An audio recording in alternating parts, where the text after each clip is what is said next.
Enough to give an invocation this morning, please? Thank you.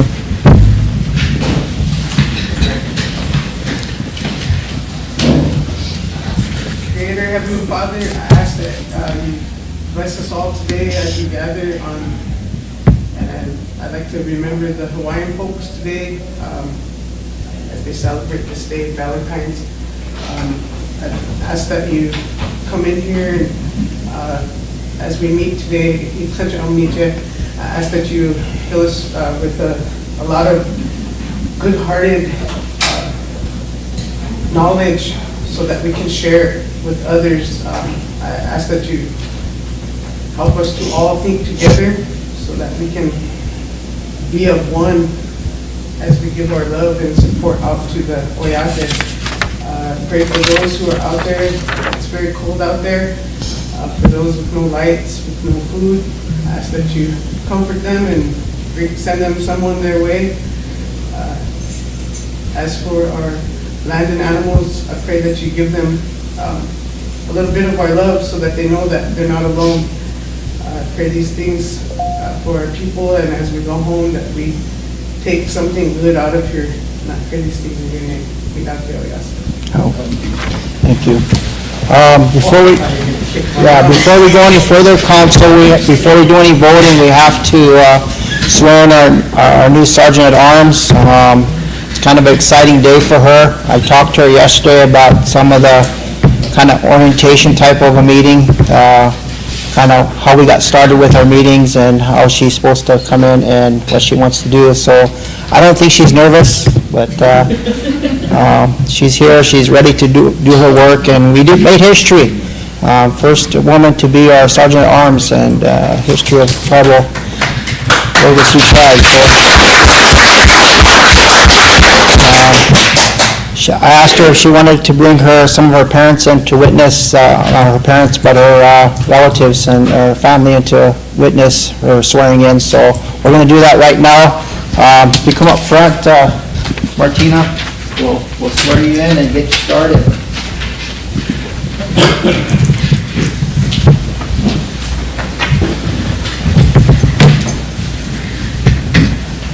Okay, you want to start out with I and your name? Say I, your name. I, Martina Corrigo, Do hereby solemnly swear do hereby solemnly swear that I will support and defend the Constitution that I will support and defend the Constitution of the Sichungu Nation of the Sioux Nation against all enemies against all enemies as identified in treaties as identified in treaties or by the Sichungu people. or by the Sioux people, I will carry out faithfully and I will carry out faithfully and impartially and impartially the duties of my office the duties of my office to the best of my ability, to the best of my ability, and will cooperate, and will cooperate, promote, and protect promote, and protect the best interest of my tribe, the best interests of my tribe, the Sichungu Nation, the Sioux Nation, in accordance with this Constitution and bylaws. in accordance with the Constitution and bylaws. Congratulations. You're Thank you. sworn in.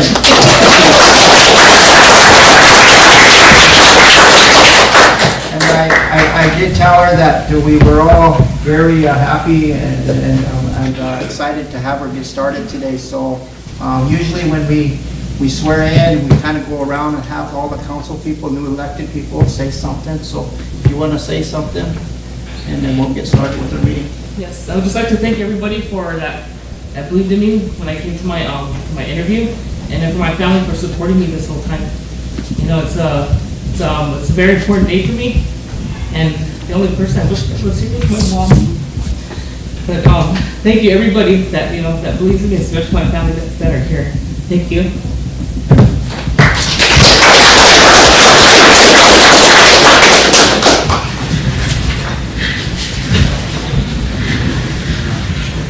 Can somebody act up right away so she can call a point of order?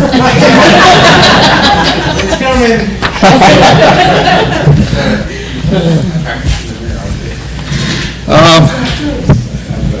We got excused from present in prior meetings. Today, Martha Blue Thunder needs to be excused. Fremont Fallis is going to be late. Lila is going to be late. Micah is going to be late. Kathy is going to be late. Bill Marshall needs to be excused. Charles DeBray Jr. will be late. Is there any other excuses that need to be approved? Sherry just messaged and said she's going to be late. Okay, Sherry needs to be, is going to be late. Not, then I need a motion to approve the excuses. Ray, second by Jordan. Question by Dara. All in favor?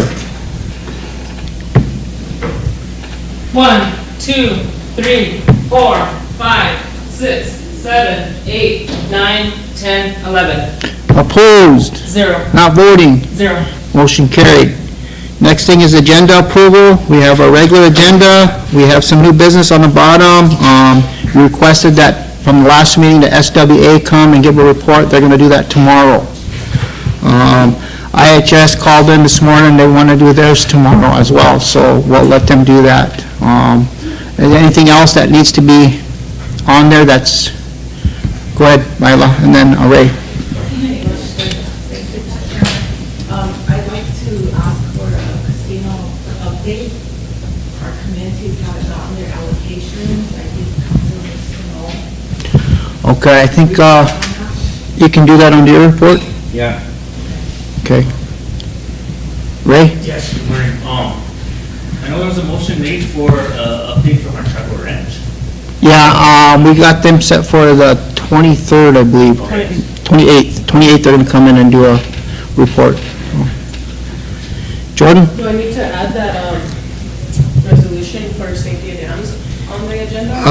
They're not, would it just be under land and natural? Land and natural, we'll get to that, just, we'll go pretty quick today, I think, so. Anything else? Chris? Good morning, Council.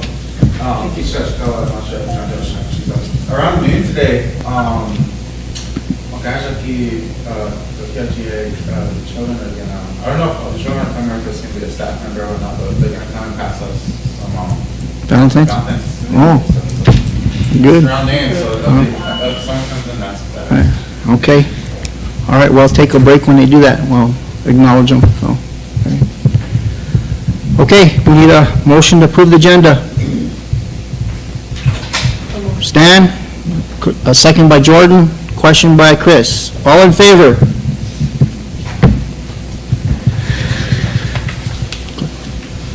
One, 2, 3, 4, 5, 6, 7, 8, 9, 10, 11.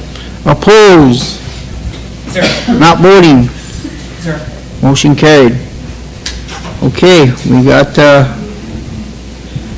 we'll start with the, on top here, we got the BIA. When they're here, always early, so we always start out with the BIA, so we can get them, and they don't have to sit all day. I know Ray sits here all day, but Jolene likes to leave as soon as she's done, so we'll start out with Ray. Bureau of Indian Affairs. So did everybody get their copy of the monthly report? I know, Oh, we really? sent it down, sent the hard copy. And then project manager closes on the 26th. Okay. I'm not sure we're ready. There's no new, okay. No. Pat, just open it back up again now. We- I'll see what they want to do with this, though. Okay. If you see me take my glasses off, I'll have to take my glasses off.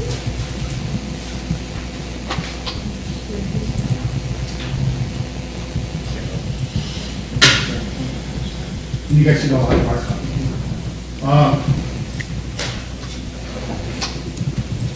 Just remember this, this report is for the month of January.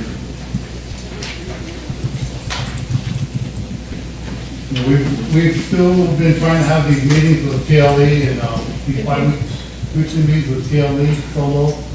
And then we have once a month with, SWA, DePaul, solo, TLE, and BIA on the, home site issues, concerns that issues that come up. It was like during the holidays, right after the holidays, we haven't, had those meetings. You know, we were there available, we just, other things came up because of the other programs that we weren't able to attend.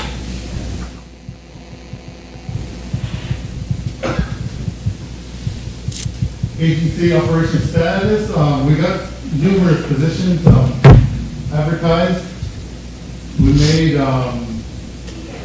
made 2 offers to 2 individuals for the field crew.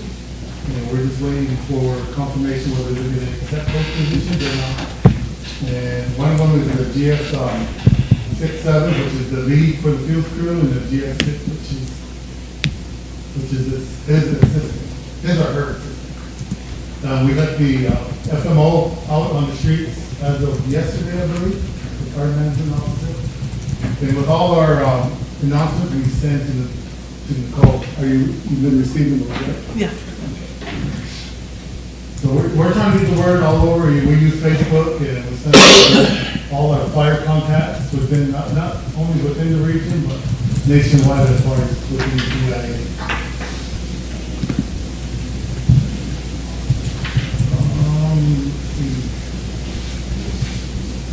We are re-advertising a GS4 forestry tech position with Rosebud Agency. We also have a rangeland management specialist.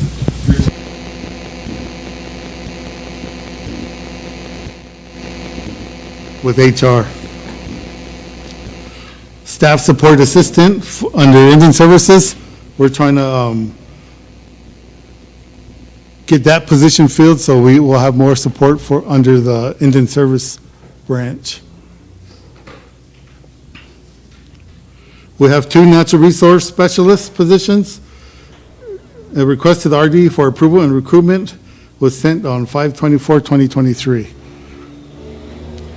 RD approved the email, which was received on 7/13/2023, and request has been sent to the pathways. We have 2 pathway students that possibly could fill those 2 positions here within the range program.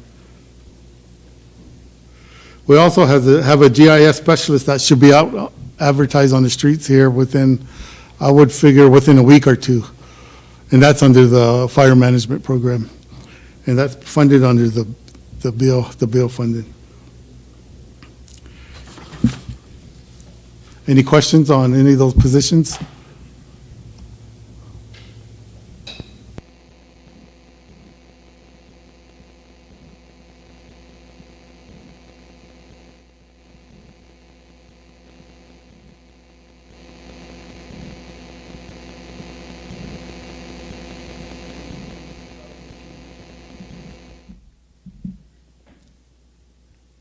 There was one emergency assistant application taken and approved for $1,000.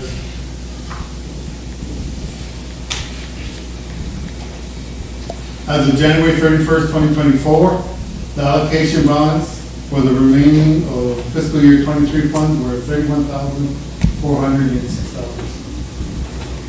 And the allocation balance for the fiscal year 24 is $63,110.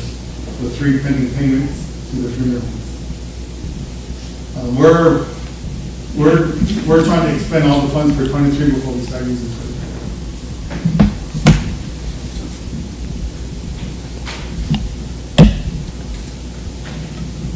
And there's a breakdown for the previous ones on what this 9.01 allocation balances. Any questions on social service library program? What's your 2023 balance? Is that 94,000? As of January 31st, 2024, the remaining was $31,486. Any other questions? Facilities. Facility management O&M programs have received a small amount of their CR. We are operating on limited purchasing for the facility program. We did really get all our, I think we got CR 1 and 2. Building 63, contract 821 AV00477. The Rosebud Sioux Tribe awarded contract. And the Rosebud Sioux Tribe has rescinded RST resolution number 2022-33 and are requesting funds previously awarded for roof repair an amount of $177,984 to be reprogrammed for construction for a new facility. So that request, we did receive that request and reported that to the regional office. No activity on the E-Dog school. A modification has been approved for the E-Dog school. An AD firm hired with Hammerson Engineering. They will be preparing drawings to re-roof building number 515, the main school building. They will also perform environmental remediation for building 515, 506, 508, 517, and number 5. Quarters are not included in this plan. No activity on the Rosebud pilot project, the quarters. Assisted with Rosebud Standing Rock HVAC design project for building number 1004, which is the main the agency building in Mission. The 100% design has not been submitted yet. The contractor is still working on the design. The Great Plains Division of Facilities has an RFP for Trans-American Solution for methamphetamine assessment and cleaning. Rosebud Agency has 5 units that were assessed on 8/9/2023. We received a recommendation for remediation, and the cost is roughly around $71,622. And we have requested some carryover funding from the regional office to fund that project. We still haven't heard anything on that yet. Completed and submitted sustainable practice report for 2023 for Rosebud Agency. Completed all government housing tenant rent notices for all government-owned quarters at Rosebud Agency. New rental rates take effect on March 10th, 2024. Snow removal on the compounds at Mission Rosebud as needed. Maintenance staff continue to prepare vacant quarters for occupants. Completed routine maintenance on facilities and quarters as needed. Any questions on facilities?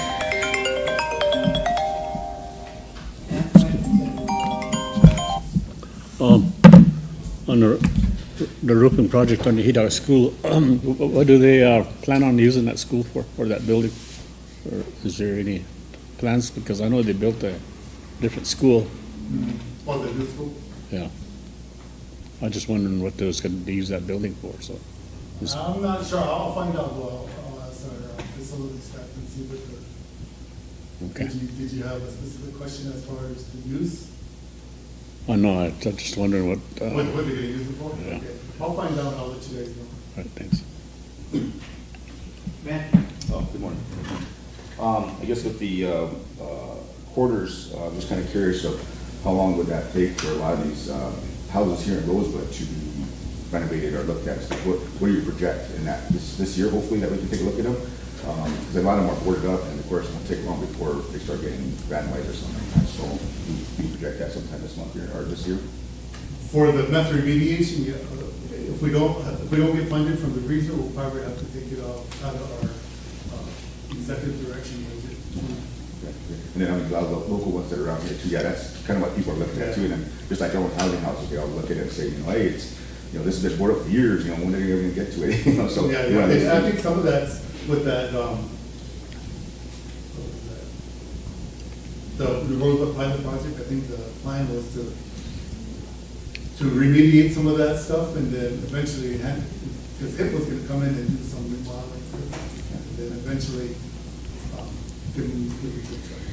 Yeah, that's what I'm kind of curious, is that as long as we get to them sometime this year, because I know like with you guys, it's a different process. With housing, they have their process and when they're gonna do stuff. So I think for us, if we can actually look at those houses that are vacant, to try to get either them moved out so we can bring in another house or else, fixed up so that we can move somebody in. So those are some of the things that we look at too. So, And I think Sherry's working on some of those vacant lots too, that we're setting up meetings with realty and facilities to see what the best process is to get that done as far as the remediation and the lot itself to get. Okay, yeah, that's what we're looking at. Thank you. Thank you. Good morning. You kind of already answered it. My question was, I was wondering if you guys were talking about any of those lots in your conversation that you're having with the home sites and things, because I think the land use is really important, and if there's any way we can identify all of the available lots, I think that would help with infrastructural needs, and I think even for funding, if we identify if it's more cost effective to remove an old building to place a new one versus trying to put money into remediate a building that maybe not be worth it. So I just wanted to mention that. Thank you. Yeah, like I said, I think it's part of the project. We've been working with HIP to try to get those houses remediated and remodeled and eventually given to the tribe. And also those lots, I know that Representative Plank has been working on it and pushing us to try to get those done. So that's why Realty and facilities are trying to come up with a plan. And eventually we'll bring in like Sherry and some of the other people that are working on it. Keep that moving along and hopefully hand it over to the tribe.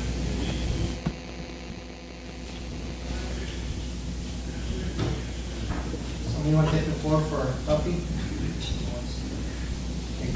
Go ahead, Chris. All for any member. Tuffy. Thank you, Mr. Chairman and Charles. Good morning, Council, and good morning, Ray. I guess it's our understanding that the old Hidalgo School has or will receive historic site designation. So we're concerned that there's starting to be a lot of vandalism down there. So we were wondering if it could be completely boarded up or something to preserve what we've got until, you know, all the other stuff can be taken care of with it. But they're starting to, you know, at least slow down the destruction, if not prevent it, you know. Yeah, I'm sure we can do that. I'll talk to our facility manager. See if we can get that done. Okay, as soon good. as possible. Yeah, we appreciate that, thank you.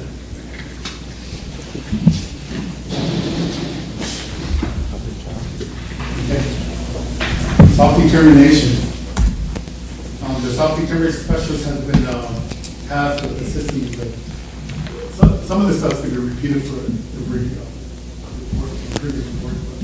Our self-determination specialist is assisting the regional office as she's supervising that staff up there, so she's been doing that for I would say close to a year now. She's doing a great job with it. But she's still assisting the Rosebud agency, and we do have another specialist that will detail into her process. Nothing's slowing down here for Rosebud because of that meeting.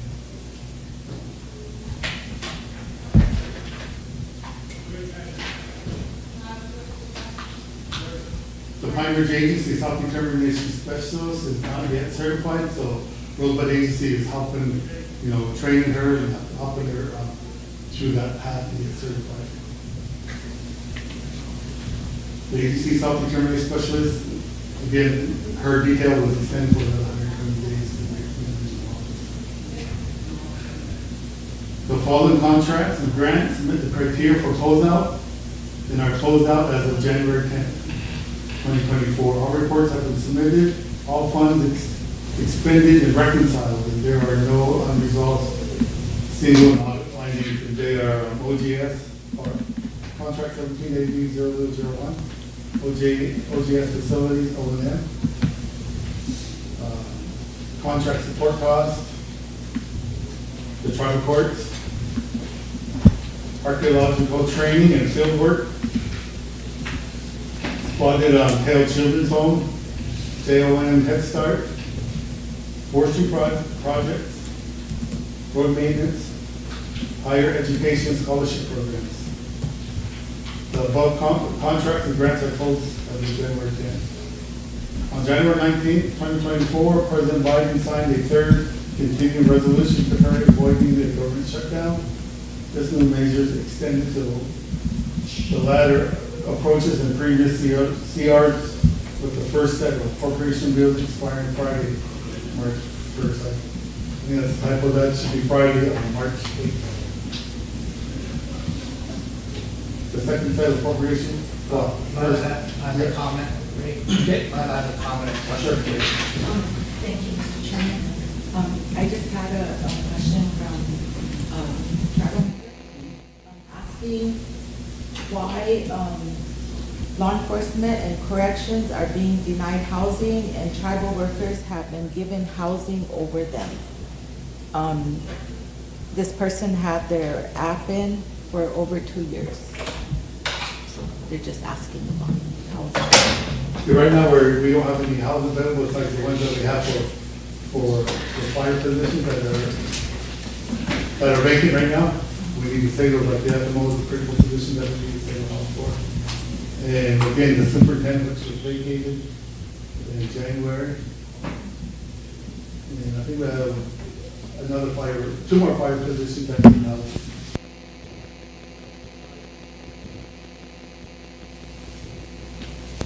That need master mediations. Once we get that done, we'll have 5 more available. Right now we have around half to over half that are 630. We have a few PID. Thank you.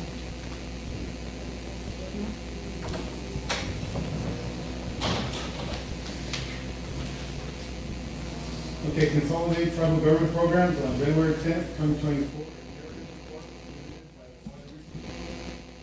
To describe activities performed during the month of December 2023. It will be compiled with other reports to meet the narrative reporting requirements of the 638 contract. Same thing with tribal court services. On January 8th, 2024, the narrative report was submitted to describe their activities for the month of December, and that's the same thing with RST. Safety of dams.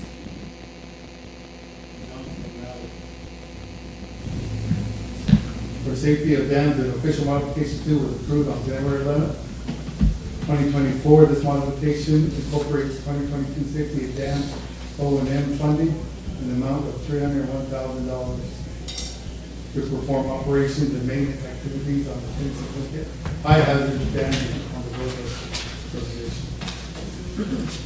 Any questions on self-determination?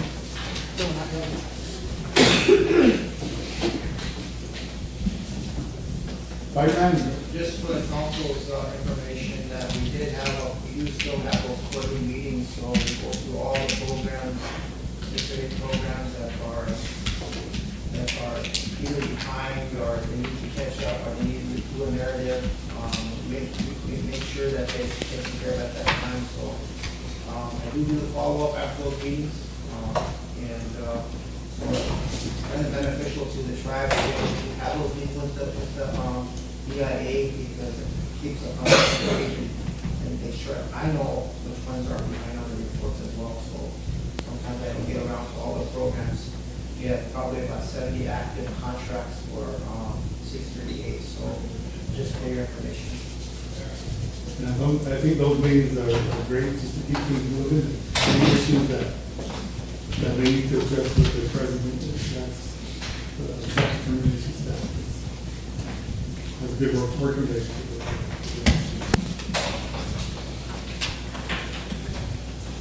Fire management, no fires for the month of January. National, we are planning level 1. Locally planning level 1 for national resource allocation.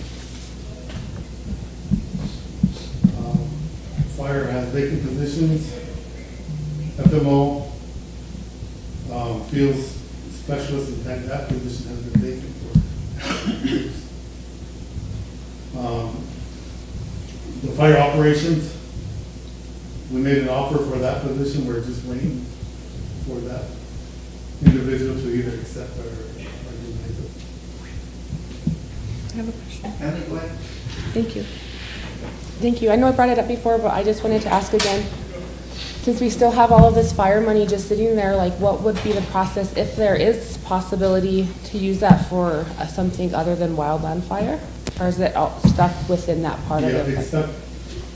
Wildland Fire gets their money, not the same channels that VIA did.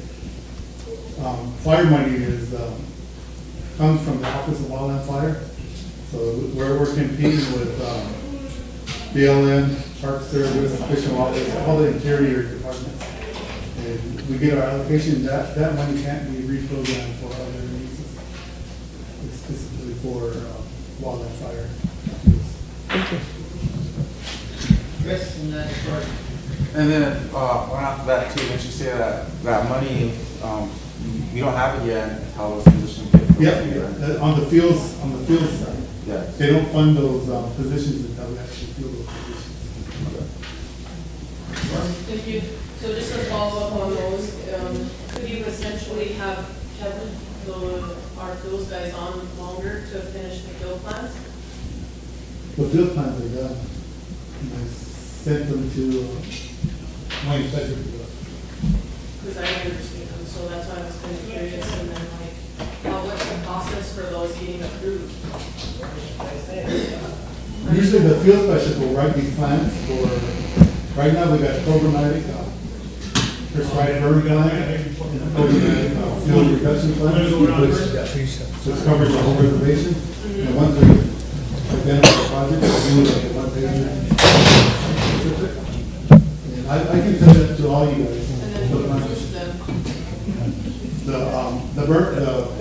The prescribed fire manager are, they prepare them, and then it goes for outside review, so somebody that's qualified like as a burn boss will do the review outside, and then they'll sign off on it, and usually they have to mow, but we don't have that to mow, it goes to the superintendent. So then who reviews them if you don't have an epidemiologist? We'll send them out to the regional office. Okay, and then all that falls under with THPO, right? Yep, and that teach will be part of that process too. If they can send it- Especially for specific projects, right now we're giving our money to do some, look at some of our projects. Okay, could you just send me the? Sure, I'll send it over. Thank you. Senator Howard? One minute. I guess, some of that, some of the staffing and things to that effect, we have some that are still on furlough, is that right? And how long are you be on furlough? How long are we gonna expect? I mean, because I know you have to be prepared for any fires or anything like that too, so that if we have, people that are on furlough, how long are you be on furlough, so that way they can, kind of prepare. So what do we look at? It averages, it varies depending on how much money you get to, as far as the preparedness money. And the field is a different part of the money. Preparedness, once we get FMO on and the other positions, that money really gets depleted by those two positions. So, right now, we got furlough until May, but we can bring them back, if the fire season starts to pick up, like this spring, then we can bring them back. I think that, like I said before, I mentioned that, I think it was last month too, that, we want to retain our tribal members, Rosebud tribal members. I would like to see them retained in our programs, or even our DIA, so that way they can advance, if they choose to. At the same time too, be able to help out, because that's what we want to hear. So if we're going to put them to the side and not utilize them, then they're, what do we do with them? So to me, I was thinking if we have these people here, keep them on the side here, not doing anything with them, then it's kind of useless, I guess. So for me, I encourage the DIA to make sure that our tribal members are continuing to keep working, regardless of what they are. So again, they are tribal members, they are from here on Rosebud, so we want to make sure that they continue to keep working there. And if, so happens, there's no funding of some sort, which, again, to get out of positions, they should be encouraged to apply for those types of positions. Yeah, we encourage them to try to, but usually they don't.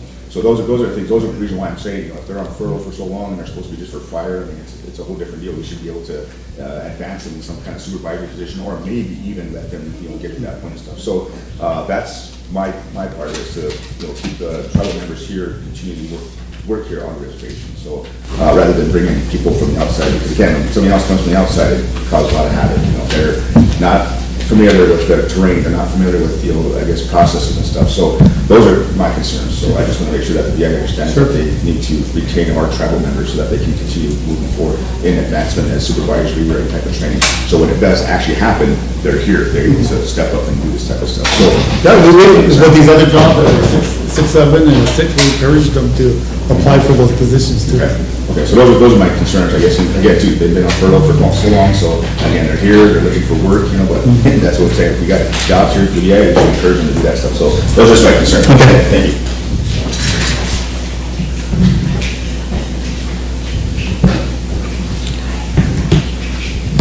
Any other questions for fire? Probate. We are currently researching 23 cases that were closed and have been identified with trust assets in our income on the Great Plains Regional Sum Report. The new system has been implemented with the Office of Hearing and Appeals in accepting records. Documents were prepared for 18 estates that were final and ready for closing. 17 new deaths were reported to Land Titles and Records Office with preliminary determinations to trust assets. Rosebud Agency has received 10 cases this month with the Bureau of Trust Funds Administration, BTFA. We submitted 9 cases to OHA. They received daily calls from family members for probates. Any questions on probate?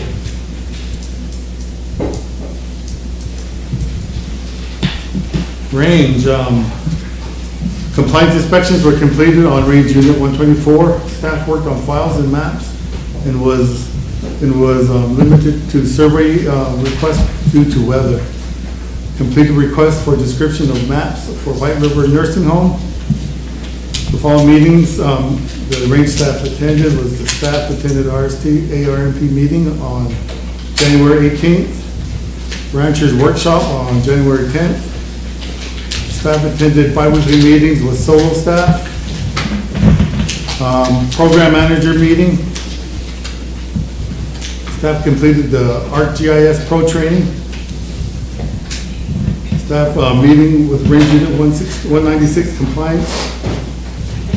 They also attended the TLA staff and solo staff concerning trespass horses. Compliance check done on trespass horses in the He Dog and Upper Cutman communities. The range staff assisted RST EPP during the storm for delivering wood, clearing roads, and checking on tribal members. Any questions for range?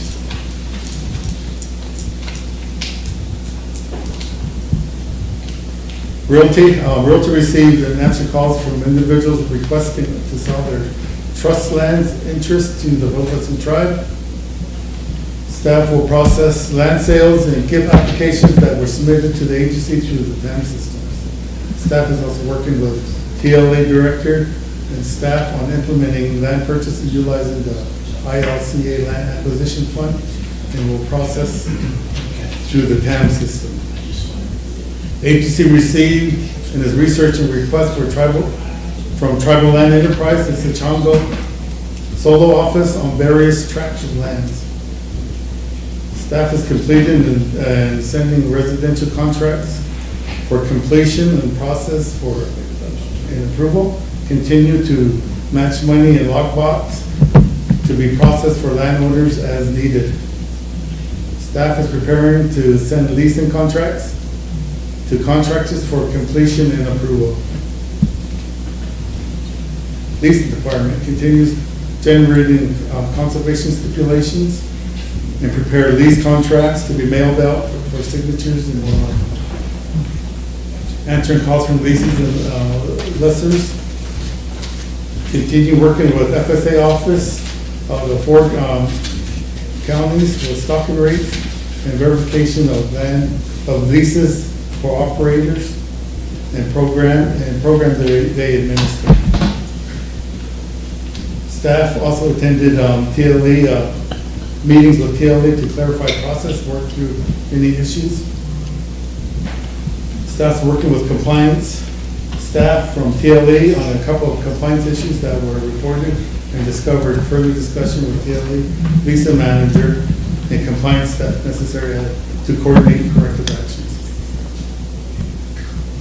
The royalty staff also assisted the EPP program in delivering wood to individuals.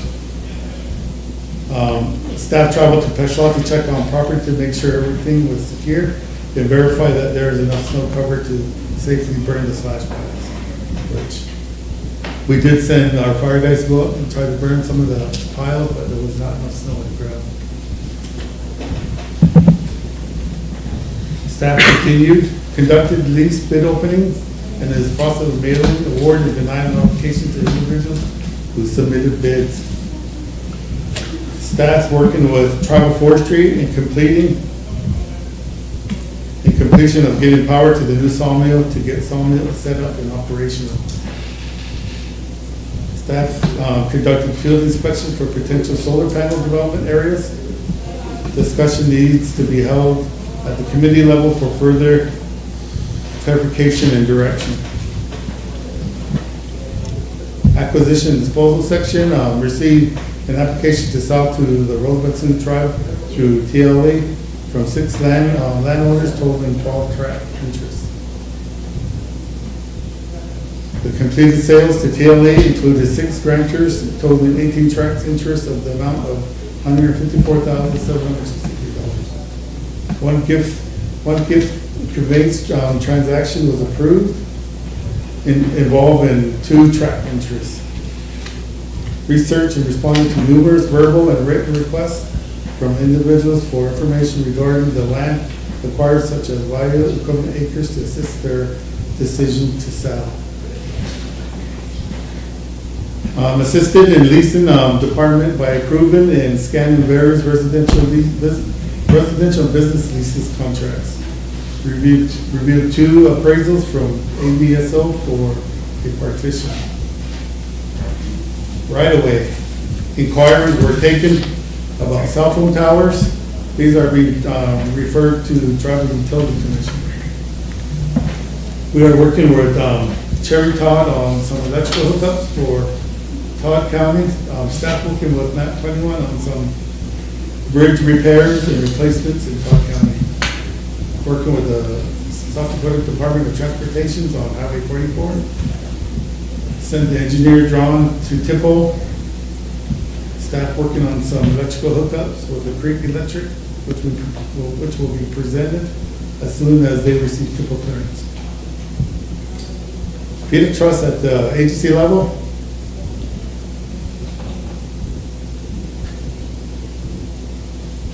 There are currently 6 tribal cases and 4 individual cases pending at the agency level, totaling 5,962 acres.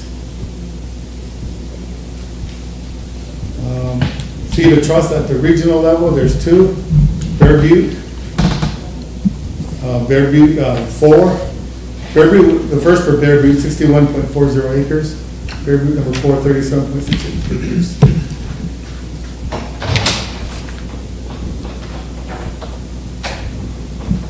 Any questions on realty? Lisa, go ahead, question. Good morning and thank you for coming. Can you give us kind of a balance sheet on the land purchases for the Ilko land acquisition monies? Yeah. That they have purchased out of that fund so far? Maybe the acreage, I know it's fractionated, but you guys see what the amount of purchases are on there? You just want the acres? And the amount of the purchases out of that fund, Ilko fund? You can email it to us, just so we know Sure. it's being purchased through TLE Mm-hmm. and how much is left on there, so. Did you need a motion for that? I just do Ray, it. you need a motion? I can just do it. Just do it? Okay. All right. And it Yeah, I'll was, send it to everybody. yeah, just so we know Mhm. what's left on it. Sure. And then, what's the status of the Bear Butte? We were just talking about the feed of trust on there. Where's that at now? Is it with the solicitors or? Right now, it's at the regional level, and that's all I got for a report, but I can inquire and ask our future trust person to get a more detailed report on it. I know they probably will honor our requests in a timely manner when to respond, but Yeah. just kind of see where it's at. Sure. And then on the stadium sports, did they get our response to, Yeah, right now, for stadium sports, they're waiting for the field solicitor's office to issue a preliminary title opinion, so That's what we're waiting for. Because the last I remember, the state had objected to. Yeah, and they withdrew their, Okay, so that's good to hear. So right now, yeah, we're just waiting for that title opinion from the city. Thank you. Yeah. We had a question on leasing of grazing and farmland. Sure. Do you know if they've, in recent years, the leases have gone up?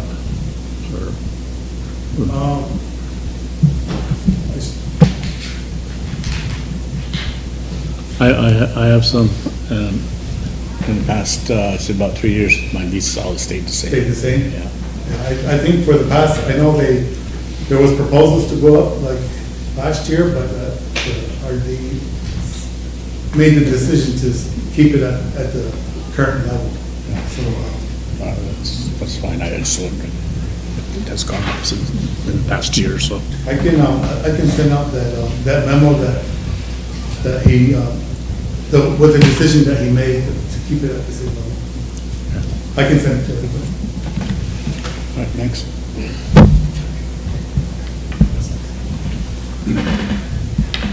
Any other questions? Almost complete. I'm done. Yeah. I'll move this motion to approve DIA report. Second. Oh, I have a couple more now. Oh, yeah. Yeah. Withdraw your question. I get my pen back out. Just kidding.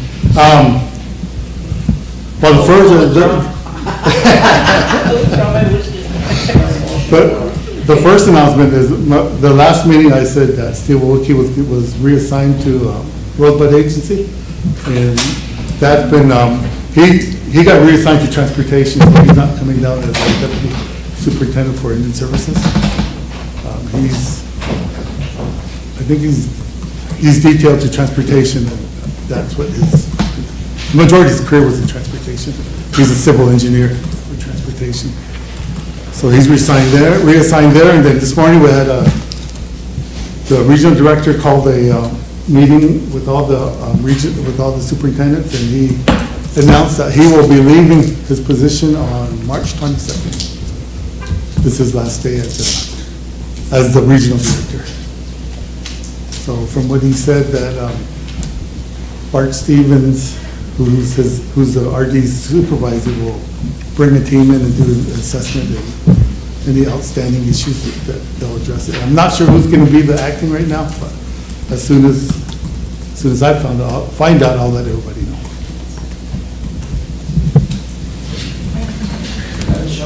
Do you know what the plans are for the Rosebud Elementary once they move out? I know we got a couple of requests, one from TLE, and as far as I know, Todd County has a lease until 2029. But if they're getting a new school, so once they get into their new school, which I was told that it's going to be roughly next winter is when they're moving into the school. Once that happens, they could,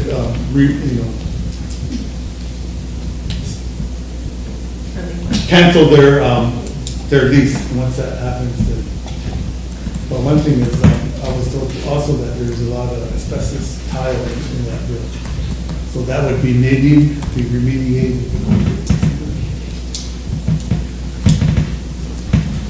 That's going to probably be an expensive job.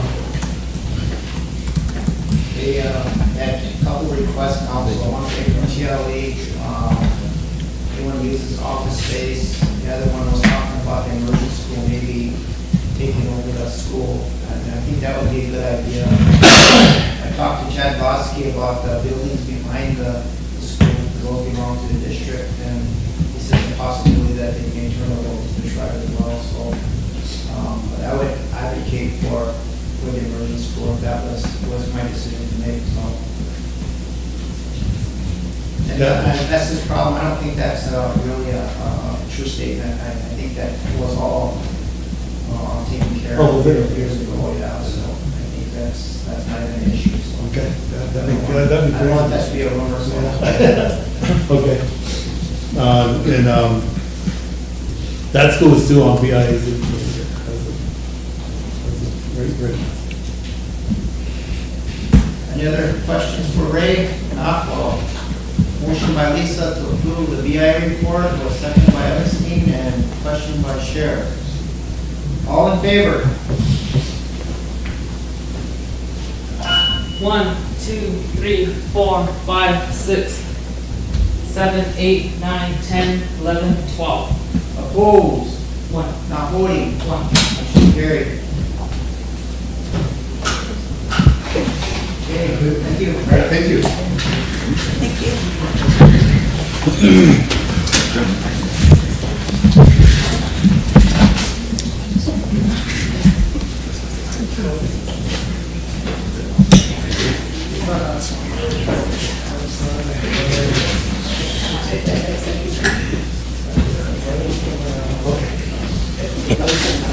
Yeah.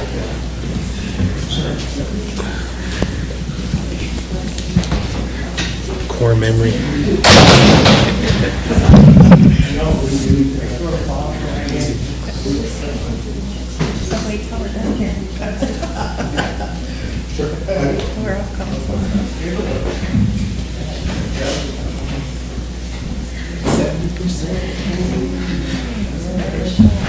Yes.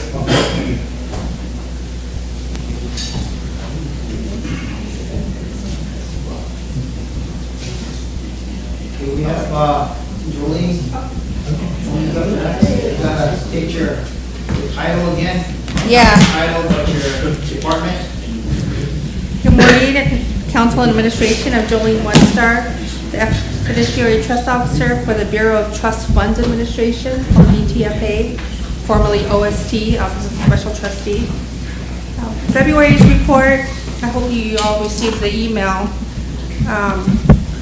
We'll start off with the Rosebud Sioux Tribe General Account, $793,179.95. The Tribal Land Enterprise Certificate Account, $5,497,762.42. The Indian Land Consolidation Recoup Account, $9,433,988.79.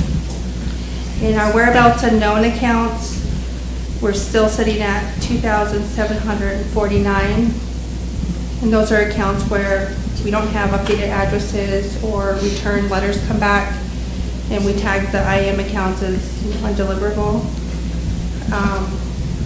An update regarding our estate planning and financial literacy outreach sessions. We'll have 3 of those, February 20th, 21st, and 22nd. The first session will be in Mission at the Todd County Middle School Library. The second session will be in Rosebud at the Veterans Building on February 21st. February 22nd will be in St. Francis at the Ichimani Building. And those sessions will take place from 6 to 8 p.m. each evening. There will be a light meal provided at the beginning of the session. And BTFA, TLE, a representative from the Indian Land Tenure Foundation, and BIA and Tataka Funds will be there to answer any estate planning questions or anything regarding probates or wills, IM accounts. We will have a translator available. I believe it's Pat Badhand will be there. So, and regarding our will clinic, March 11th through the 13th at SGU Lake Campus, all those appointments have been filled. So if there's somebody that still wants to try to get in on the appointments, we can take their name and number, and if somebody cancels, we can give them a call. But for now, we're full as far as scheduling. That's all I have for February. Does anyone have any questions? Is there any questions for Jolene? Go ahead, Wayne.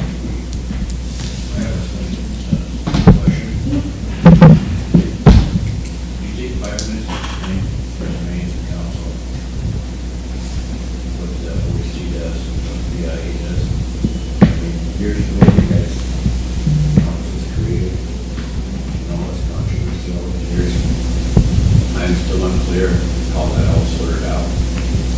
report to, I know you have a lot of staff, so we're just what your office does.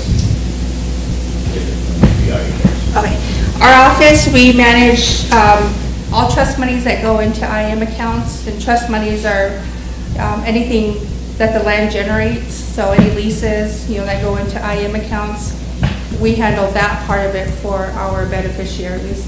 And BIA handles the leases and contracts that go out. So that's kind of where the distinction lies. And anything regarding, funds, that's where, we come in and we handle, if there's any, we have individuals that have IM accounts that have to be supervised. We'll work with social services, BIA, but as far as a distribution plan is concerned, our office will handle all monetary, financial transactions for the beneficiary. BIA collects leases, they have the staff to gather the information on individuals to your office. Yeah, correct. Any other questions for Jolene? Go ahead, Chair. Has the outreach on our Facebook stuff helped? We did gain some traction, however, we haven't received, we sent out the information that the beneficiaries needed to complete an updated address with us. They just haven't returned them. So we're sending out requests, but we're not getting them back. But it has helped, and I think if we can reshare that post just kind of periodically, and it'll help keep the traction going. Thank you. Any other questions? Ray? Motion to approve by Ray, second by Cher, question by Stan. All in favor? 1, 2, 3, 4, 5, 6, 7, 8, 9, 10, 11. Opposed? 0. Not voting? 2. Motion carried. 3.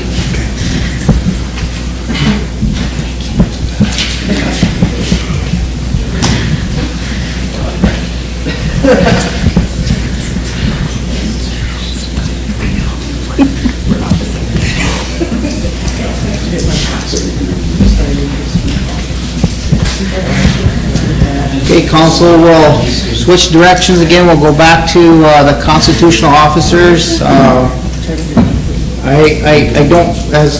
don't have too much on my report. I just got a few items. I just need to update you on a few things, and then if there's any questions after that, we'll take questions. We had a couple of positions open for like public relations applicants, and we had a project manager for 100 Homes, project manager. I checked on those this morning. We had one applicant for a public relations person, and we had the same ones for the project manager. So nobody's applying for these jobs for some reason. I don't know if we're not giving them the right information, but it's advertised through the president's office, so I need to probably make sure that the job description's more available for them to look at, because I think that's the problem. I think they don't have access to the job description.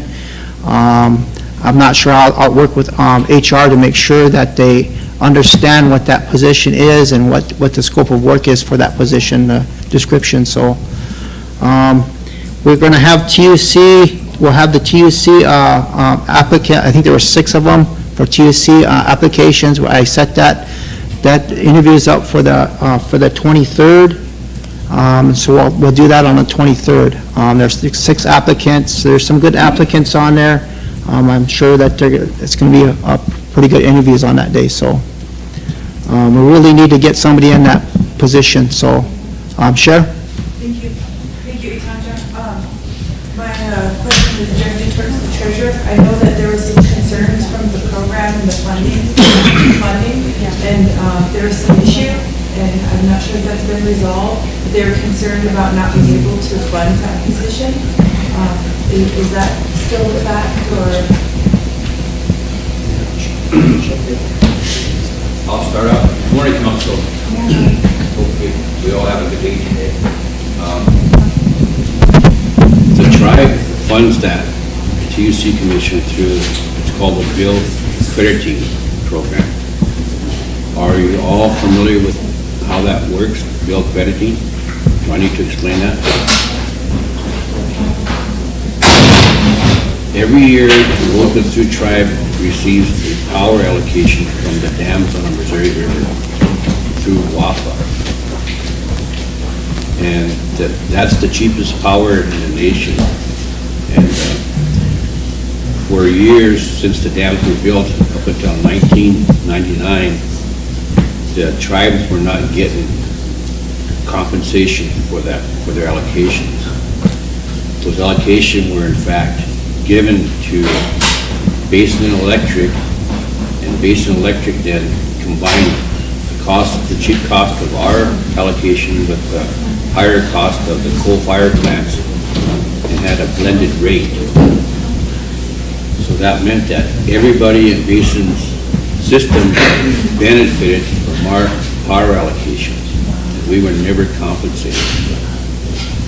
So all that past stuff was swept under the rug, but in '99, the WAPA was sued, so they had to figure out a way to compensate the tribes for their allocation. So they came up with this bill crediting program. So every month, Sherry Todd, all of these REAs have to calculate what that credit is, and they take about 70% of that credit and they give that credit to local people, our members. So depending on how much energy you use, depends on the amount of credit you get. Some people get like a $5 a month credit. Some, if you use more, some get as high as $80 a month credit, depending on how much energy you use. That's taken right off your bill. Approximately 30% of that goes to our entities, like the jail, the schools, the hospital. And what our utility commission has done is they've enacted a resolution that says that for those programs that participate in the bill crediting program, like the jail, for example, they get to keep 25% of the credits for participating in the program. Then the remaining 75% goes to the tribe. Of that 75%, then the tribe said TUC gets to keep 20% for their operation. So that's how they're supposed to be funded. For some reason, and we don't know how far back it's been going, but Algie and I have been working this for a while. The bills that were sent out to these programs, TUC was only sending out bills for their 20%. So they were only sending out 20% of the 75, not the whole 75. And so that's how they started to get into funding problems. So now LJ and I are working on what the exact amounts are going to be, and we're going to try to collect back to October 1. We can't go all the way back, because some of these programs go $50,000 or more. So we're going to go back to October 1 and then make it current. We should be collecting somewhere between $300,000 to $350,000 a year through that, and that's how that's how we're supposed to fund TUC, and the rest of that can go to RESCO. That's what we're working on. And that's been the problem. Some of these programs are going to balk, only because some of them we're refusing to pay like $200 even when we're submitting these small invoices. But our leverage is the tribe has the right to designate who gets those credits. So if one of our programs doesn't want to pay us our share of those credits, then we'll give those credits to somebody else that will. And anybody will want to be able to get 25% of their bill taken care of. So that's our plan. And the other side of it, the other thing is the tribe gave our rights away to Lumen to put in their vibrant. In that rights of way, there are some rights of way fees and taxes and stuff that belong to the federal. And they haven't paid them yet, so we're gonna go and pay them. That will also help that office. So we will have money to fund? We will have money to fund it now. Thank you for all You're that welcome. information, I appreciate that. Was you referring to that project manager position as well, or was it TUC? TUC. Okay. The next thing I have to report is on the 21st and 22nd, they will be having a regional housing conference in Rapid City. I have the flyer. One of our presenters is Cher, so I encourage everybody to go down there and kind of talk about what we're going to do with our housing improvement program, our HIP monies, and our 100 home project and stuff like that. So there are going to be all kinds of discussions about how we're going to implement the 100 homes project, how we're going to help people get finance for the project. There's going to be a lot of discussions, so I encourage everybody to go down to that so they can know what's going on with our 100 home project. So the other thing I have to report, I did go to, I have been staying around the tribal building. I went to the budget processing meeting by the BIA on the 9th, and I sat by Ray, so he kept me in check. So he corrected me, but it was a really good meeting. I have the presentation. I'll get it out to you guys for the ones that didn't get to go. But it kind of spells out and tells you how the budgeting process for the BIA and the monies that we get from the BIA, how it gets from our unmet needs to all the way to TBIC, and it gets approved by, of course, by the Appropriation Committee of Congress. So a lot of that is explained in this presentation. I'll get that out to you so you guys can kind of go over it yourself. There's going to be another 638 self-governance training down in Arizona, I believe. Is that in April? I think that's in April. It's in the middle of April. I'll get the information out for you guys. It'd be a good thing. I know Chris was asking for some 638 training, and some of the other guys were also interested in 638 self-governance training. So, sure. And then Emily. Thank you. Talking about the budgets and stuff, that's maybe way off topic, so I'll keep it brief. But with the recent statements by Governor Nome, making a lot of allegations that Indian countries going bringing in all these drugs, and just all the other allegations she's making, I wonder what kind of letters of support she would write to Congress when it comes to our budget to try and help increase public safety dollars from the tribes in South Dakota. And I guess I want to make a motion that we draft a letter for her requesting to support the tribes to get more funding in our federal budget line item. Okay, there's a motion on the floor. Second by Lisa, question by Michelle. All in favor? 1, 2, 3, 4, 5, 6, 7, 8, 9, 10, 11, 12, 13. Opposed? 0. Not voting? 1. Motion carried. The next thing on my report is sorry, Emily. First question is there approved travel for that conference? No, you can make the motion now. I'll make the motion for it. There is already? Okay. There is? Okay, and then the second one is, would you be willing to share that presentation? Because I've had a lot of interest in, from the communities, both mine and others, about what that 100 project is. And so the fact that we're presenting at a conference and we haven't even approved anything at this level or taken it to people, I'd like to be able to share that before it goes out to others. Thank you. Approve, I think, actually, Jenny, for It was just presented, and we were gonna present it today when economic development committee comes up. All right. And I believe it should be shared with, I think you do have a copy with access to the homeless funds. Oh, I didn't know that. Thank you.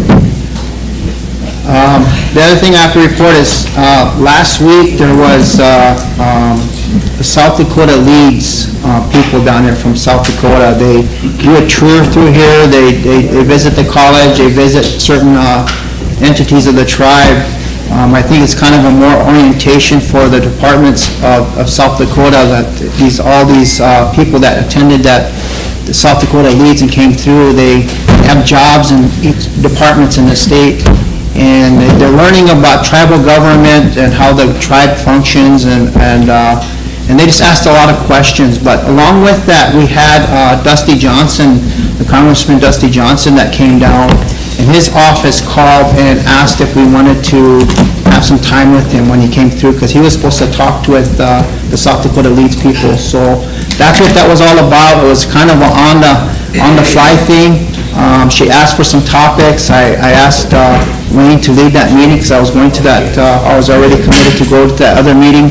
So they had, everyone wondered why that came about the way it did. I tried to send a message out to everybody through the Secretary's office, making sure that everybody understood what that was. And if I confused anybody, I apologize for that. But I guess it was a pretty productive meeting. There's some things that were said in the conversation with Dusty Johnson that we probably need to go off the air to discuss when I get to that other topic that I'm going to tell you guys about here in a few minutes. But I guess the South Dakota Leads people were really excited about meeting some of our leadership. And so Wayne and I went up there and we talked to them, and along with our legislative affairs director, she also talked to him about her job and what she did as far as what her position was. Is there anything you need to add as far as the visit from Congressman Johnson, or do you want to wait for that? Well, before we go off the air, on Facebook, just for the public out there, there's a lot of confusion over who this man was. A lot of people that are membership call me asking me why I was dealing with state representatives. They didn't realize this man was a U.S. congressman, so that created a lot of confusion. So I just wanted to explain that to the people in here that he's not a state representative. He's a U.S. congressman. He represents us in the U.S. Congress. So I just wanted to make that statement. We do appreciate all the people that came, and asked questions. I know there are some from that came and asked a few questions as well. So it wasn't supposed to have been a big thing, but it's supposed to have been for more of elected leadership to be able to ask questions to our congressmen. So we also talked about public safety, IHS, and some other topics that we just had concerns about. So.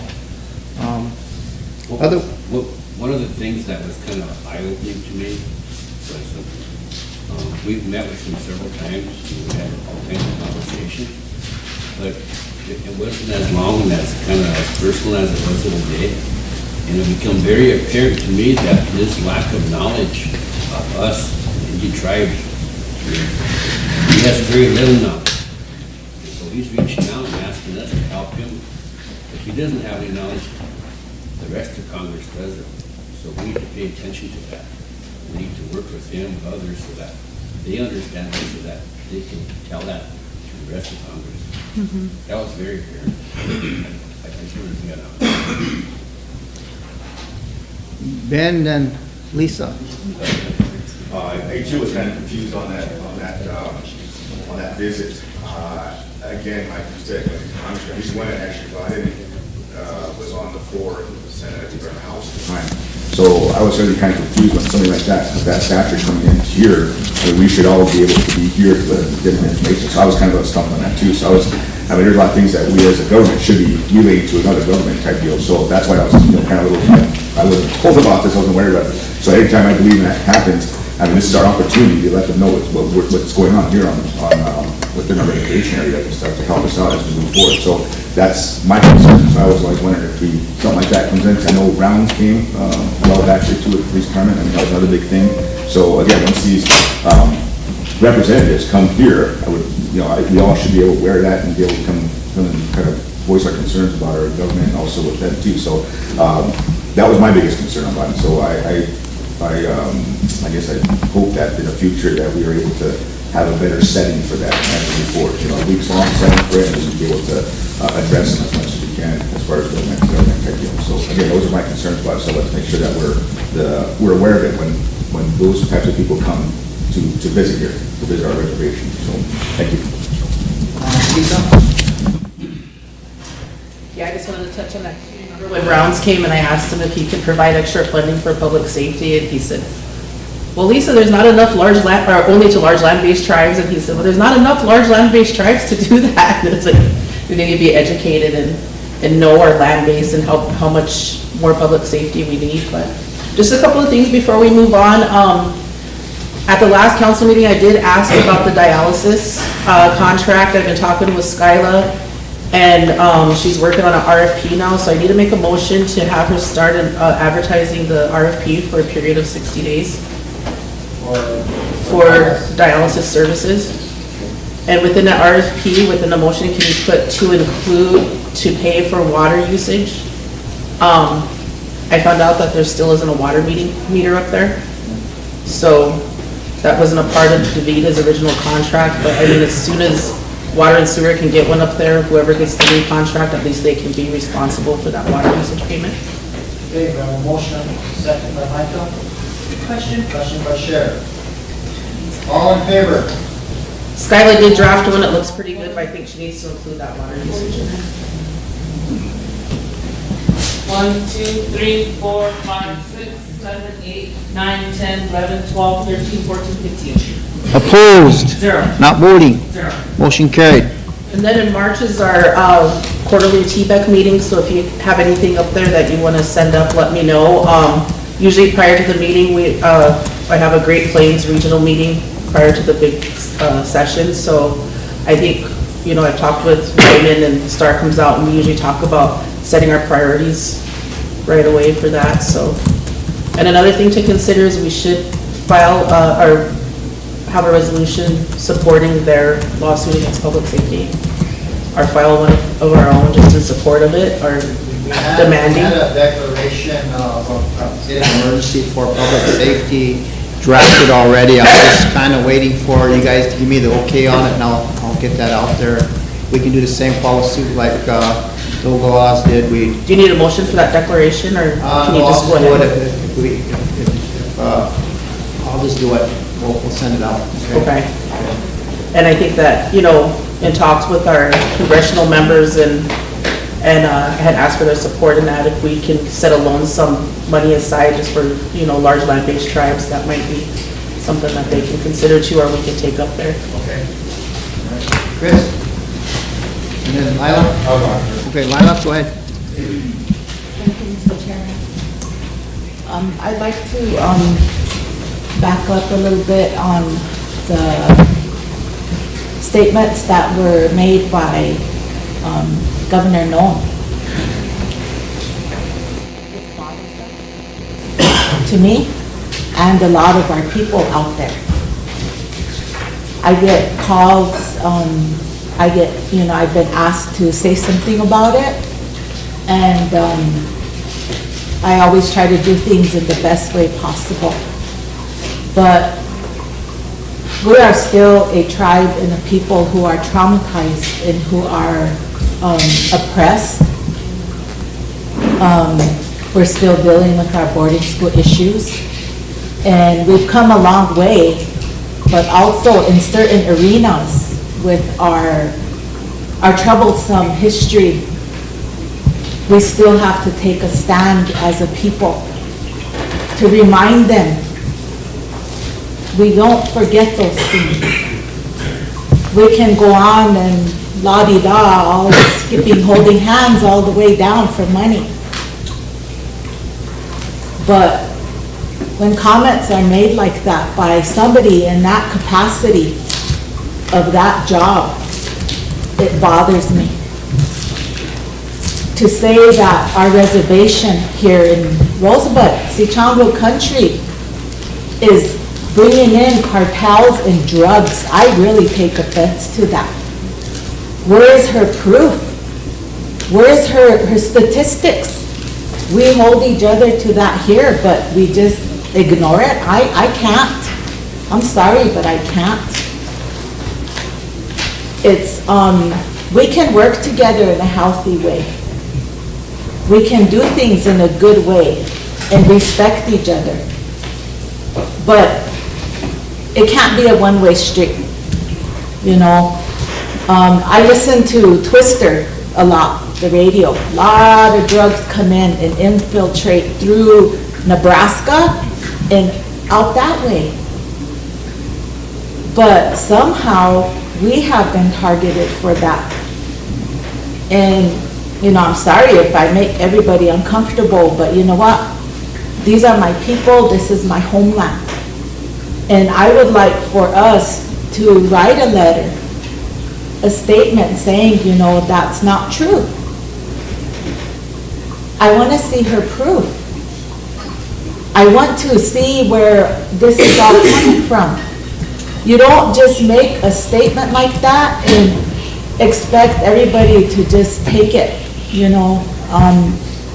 We already are fighting the drugs here the best we can.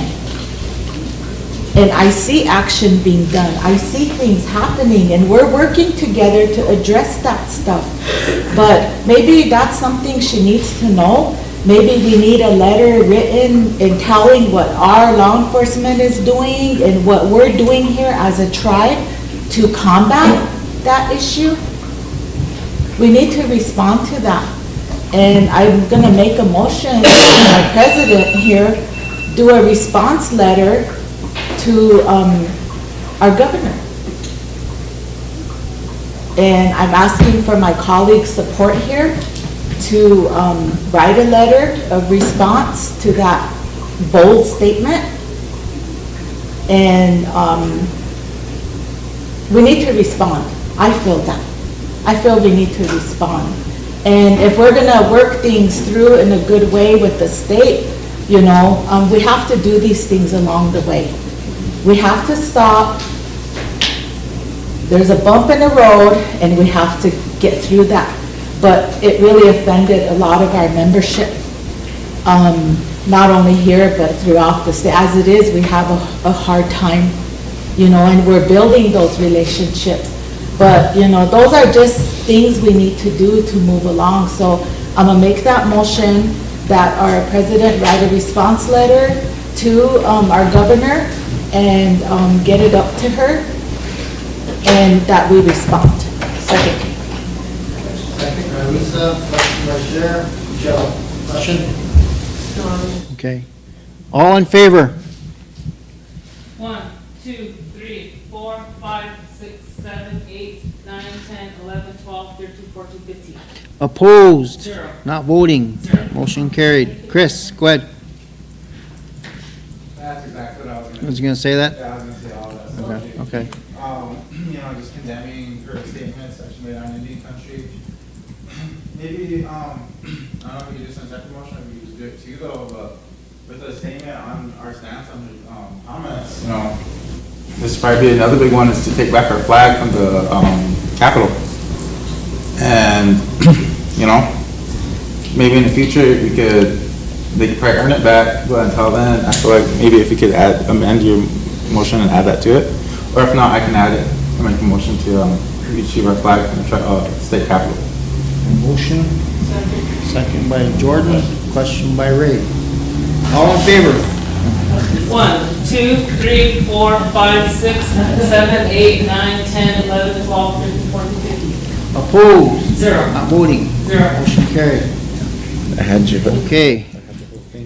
We have just a few more items on my report. I'd like to talk about the broadband infrastructure project that we got going, and some of the things I need to bring to your attention are probably, we can't tell on the air, so if I can ask Samantha to take us off air for a little bit. We're not going in executive session, it's just we have kind of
Yeah, there's 11 that confirmed.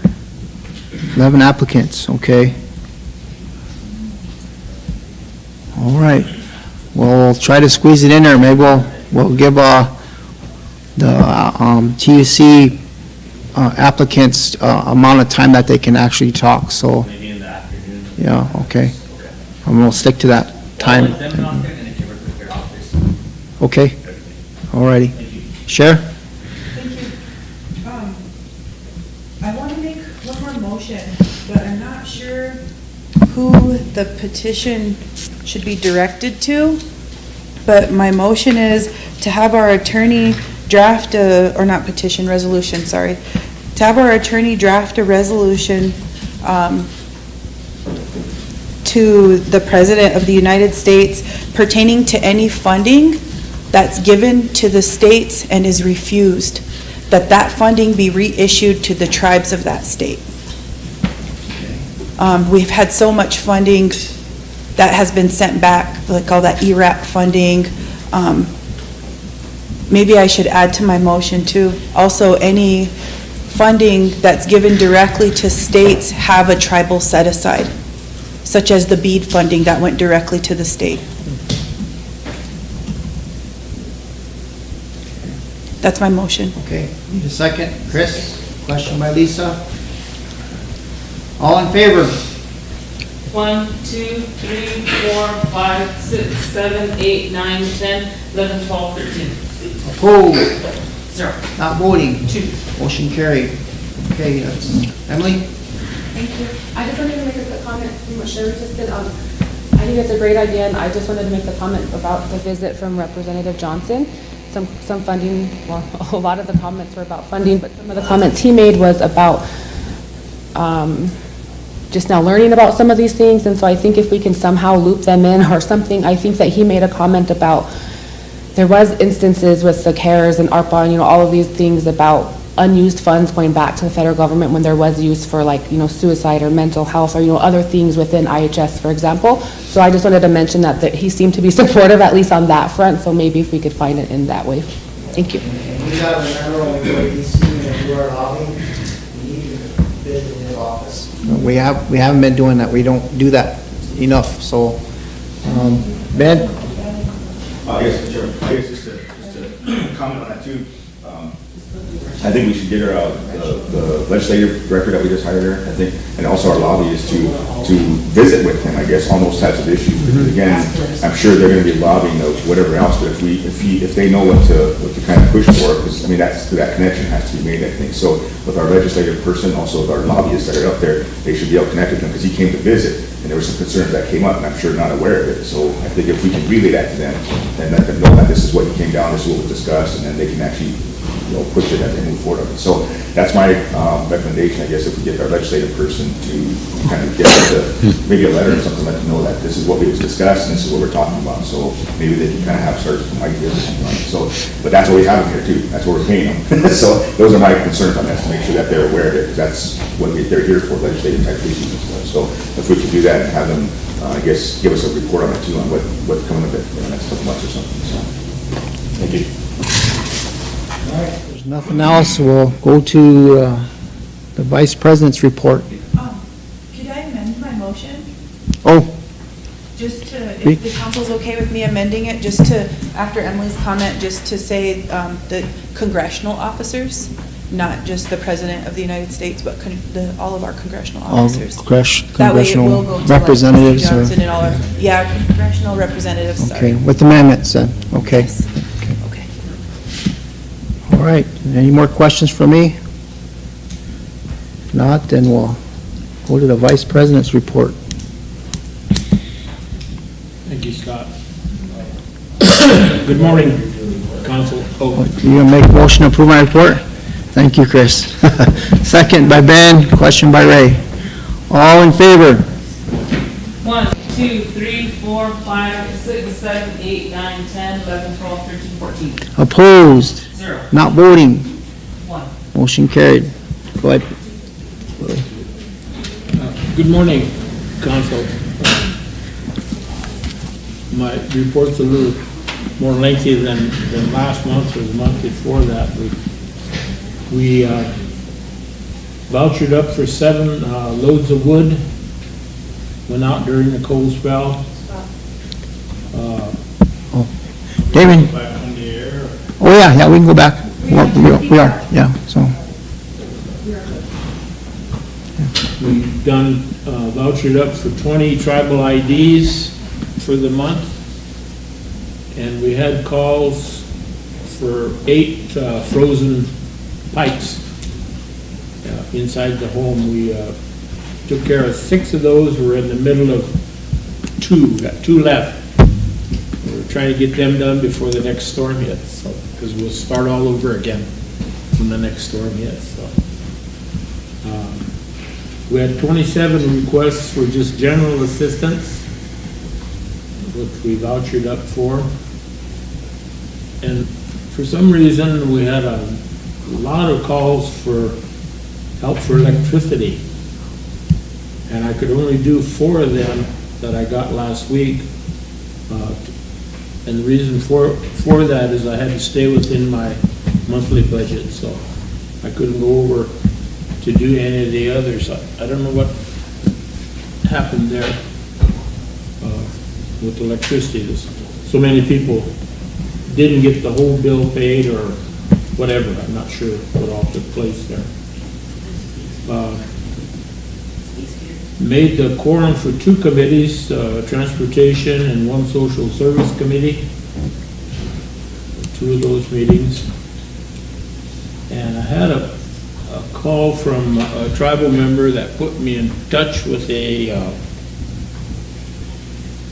guy in Pier that is got a trailer court up there. He's going out of the business, going to be getting rid of all them trailers, and he called to see if we had any interest in any of them used trailers that he has. So I'm going up and try to do it on Friday, go up and take a look at what's there and see if there's anything that's usable that would be worth bringing down here, bringing back to the res. I need to take a look at those and get some more information from the owner. Been trying to set in on the Zoom meeting that Scott and his office, they have so many of them.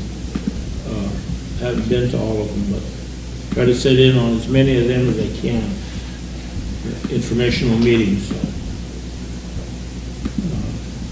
The other thing I'm trying to get worked out is we're trying to figure out a way to get some propane delivered down to the communities on the east end. What we find down there is, like say, for instance, North Ideal, the place in winter that services those people won't go out there for 50 gallons or even 100 gallons. They want several orders out there, so that's what I'm trying to get, maybe 4 or 5, 6 people out there all at once, voucher it and get them a check, then they can make 1 delivery. They don't want to make a delivery every day for 100 gallons. It don't pay. It's not cost effective, so we're working on that for North Ideal, and once we do that, we'll go on to Bull Creek and then Melps Camp. And the reason we're doing that is we don't get any calls down there for propane. All our calls are from here at Rosebud, St. Francis, Antelope, maybe Parmalee, some from the Norris area, and we try to take care of as many of those as we possibly can, but I'm finding out there's no service down there, so that's what we're trying to correct if we can, and we're working on that. I'm glad to see housing on our agenda for tomorrow, because I've been getting a lot of calls on the 100 home project. I guess Gary will be here tomorrow, and we'll get a lot of information from him and stuff I can pass on to the communities and people that call my office. Want to know, where are the new houses you were talking about? Is that going to happen? And was that really true? that we talked about it, so.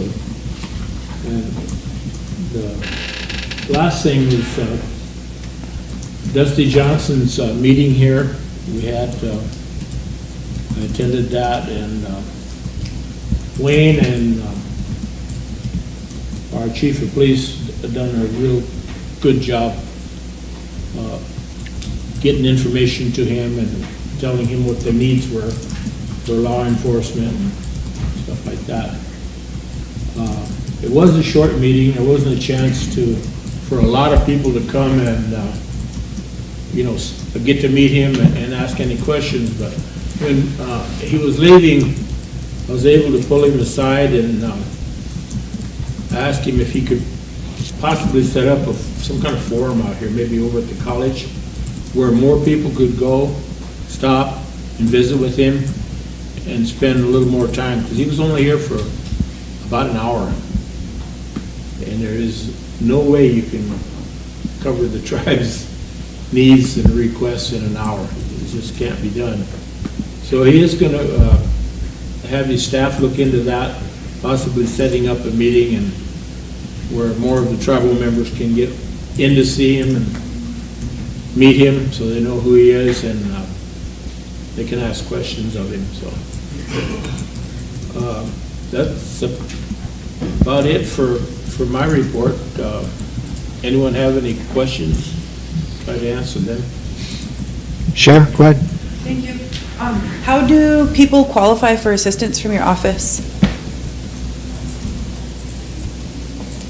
Qualify? Yeah, like do we send them there? Is there application if they need assistance? Well, a lot of them get sent there. Okay. So if I have a tribal member who's in need of something, send them there, and if you have the funding, you'll be able to assist them? Do you only assist somebody? Not always, Sheriff. Not always. Because I stay within that monthly, whatever I'm allowed for the month. If there's money there without, I can go back and have Wayne advance me another month, but I don't want to run it that way. So, yeah, if there's funds there, we try to accommodate Okay, right up to the dollar if I can for the month. okay. The only thing I won't do is go in and draw into the next month. Okay, so that's just basically your criteria, kind of first come, first serve, Uh, until your funding runs out? One thing we started doing, we had to do this, is I have to contact Scott's people over there and make sure. The other day, we done a check for the, I done one, he done one for the same person. Okay, We'd want to do that. yes. So I got a little more cooperation from his staff, and I got my staff trying to cooperate with his staff, so we know what each office is doing. So we're not double dipping, so to speak. Okay, thank you for that. Yeah, if you have someone that you know of that needs help, stop or send them by or Yeah, whatever. Rosebud Community doesn't get lease money or any additional money Mhm.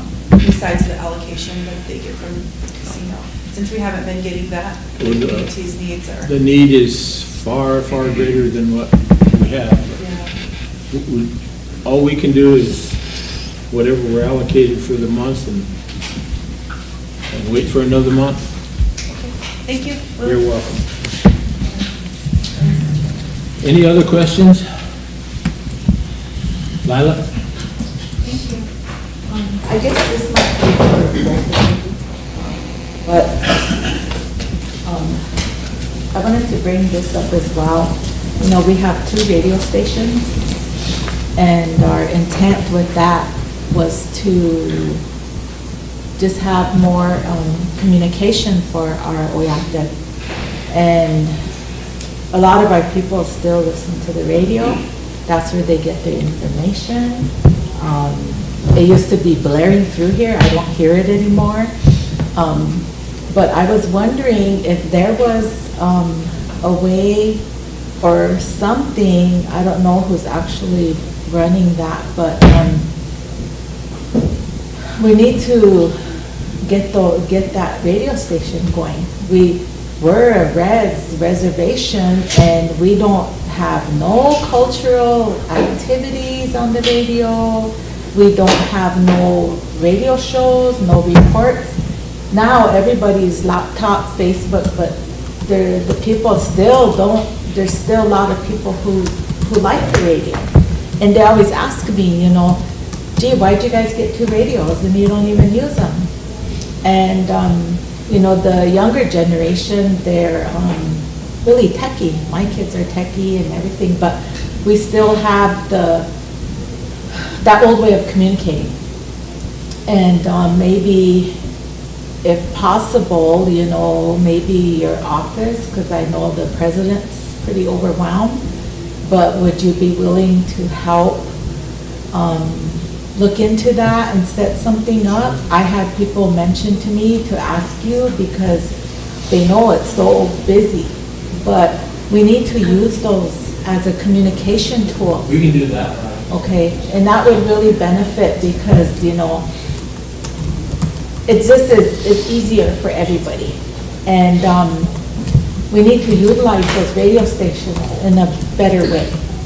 In regards to that, one of the questions I've been asked a lot is what happens to the, people really miss that funeral report. Yes, and They really do. Yeah, and that's our communication tool. And that's how we know things, you know, because people listen to it and then they call each other, tell each other. A lot of times, you know, I don't know either because I'm not always on Facebook or, you know, but we have to come to a better way to get the needs for our people out there. They like to listen to the job journal.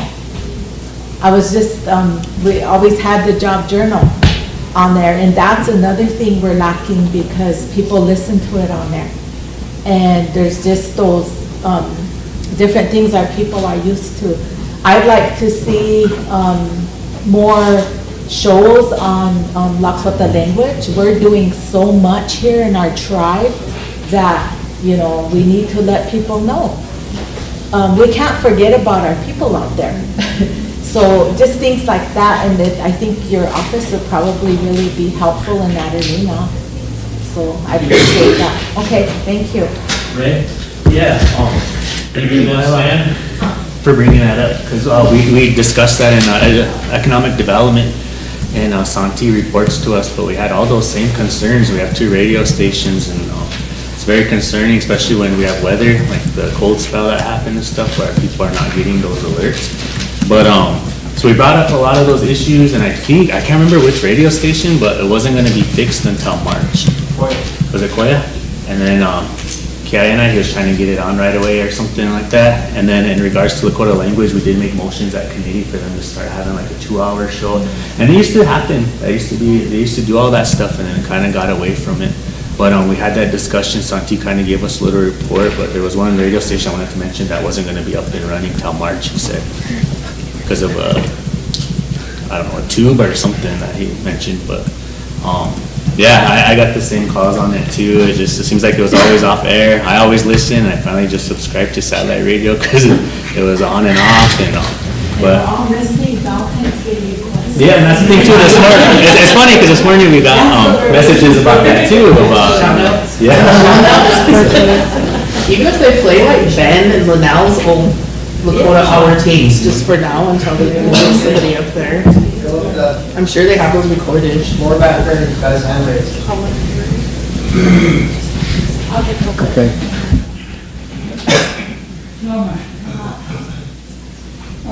My name is Philip Blue Thunder, formerly community member. I'm going to represent Upila Chichak Tuaka Hitakoki. Pelata Lakoti on Tuhanchinka Lakoti Awagla Kokies, Huko Kachni Hapsi. Chate Chatan Yao Aglut Hokta. Yanyo Makekon, Oetic Atuha, Yuchai Champoa. Nakutoke la ata la khoti as nisnala onji numiam ni chokah ni gamat umakyo kah ni goktis. Chahecho atons na washitu na somebody mentioned living in 2 worlds, you know, Lakota and you know, I was going to tell the representatives here, you know, I could get on the radio and talk Lakota sun up to sundown, and some of the people probably won't understand what I talked about. So out of kindness of my heart, I'd like to translate it sometimes, and But I want to go back to what Mr. Vice President Willie mentioned about the mobile homes that are sitting in pier. And my idea was the Rosebud Fair and the hygiene and of living up there for 3 days. Maybe convert them into shower rooms, maybe a couple of them are good enough to be converted into shower rooms, or, put them someplace livable. There's homeless people that don't want to turn themselves into the shelters because they're using drugs or using alcohol. They just need one place to crash out for the night, and that would be a good idea. They call them wet houses in the big cities. And I've been on the streets before myself, and I know what a wet house is, and, where some people are running from the law and they don't want to go into shelters. They just want one place to sleep. And maybe putting a couple of those up at the, one of my nephews almost burned up alive up there, and, I know how homeless people operate and live by, so that's one of the suggestions I wanted to bring up to the floor, and maybe Willie, when he goes up there and finds those trailer houses. And, the treaty council hasn't had a meeting yet, no quorum yet, or missing member, but, I just don't want to give up on the 1868, or not 1868, my mind's kind of going blank these days, but, the Blue Water Massacre thing, that resolution is going to be brought up here. I want it to be, just remind the council that I'm not forgetting, and that, I want to thank everybody here. Ray, go ahead, Ray. Thank you for that. And then Stan. Sorry, okay, yeah, that's fine. Sorry. No, you're good. Stan, go ahead. I just want to make a comment on Korea. And not in my part of the country, we don't get that same. Unless you do streamlining. But I don't know if there's some way that can return that signal so we can pick up on some of the stuff that we've been listening to. Thanks. That's it then, in March, that's what they're hoping for. They got a meeting. Yeah, thank you for that. And I think when Santi came, one of the things is that he mentioned that it was hard to find people to go on the radio and talk Lakota and do the show. So maybe I can have him reach out to you. Or maybe even through economic development, we can have Santi and John come down and kind of give an update on everything. We should look at all the old programs that they did have. There should be something there that we can look at, so. Yeah. Jordan? Thank you. I'd like to make a motion to have Eric start the litigation process for the damage that occurred to our tower up here. That was brought up in economic development as well. And then if the BIA can help with that. I guess it wasn't really reported to us until our IT department went out there, and then they seen that there was damage to it and it's kind of leaning now. So and that messes with our service and things like that as well, so. Second. Okay, motion on the floor, second by Sharon. Any discussion, Chris, question? All in favor? 1, 2, 3, 4, 5, 6, 7, 8, 9, 10, 11, 12, 13, 14. Opposed? 0. Not voting? 0. Motion carried. Council, one last thing I want to mention on my report. A couple months ago, I talked about a trailer project that I took on, and we were kind of remodeling, getting it fixed. We finally completed it after several storms and several months, and after all the holidays we had in December and November, and we finally got it to where it is livable. The tribal member can get moved in there. Just wanted to let you know I finished and made a home for one of our members and her 2 little kids, so glad to get that done. Other than that, that's all I have. Any more questions? Lisa? Motion to approve, second by Emily, question by Ray. All in favor? 1, 2, 3, 4, 5, 6, 7, 8, 9, 10, 11, 12, 13, 14. Opposed? 0. Not voting? 0. Motion carried. Thank you, council. Okay, we have the secretary and the treasurer's report. We need to take a lunch break. Come back at 20 after 1.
Secretary's report, and then treasurer's report.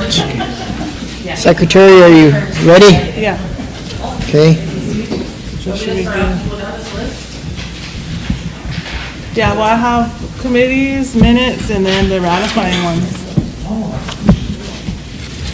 So let's, Yeah, and then we have committee selections and then the minutes for January. It's the only things I have. Then Okay, do well, the ratifying ones? do you have all the resolutions? Or they're all here?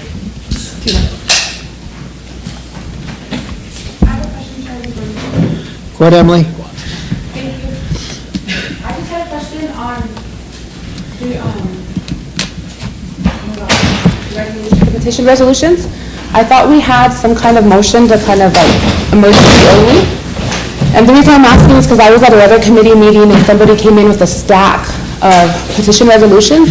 And the committee to approve those happened to be 3 days before that, and they did meet and have a quorum. So I'm just wondering why they're getting approved and bypassing committee when committee is meeting. I've talked to some of the directors that need their time sensitives, and they always say that, so, and I've been kind of leaving it up to their chairs of the committees, and they call the chairs of the committees, and they will tell me, advise me, if I should sign off on a petition resolution or not. I'm not blaming it on anybody else, but that's how it's been going. I did talk to some of the directors saying that there's too many petition resolutions going through, that they should be going to the committees. And so if you guys want that to continue that way, maybe we need to reaffirm that motion that says that we only do petitions for time-sensitive resolutions.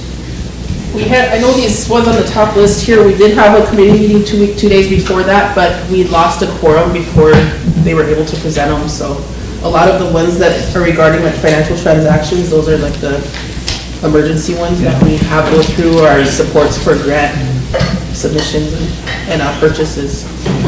So I take advice from the chairs of the committees as well, so, go ahead, Emily. I would just like to make that motion to reaffirm that existing motion for emergency only. Motion on the floor to reaffirm the petition resolutions will be only done if it's time-sensitive. Second by Ray. Go ahead, Chris. Would we have to put that on like a resolution too, so that it can become collectible at all? Can I answer? I had planned to bring it up on governmental affairs, but we weren't able to get a quorum at our last meeting, so if we want to go that route, I'm happy to do that, but in the meantime, I'd still like to have the motion. Okay. Okay. Which one had your hand up for questioning that motion? Michelle? Okay. All in favor? Go ahead. If I'm not mistaken, the previous motion was just grant-related for petition resolutions. If the secretary can look it up to see what the correct language is, just so we're getting it right. I can make a new resolution that would encompass all of that, if that would be better, maybe? Yeah. I'd like to amend my resolution. Motion to approve grant, time-sensitive grant. How would you say that? Just to include any petition resolutions that need to be. Purchases or immediate financial transactions. Do you guys? Is that good? Because sometimes whenever a bid is made, or something is out for bid or quotes, and then that quote is only in existence for a time period, and then if they bring it to committee and we don't meet or we lose quorum or don't address it, then that quote maybe they'll have to go out and re-quote it for a certain period. Oh, I see. So that's why I included purchases on there. Okay. Is that okay, Emily? It's your motion. I just want to make sure that we're not allowing people to bypass, because that's what it Okay, really let's appears to be happening. state your motion again. Oh, I'd like to make a motion that any petition resolutions are by emergency only. And if there's any question, that you notify full council before going Okay, forward. we'll send you out a group message, group message? Okay. All right, is there a second to that one? Ray, question by Chris. All in favor? 1, 2, 3, 4, 5, 6, 7, 8, 9, 10, 11, 12. Opposed? Sure. Not voting? Thank you. Motion carried. Go ahead, Lisa. I have a comment too. Can you ensure that during our council meetings that we do go through all our necessary resolutions that we need to? You know, in July, we went through, or January, we went through 3 months of resolutions. It's like a 3-pager that we had. And if we could move forward from discussions, clarifications, or questions and get to our resolutions in a timely manner, then we wouldn't have to worry about going through these petition resolutions to go through. Okay, Because a lot of times, we don't have a lot of time during our actual council meetings to address the resolutions that need to go through, so. We'll keep you on track, okay? Yeah. Okay. Okay, we're going to start out with the resolutions that need to be ratified. 2023-417, submitting an application and proposal for a tribal electrification. I think Sherry, you was working on that one, right? Are you familiar with that one? Yes. That was done by resolution because we had to have it in at a, There was a strict deadline in December, yeah. 22nd or 24th? Yeah, it was Friday before Christmas. okay. I'll entertain a motion to approve or ratify it, 2023-417. Motion by Cher, need second. Lisa? Any more discussion, question? All in favor? 1, 2, 3, 4, 5, 6, 7, 8, 9, 10, 11, 12, 13. Opposed? 0. Not voting. Motion carried. You want to read these down, Lisa? You've done it before, if you don't mind. Yeah. I'll move to ratify Resolution 2023-418.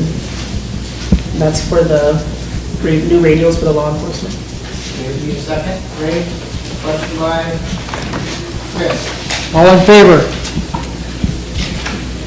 1, 2, 3, 4, 5, 6, 7, 8, 9, 10, 11, 12, 13. Opposed? 0. Not voting. 0. Motion carried.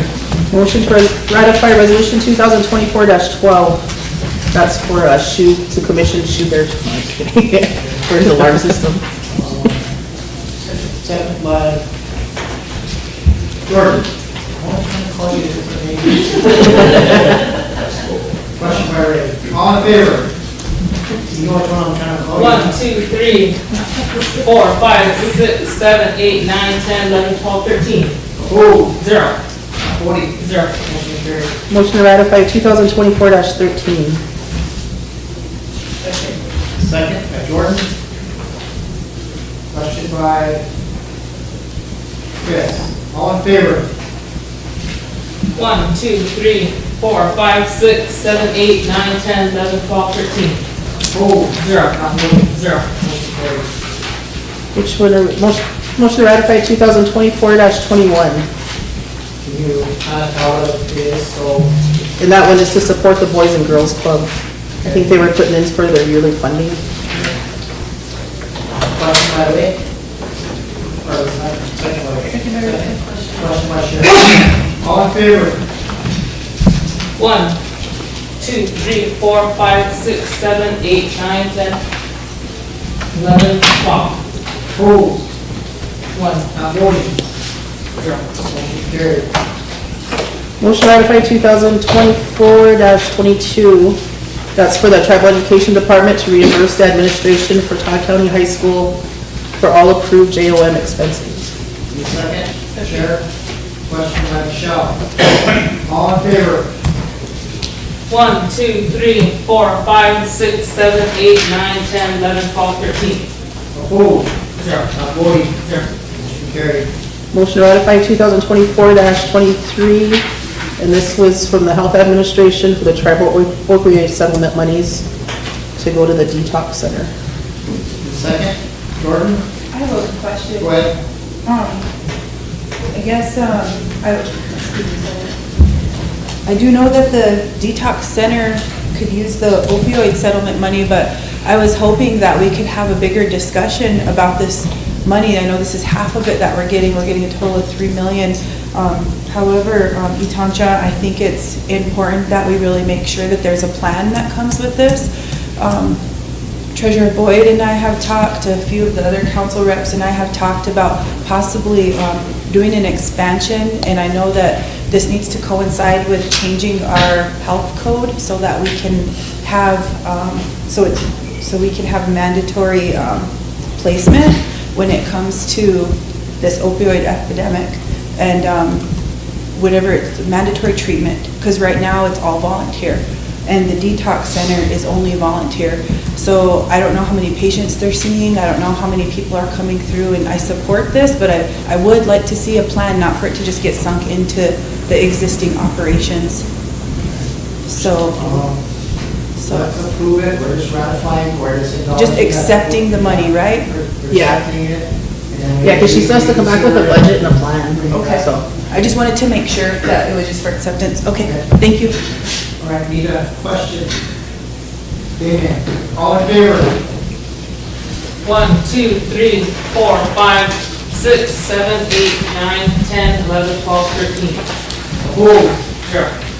Not voting? Here. Motion carried. motion approved 2024-32. This is for the Health Administration to purchase with Tribal Nations Care for supplies of $165,000.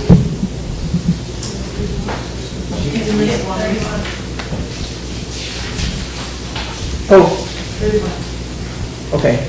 Well, I'll approve 32, then I'll go back to 31. We'll go back to 31. Second by Sheriff. Question by Damien. All in favor? 1, 2, 3, 4, 5, 6, 7, 8, 9, 10, 11, 12. Opposed? Here. Not voting? 1. Motion carried. Motion approved 2024-31. Second by Sheriff. Question by, you want to kind of give a description of what you're approving? And that's to hire 2 nursing staff positions from Rapid City Temp for the behavioral health detox. Okay, any questions? Ray, all in favor? 1, 2, 3, 4, 5, 6, 7, 8, 9, 10, 11. Opposed? Not voting? 2. Motion carried. Motion approved 2024 dash. Go ahead, Michael.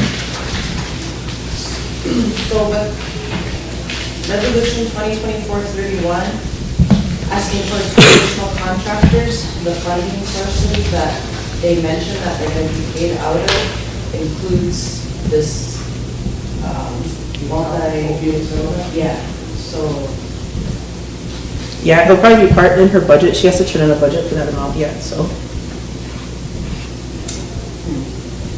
I guess going back to Sherry's comments earlier is, I guess we should wait to see that budget for this opioid before we approve 31. Can we get through those and you guys can consider it and maybe, Table or something. table or something? So that's the only way we get around it. Started and approve by condition resolution, so.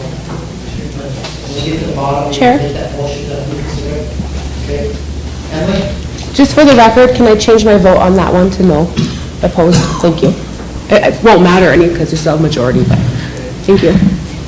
So, go to the next one and we'll talk to Ed. All from there, come back. Motion approved 2024-34. 33? Oh, 33, I'm sorry. Go ahead, Wayne.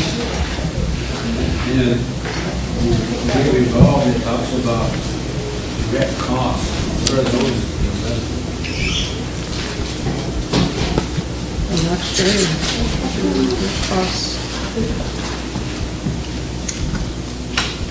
Does that go into Mass General?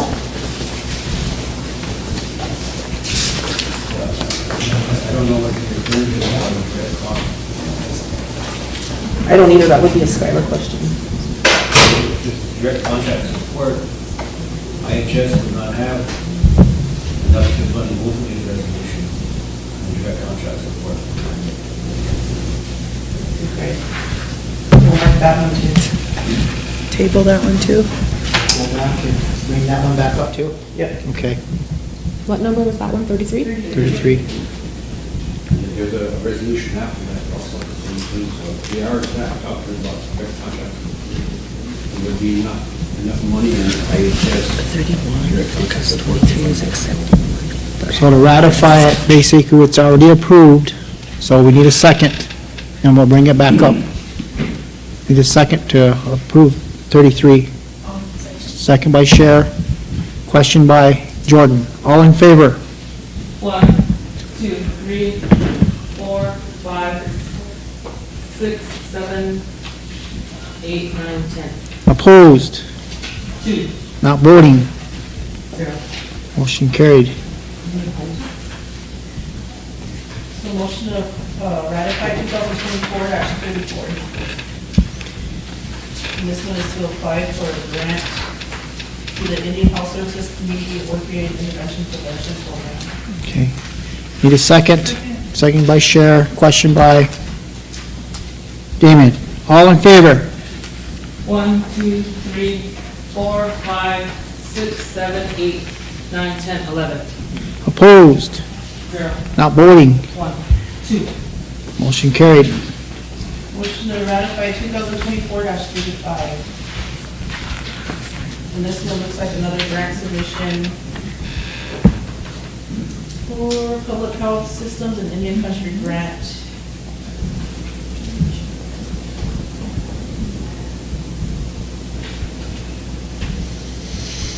A stereo mentor to purchase that. Okay. Stereo meter. Okay. Does everybody understand what it is? Need it? For the chartered board. Need a second? That's our IRB board, yeah, sorry. IRB board? I'll second. Second by Cher, question by Damien. All in favor? 1, 2, 3, 4, 5, 6, 7, 8, 9, 10, 11, 12. Opposed? 0. Not voting? 1. Motion carried. Motion to ratify 2024-36. Okay. Need a second? Cher? So this one is indirect costs. It has the same language again, I'm not sure what it is. Okay, we'll table that one too. Okay. So what the motion to is approve the ratification. You approve the ratification, we'll go back and reconsider and table. Your question? Second by was Cher, question by Damon. All in favor? 1, 2, 3, 4, 5, 6, 7, 8, 9, 10. Opposed? 2. Not voting? Motion carried. I'll do a follow-up motion to table 2024-23. Reconsider. 31. Well, that's that settlement one, right? No, 30. 31, 33, 34, and Do 36. you want to revisit 23? No, because I was just to accept. Okay. So reconsider, 2024-31. reconsider and table until a budget is, Well, reconsider and table until clarification by the health administrator and regarding the funding sources. okay. Need a second?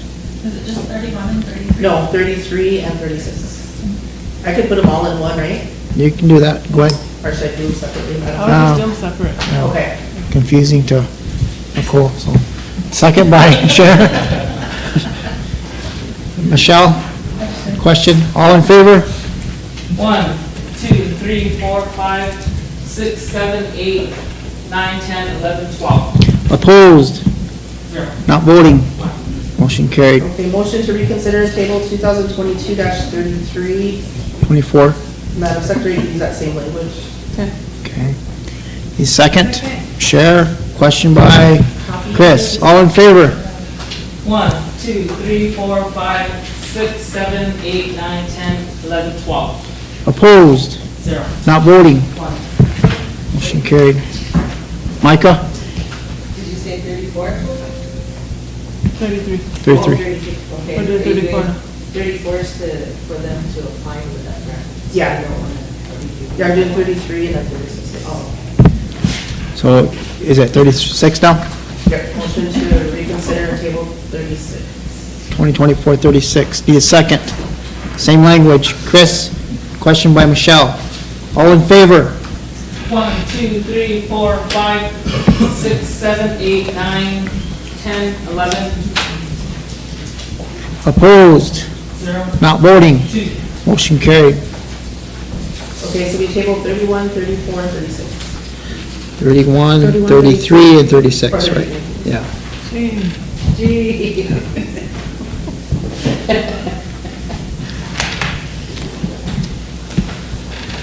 Okay, next is the, Our committees.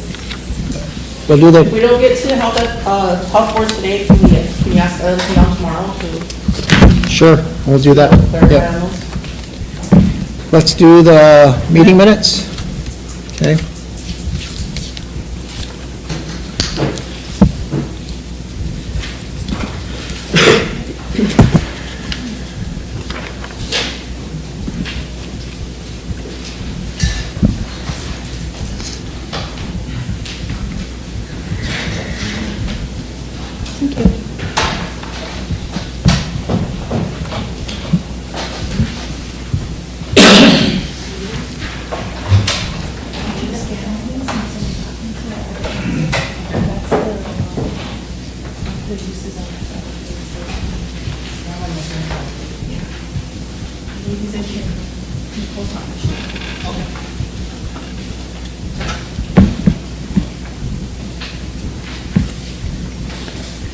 Okay, we have meeting minutes from January 2nd.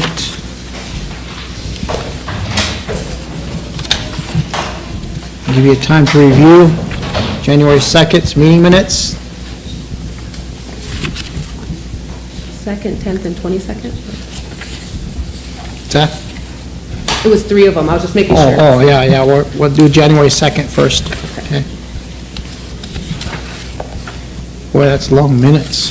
It's 11 pages. Really?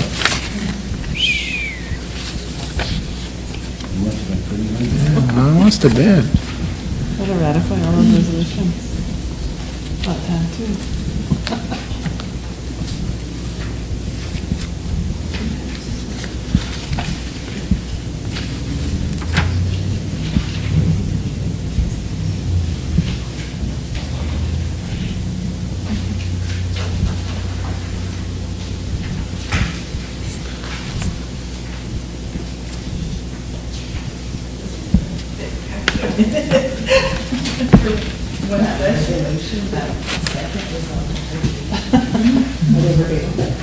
I double spaced. Go ahead, Michelle.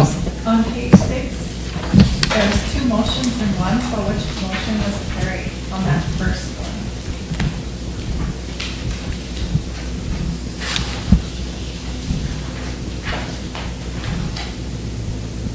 Is that the very first one? Yeah. There's a motion to approve and there's a motion to table. Yeah.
there any questions on January 2nd meeting minutes? I'll entertain a motion to approve the minutes of January 2nd, 2024. Chris, second by Cher. Any question? Dan? All in favor?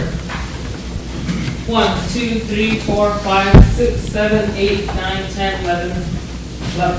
Opposed? 1. Not voting? 1. Motion carried. January 10th.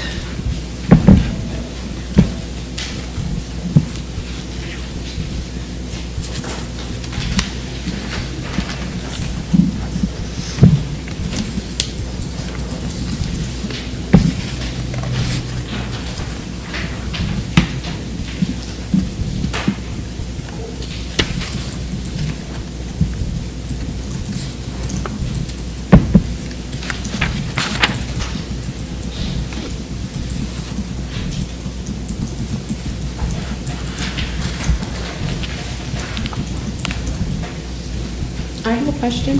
Go ahead, Emily. Thank you. It's just a question on that motion regarding the use of vehicles by community, like during EPP. I was just wondering if that had gotten worked out, like with whose use or insurance or anything like that, in case a storm happens again? I didn't, and I apologize, I didn't get a follow-up on that, so. that No worries, I was just something- reading it in there, yeah, so I wanted to follow okay. up. Thank you.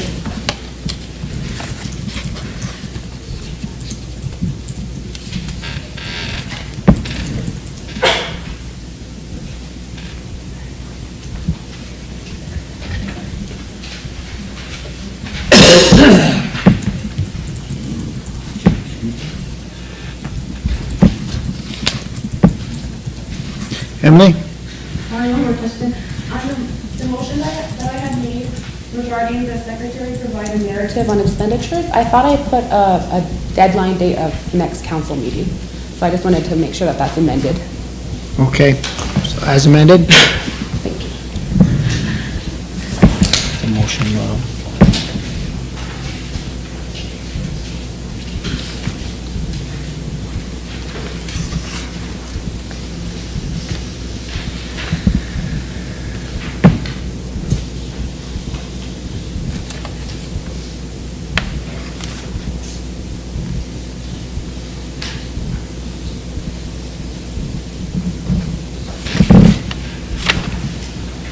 What are those TBC interviews?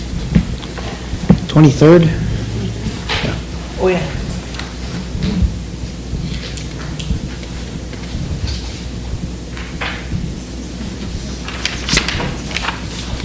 Go ahead, Emily. I was just going to move to approve as amended if there's no other questions. Motion by Emily to approve as amended, second by Ray, question by Chris. All in favor? 1, 2, 3, 4, 5, 6, 7, 8, 9, 10, 11, 12. Opposed? 0. Not voting? 1. Motion carried. Go to January 22nd, meeting minutes.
I'll move to approve the 22nd. Motion by Lisa, second by Emily. Go ahead, Chris. All of, how are the resolutions coming along for the opposing and, supporting the House bill, consent bill that Yep. So, those need to be, okay. Michelle? Question by Chris. All in favor? Oh, we have a question, so. Is there any update on the Attorney General? Attorney General, we still haven't had anybody in there, and I was looking at that the other day. They have all the positions under the Attorney General, but they don't have the Attorney General on there. So, I was, yeah, Weren't you working with the HR director to ensure that those are being advertised? yeah. Well, I just called them yesterday. I'm not making excuses again. I just called them again yesterday. I had a concern about some of the ones that were advertised. People don't know what to do with them when they call in on them, so. We might have had a discussion regarding, Yeah. bring it up now, or? I wanted to make a motion for Wayne Frederick has sent out a proposal from Peebles Kidder. And so I wanted to make a motion for Eric to draft a resolution to bring on Peebles Kidder for our Attorney General office. You won't be on site though, right? Is that when we don't go? Yeah. Okay. And for Eric to also draft a contract with them and to reference the Attorney General's ordinance. Okay, bring it back to the next meeting? And then to have it come out of the existing Attorney General's budget. Because it should be carryover from last year. Yeah. Okay, second by Sheriff. Question by Michelle. All in favor? Yep. And have it presented at next council. All in favor? 1, 2, 3, 4, 5, 6, 7, 8, 9, 10, 11. Opposed? 0. Not voting? 2. Kevin, that was out of order, but I'll withdraw my motion to approve those. Oh, that's right. All right, we'll go back to motion to approve the minute. I don't think you got a second anyway, so. Okay. We didn't get a Shot second. down. I'll second. Oh, okay, well, let's do it again. Lisa, motion to approve January 22nd, 2024. Need a second, second by, oh, Chris. Question by Michelle. All in favor approving January 22nd? I apologize, I just wanted Micah to address that. 5, 6, 7, 8, 9, 10. Opposed? Not voting? And I Motion think Wayne carried. did send out that proposal too, so I don't know if you were a chance to look at it. Yeah. I did kind of read it on that proposal. I was just, the only thing I think that probably can become a problem if they're not on site enough for the availability for the people who needs them. We'll have to call them on the phone or however else we're going to communicate, but it could work. It could work, yeah, it could work, yeah. So. Eric can work that out. Okay, we have January 24th, 2024.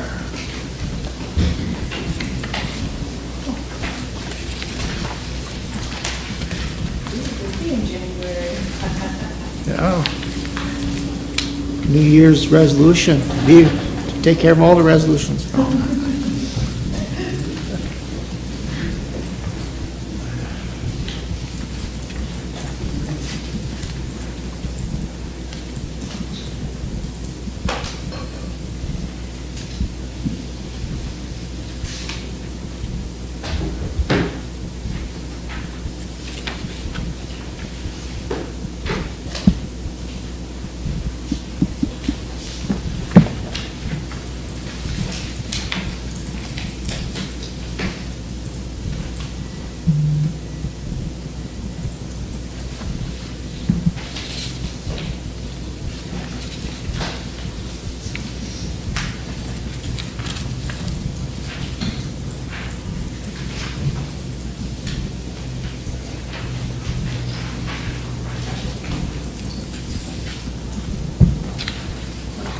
Micah, you have a question?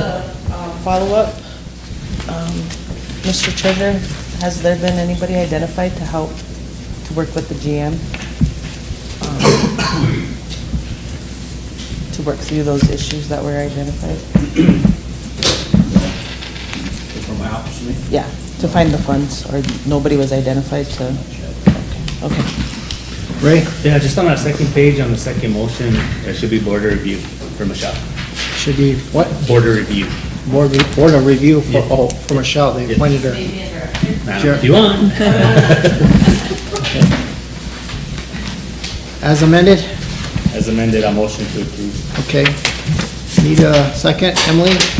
Question by Chris. All in favor? 1, 2, 3, 4, 5, 6, 7, 8, 9, 10, 11, 12. Opposed? Not voting? 1. Motion carried. One pager, January, page and a half, January 26th.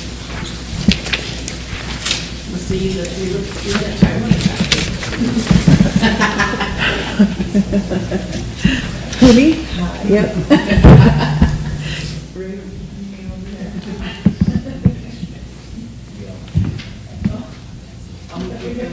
Motion by Lisa to approve January 26th. And second, Ray. Question by Chris.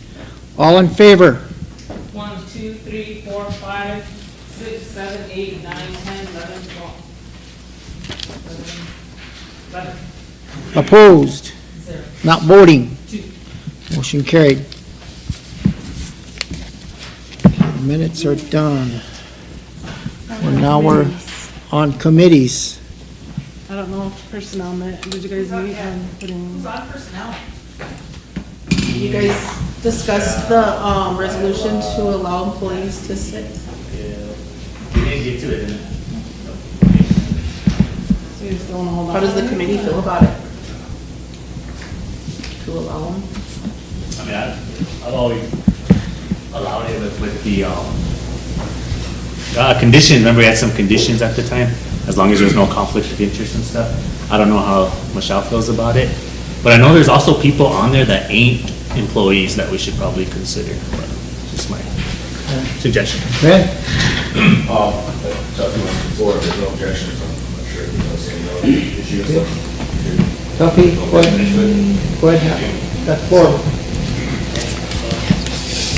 Yes, the treasurer report.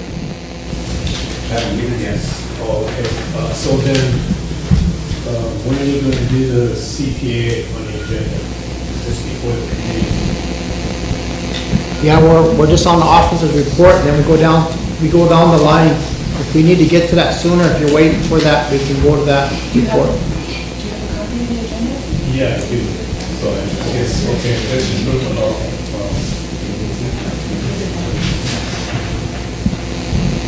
Yeah, Do the secretary now. we're doing the secretary, then we'll do a treasurer, and if we'll get to the CPAs after that. That's okay with the council. So, Tuffy, don't have to wait here all day. Okay. And, so I don't know if I was coming back. Community minutes, but if that's addressed in the treasurer's report. Yes. I will need to be, I guess, involved in that discussion. Okay, all right. Thanks.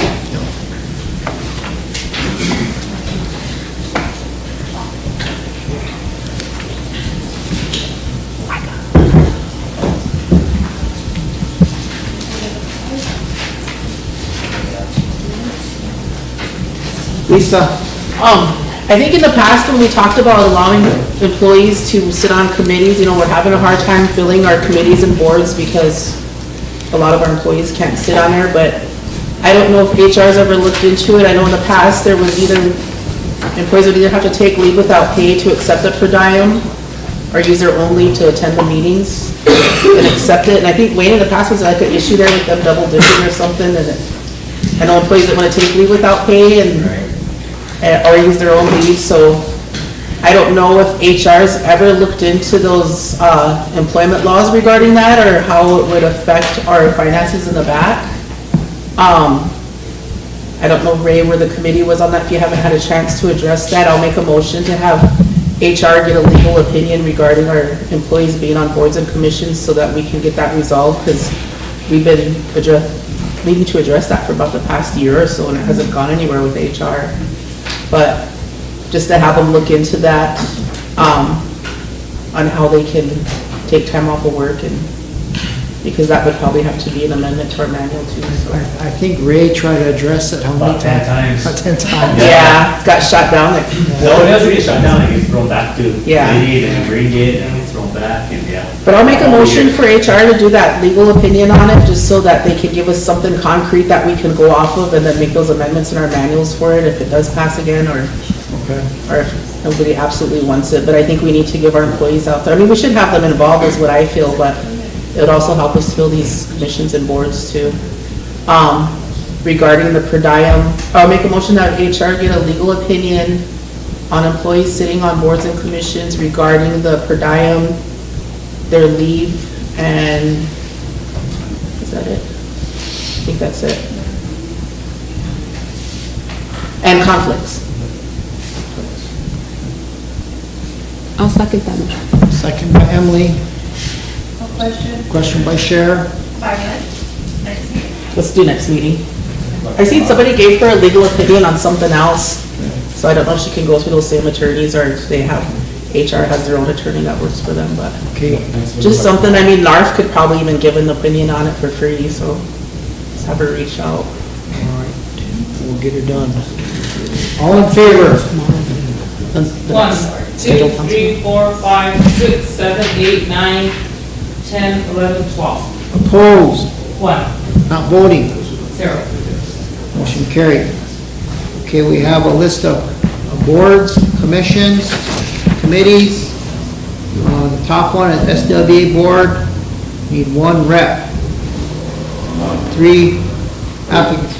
We're going to go through this, that, well, the employees part of it too, we said it goes with it. Because they're not eligible right now. That's what I'm saying. Yeah, they're not eligible right now. You know, how they tried to deal with before is they reconsidered and tried to rescind the portion in that section in that personnel manual that says that employees can't sit on boards, commissions, and committees, so. Yeah, we'd have to go back, I mean, if council would allow that, then we'd have to go back and amend our policy too. Right now, it's policy that they can't, so we can't consider them at this time. Okay? That was my question, just to clarify on that. So we wouldn't have to take it before either. So that's what I'm saying. You just have to, Yeah, tell you guys want to do, the ones that are on the boards remain seated, tell you guys replace them, so. Emily and then Sheriff. my question was just, I don't work for HR, or none of us do, so I don't know how we could verify who's an employee and who's not. They put them on the spawn or application and everything. So how do we know, so like, out of this list, how do we know who's a tribal employee to cross off? I mean, I know some people that work, you know what I mean, but I'm just trying to be official and like, Yeah. that should be like HR, somebody should be able to kind of cross-reference, and if they don't meet that qualification right now, then I don't think they should be on there. Or hold off again until we address it, but they've been holding off this whole time. Sheriff? Thank you. The utility commission really needs a member, and I want to request that the council make a suggestion today. I know that there was a motion in the minutes to see Chris Ron, and that there was a tabling motion due to a conflict of interest, or possible conflict of interest, and requesting clarification. However, we have a lot of big things that are coming up with RST and all these energy grants. And last week, I attended an energy conference, and there's so many things that are coming up that might be gone when this administration, Biden's administration is done. So I really want to make sure that we're moving forward. And right now, the interim board is members of the Economic Development Committee and members of ResCo, or TUC, I'm sorry. So we really need those members to have a meeting, an official meeting, and seat a member on that ResCo board. Otherwise, we can't even apply for like an EIN number and get a bank account, none of that. So business is on hold until we can get that done. So I really would like to ask the council to consider, and Chair, do you know if there was a finding regarding the selection that was made? I don't know. I know what the potential conflict could be, but I don't think it would have, it's a conflict till something happens, and you can always abstain. You know? Okay. Is there anything in our bylaws or council rules of order that say if we're gonna hold off on this, that we could, place, somebody else on the committee interim to help, like maybe the vice chair, volunteering Willie, or somebody to sit to help make quorum. Because I know that Cowboy has a seat there and he's been showing up, but they have 2 members that just have not been making quorum. What board is it? Pardon. Tribal Utilities Commission. I can volunteer as a rover or something until you get something more final if it's holding up. It is holding up business. I don't know if that's allowed. I don't know if it's allowed either. I know the vice president is allowed to rove when there's not, but I don't think, if you're not on that committee, I don't think you're allowed to rove for somebody else. Because it's an at-large seat? Yeah. So- Okay. But I think, It's not a council seat? Yeah. I think the vice president is able to do that, so the TUC commission. Oh, good. I've never been called in, but I sure would come. Even for an at-large seat, he would be able to make quorum? Yeah, I'm pretty sure that's how it works, so he's been doing it. Okay. Should we Yes. have okay, should we have the secretary, could you research that to make sure that it's doable? Because I really would like to get it filled, and if the council already made a decision, I hate to go against the council's decision, but they do need that. So let's go through each commission and our committee. And are we going to deal with the board of directors today? No? For SWA? I feel like we should wait in case they're eligible. Okay, so we're not going to do any commissions or committees today. Chris, then Rick. So then we have that issue, but then what about all the current directors and employees that are sitting on current committees now? They were like grandfathered in. I don't know of any of them that are. Well, one of them is. Some of them are.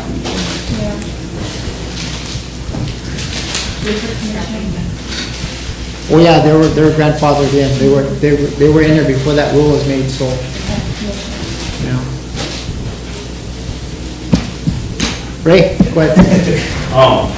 Some of these people that are listed on some of these committees are not employees. So like, for instance, Transportation Committee, those 2 ain't employees, and we really need at-large members. So I mean, I don't know, if we want to deal with the ones that aren't employees, I mean, I'll make a motion to seat those 2 individuals and keep advertising the one for Transportation Committee.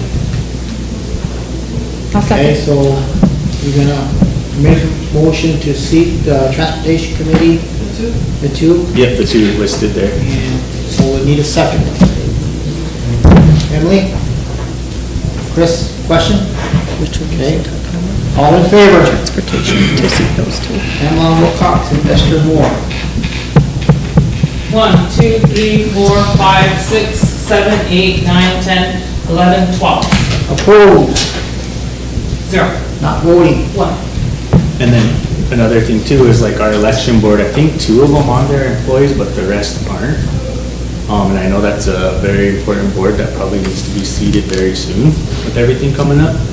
And the notice is being out already, so. So we probably need to. Number 3 and 8, I think are employees. I don't know if anybody else, if there's anyone else, but. 8. I would like to vote on them today. Okay. Well, we can do that. We can. Chris? Also regarding this too, with other things coming up, we're in that threshold of the 6 months with the Rosebud Fair, and I know that we made a motion to, I think it was the seasonal director, our person to oversee it, or. The fair manager? Yeah, fair manager, we're gonna do that, and then you just start going through that process. Yeah, we need to do that. There was an advertisement that went out to advertise for our fair board manager. When it got back to the council before you guys came in, that they possibly wanted that to be a seasonal thing, like maybe a 4 or 6 months position, and it stopped. So all those applicants were just sitting there. So we never did select anybody, we never did go back to it. So if you guys want me to go back and bring those applicants forward, I can do that too, if that's what you guys wish. I think it'd probably be best because the fair is coming up soon, and Yeah, we didn't have a fair board manager last year. Yeah. So, Somebody must have Go ahead, said. go ahead, Ray. On that too, when does, the committees get advertised for the fair? Like the powwow committee or So they should be special doing that events now, we should be committee? doing that now, we should. Well, I'll be- make a motion to advertise those, committees for the fair. Okay. I got a Motion question. by Ray, second by Chris. Go ahead, sure. In the advertisement, can you please be clear that those are not paid? Because it was construed to everybody, but then they're coming back to Budget and Finance requesting to be paid, but those are volunteer seats. I just was asking for clarification on, the manager position. Does that need a separate action to revive that, or? No, this is just for the committees, like power committee. And I'm just asking because if we're gonna be advertising that, it would be good to have somebody Yeah, to kind of I would oversee do that. Maybe you guys want to decide if it's going to be a full-time position or a seasonal position. That's what the debate was before, was we're going to do that, so we never did take any action on that. We never did hire anybody for last year because of that. Thank you. Sharon, did you second that motion? Yes. Kristen, do we need a question? Question. Sharon? All in favor, advertising committees for Rosebud Fair? 1, 2, 3, 4, 5, 6, 7, 8, 9, 10, 11, 12, 13. Opposed? 0. Not voting? 0. Motion carried. So April to September? April through September? I guess I want to move to seat Chris Ron to TUC to bring up the motion that was tabled. I'll second. Okay, second by Ray. Question by Damien. All in favor? 1, 2, 3, 4, 5, 6, 7, 8, 9, 10, 11, 12. Opposed? 0. Not voting? 1. For the record. Okay. For the record, Jordan didn't vote.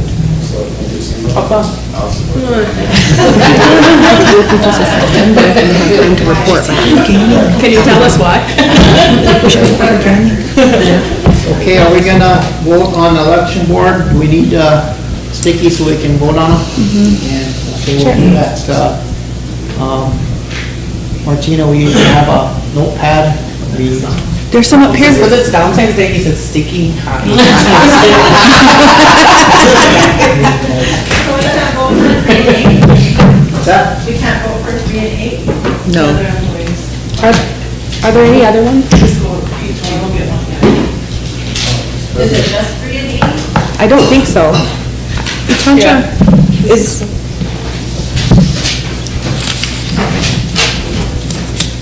Itacha, Yeah, go ahead. was there any discrepancies with any TLE employees?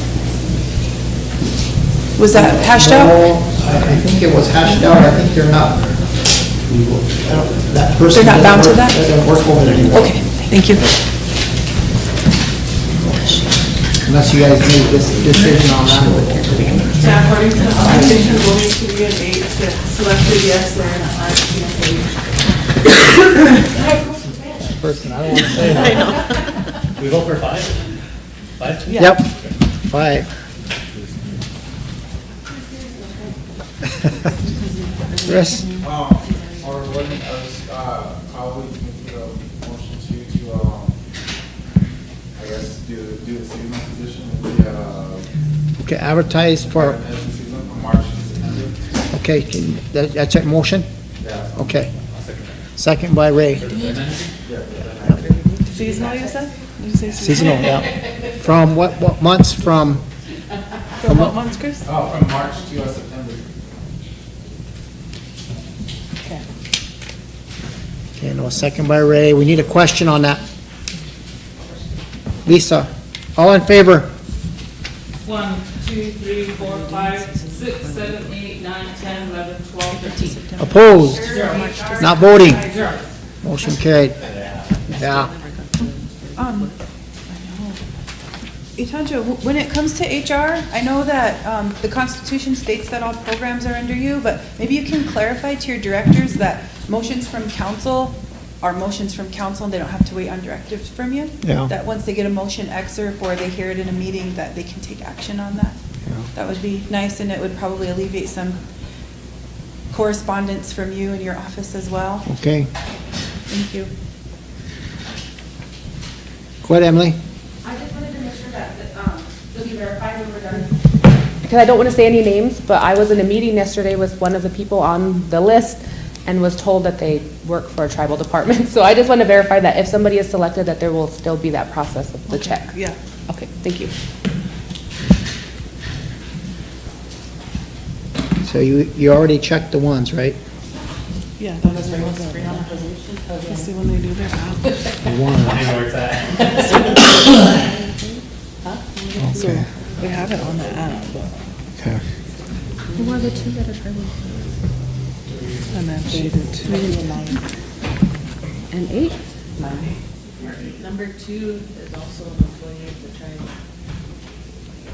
Well, she's at Veterans All. Okay. Yeah.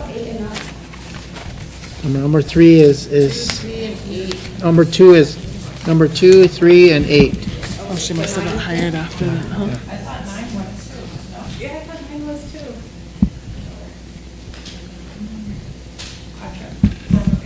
Former contract. 2, 3, and 8. So that leaves 5, huh? Oh.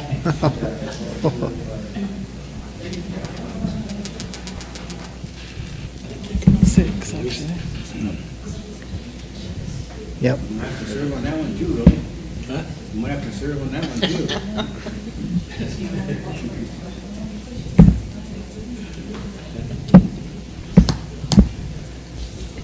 She must have turned it in after she got, or before she got hired. Yeah. She, Yeah, and I asked her yesterday. I think she said she was at Veterans Affairs.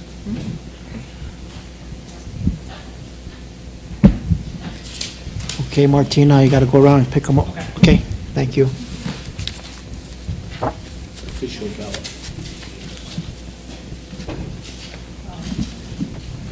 They're official now.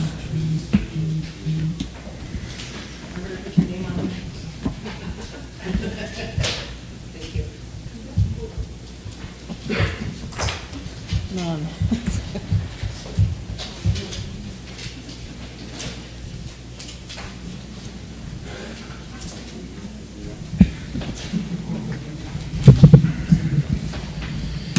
I got my sheet ready.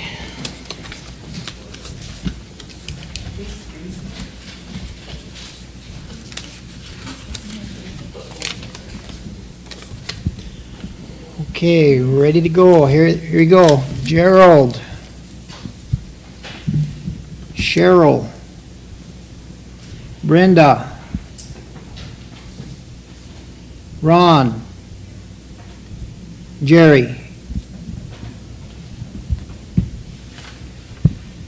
Brenda.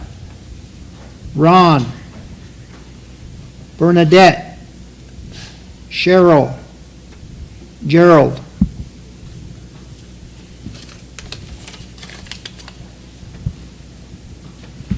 Cheryl, Ron, Brenda, Bernadette.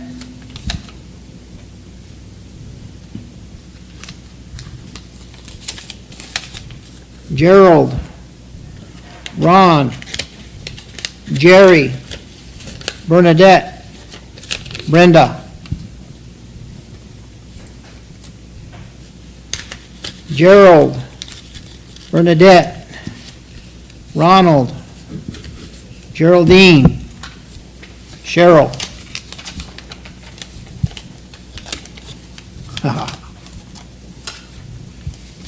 This one votes for Uncle and Auntie, he said. Spoil ballot.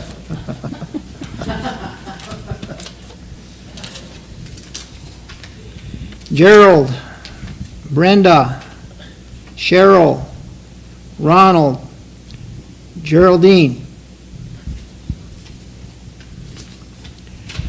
Tanya, Cheryl, Bernadette, Brenda, Geraldine.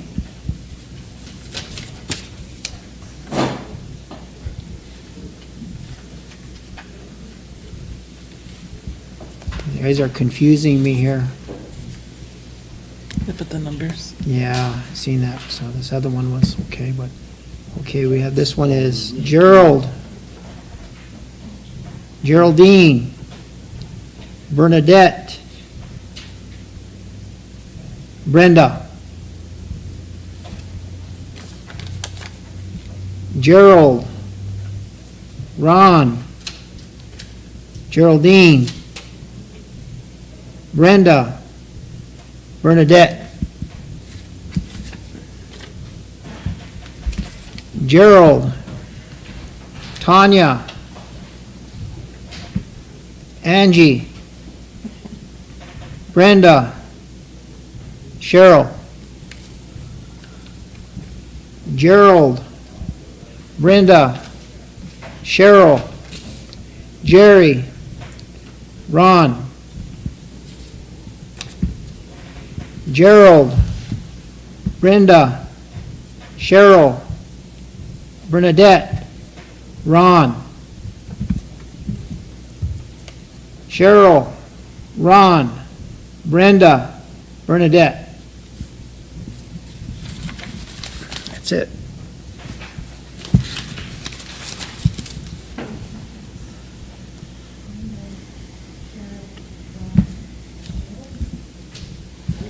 Okay, so your top ones. Bernadette, Cheryl, Ron. 1, 2, 3, 4. So it'll be Gerald with 10, Gerald with 10, Brenda with 12, Brenda with 12, Cheryl with 10, Cheryl with 10, Bernadette with 9, Bernadette with 9, Ron with 10, Ron with 10. That's and Jerry with 8. 2, 3, 4, Jerry at 8. So top 5 are Gerald, Brenda, Cheryl, Bernadette, and Ron. Motion to seat by Sheriff, second by Ray. Question by Micah. All in favor? 1, 2, 3, 4, 5, 6, 7, 8, 9, 10, 11, 12. Opposed? 0. Not voting? Motion carried. Okay, are we dealing with any of the other commissions or committees?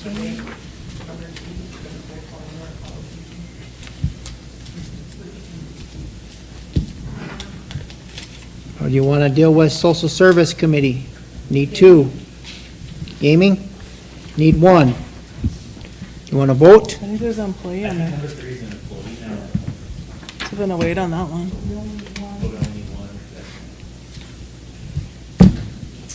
Just to be fair, I don't know.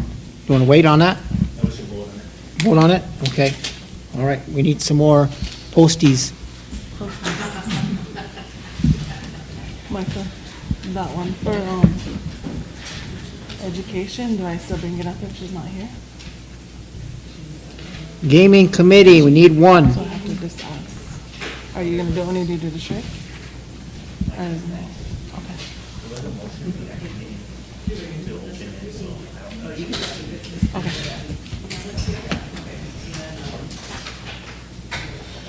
Then we have a seat that needs to be filled by council right here, because she never came, I guess it was Dara. Education Committee, And okay. then this one is Micah's seat, she resigned back in November and it hasn't been taken care of. Okay. So that's another council seat that we need to Judiciary fill. and Education. Yeah. Okay.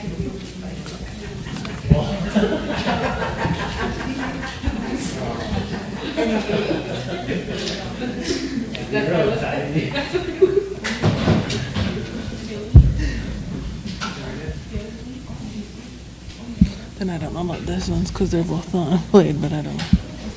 Yeah.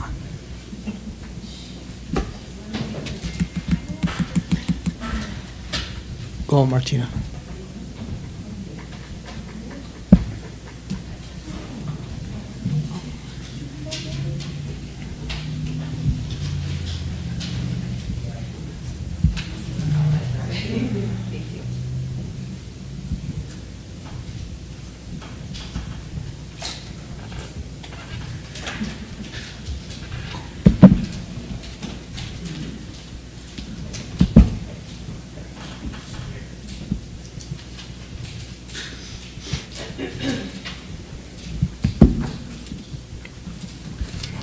Okay, you should have voted for one. Ready? Mandy. Mandy. Mandy. Mandy.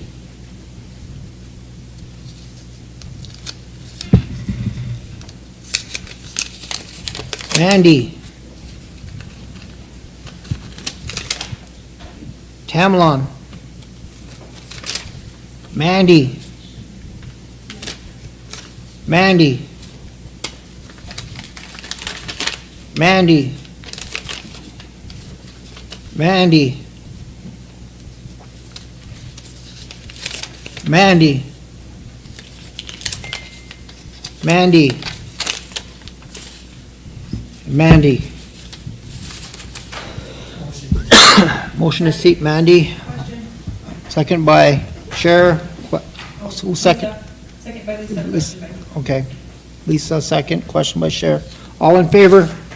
1, 2, 3, 4, 5, 6, 7, 8, 9, 10, 11, 12. Opposed?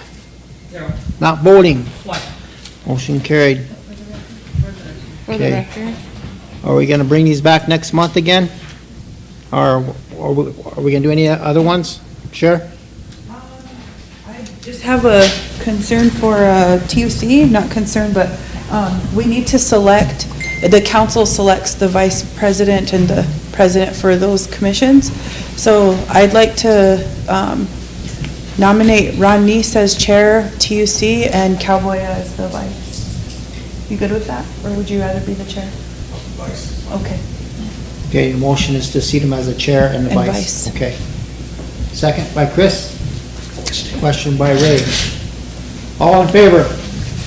1, 2, 3, 4, 5, 6, 7, 8, 9, 10, 11, 12, 13. Opposed? 0. Not voting? 0. Motion carried. Okay, is there any more we're gonna deal with today? We're gonna get opinion from HR and then deal with the rest, or? Social services. Resolution on the Hartsville Drive. Just number 2. Yeah. Good, yeah. Okay, so a motion, seat, is that what, who's motioning? A motion to seat number 1 and 3 on. Motion to seat number 1 and 3. Social services. Social Service Committee. Need second by Chris, question by Emily. All in favor? 1, 2, 3, 4, 5, 6, 7, 8, 9, 10, 11, 12, 13. Opposed? 0. Not voting? 0. Motion carried.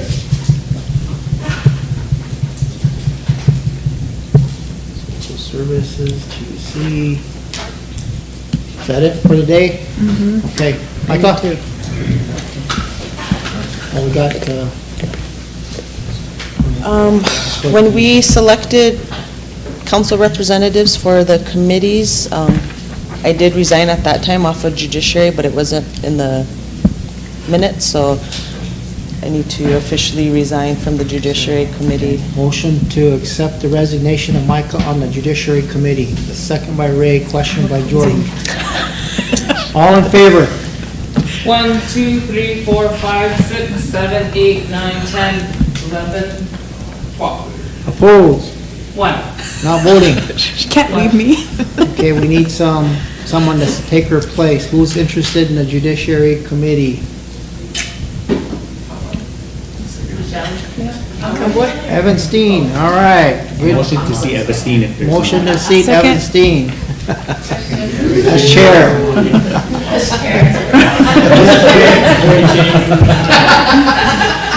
Second by Michelle. Question by Emily. All in favor? 1, 2, 3, 4, 5, 6, 7, 8, 9, 10, 11, 12. Opposed? 0. Not voting? 1. Motion carried. Itancho, could we take a Yep. 10-minute break? Let's do it. Okay. I got one more. Okay, Um, education, right? For our Education Committee, we did, quite a while back, we had one of our council representatives resign off of the Education Committee. We did make a motion at our previous meeting, or 2 meetings ago, to bring it to council for another rep to be seated on Education Committee. So usually after 3 meetings and no show, no call, no show, they replace you, so that's what we're doing. Well, have, anybody interested sitting on it? I have a side question. Yeah. Is that 3 no call, no show a rule somewhere, or is that just like a? Oh, It that's- states that's- it in the it's- ordinance. It's an ordinance, so. Yeah. Yeah. I'll nominate Karen. She's not even here. Nominating Or Bill. That's the one.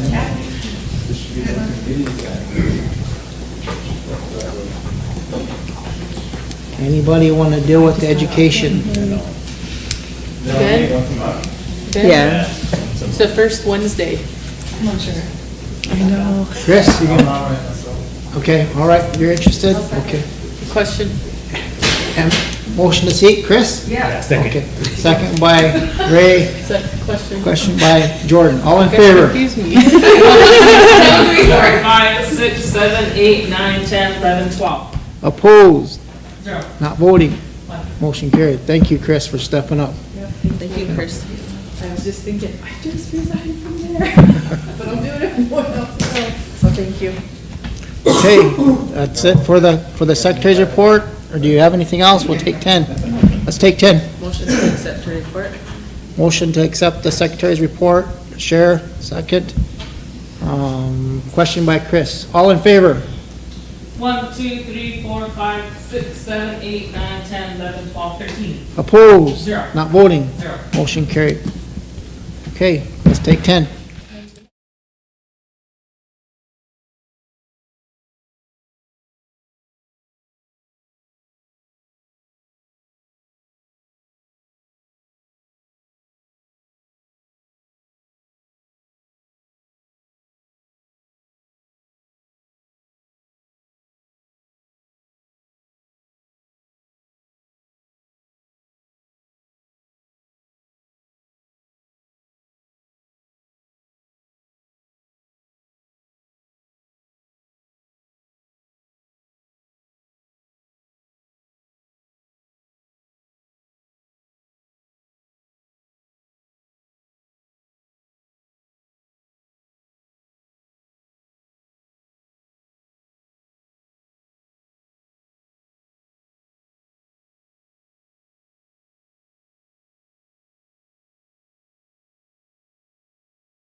To the treasurer's report. Chris, do you have something? Yeah, before we get started, I just want to give a shout out to the emergency executive for thinking about us for and giving each of the representatives here and the administration Valentine's card. So, thank you to the school out there, and we really appreciate your guys' love and support, and just know that we're really grateful for all that you do and all that you want to do in the future. So, shout out.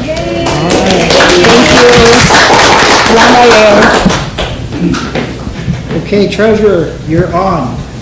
I'm on. Thank you. Thanks, Council, for doing the work that you do. I got several things I want to just report on. First of all, the updated financial reports should be sent out on Friday. The reports I send out, they should be out by Friday, updated ones. In your email. If anybody wants hard copies, stop by. But otherwise, I just email it to you guys. Well, we can start with the audit, but because Tito this year wants to talk about the community, I'll start with the communities first, and he doesn't have to sit the rest of the afternoon unless he wants to. As far as the casino goes, I did have a conversation with the acting manager yesterday. He promised that he will have a check to us by Tuesday for the allocation. But in the meantime, any of these communities that have been running out of propane or lights need to be paid, have no money, we've been paying them. What I told the Antelope community when I went out to Antelope community is that if the casino didn't pay us this month, then I would come to you guys, ask you guys for a monthly allocation, and I would do that on a monthly basis until our casino come back on track. But hopefully, the check will be here Tuesday, and after that, we'll get it monthly, get caught up. I'm not sure, Tuffy might have some other questions about the Community Chairman Association. I'll let Tuffy ask his questions. Well, nobody have any other questions. I mean, that was a big issue there. Communities have to be solicited, and kind of the word was, it might do us 2 months without any kind of appropriate or allocation. And so they were concerned, so we took some action at our meeting, and then I was going to bring that to budget finance yesterday, because there was no meeting, and then it just turned into chaos. I refuse to participate in the chaos.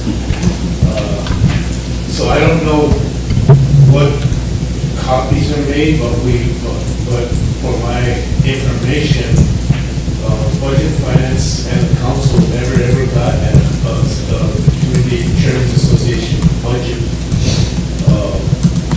And so apparently it's never been approved. There were no budget submitted. That's also what the committee and council did. They approved your budget at last year, so you started with 20,000. So we have a budget that's been approved, that I was bringing. I know there's a copy somewhere in the secretary's office. I don't know if they made the copies or not. Then another issue that came up was, I think it was EPP email, we sent out an email about some trainings that were being at CPR, a couple other ones. Some of our community chair people went to that, and then they came to the meeting, and they wanted to give per diem for it. So let me back up first. In December, or when we organized in October, Steve Benoit Jr. was elected president. Then at our December meeting, he said it's just too much, with my job, especially being president of this and being community president, so I can't do it. So he resigned as the community chairperson's association president. So I, as vice president, have been filling in. So we had an election, and Bob Becker's the new president, and I don't know if you see my email, Mr. Chairman, but I said we need a time just in your office where he can get sworn in. Yeah, I seen that. If you work with him, and we'll get that taken care of.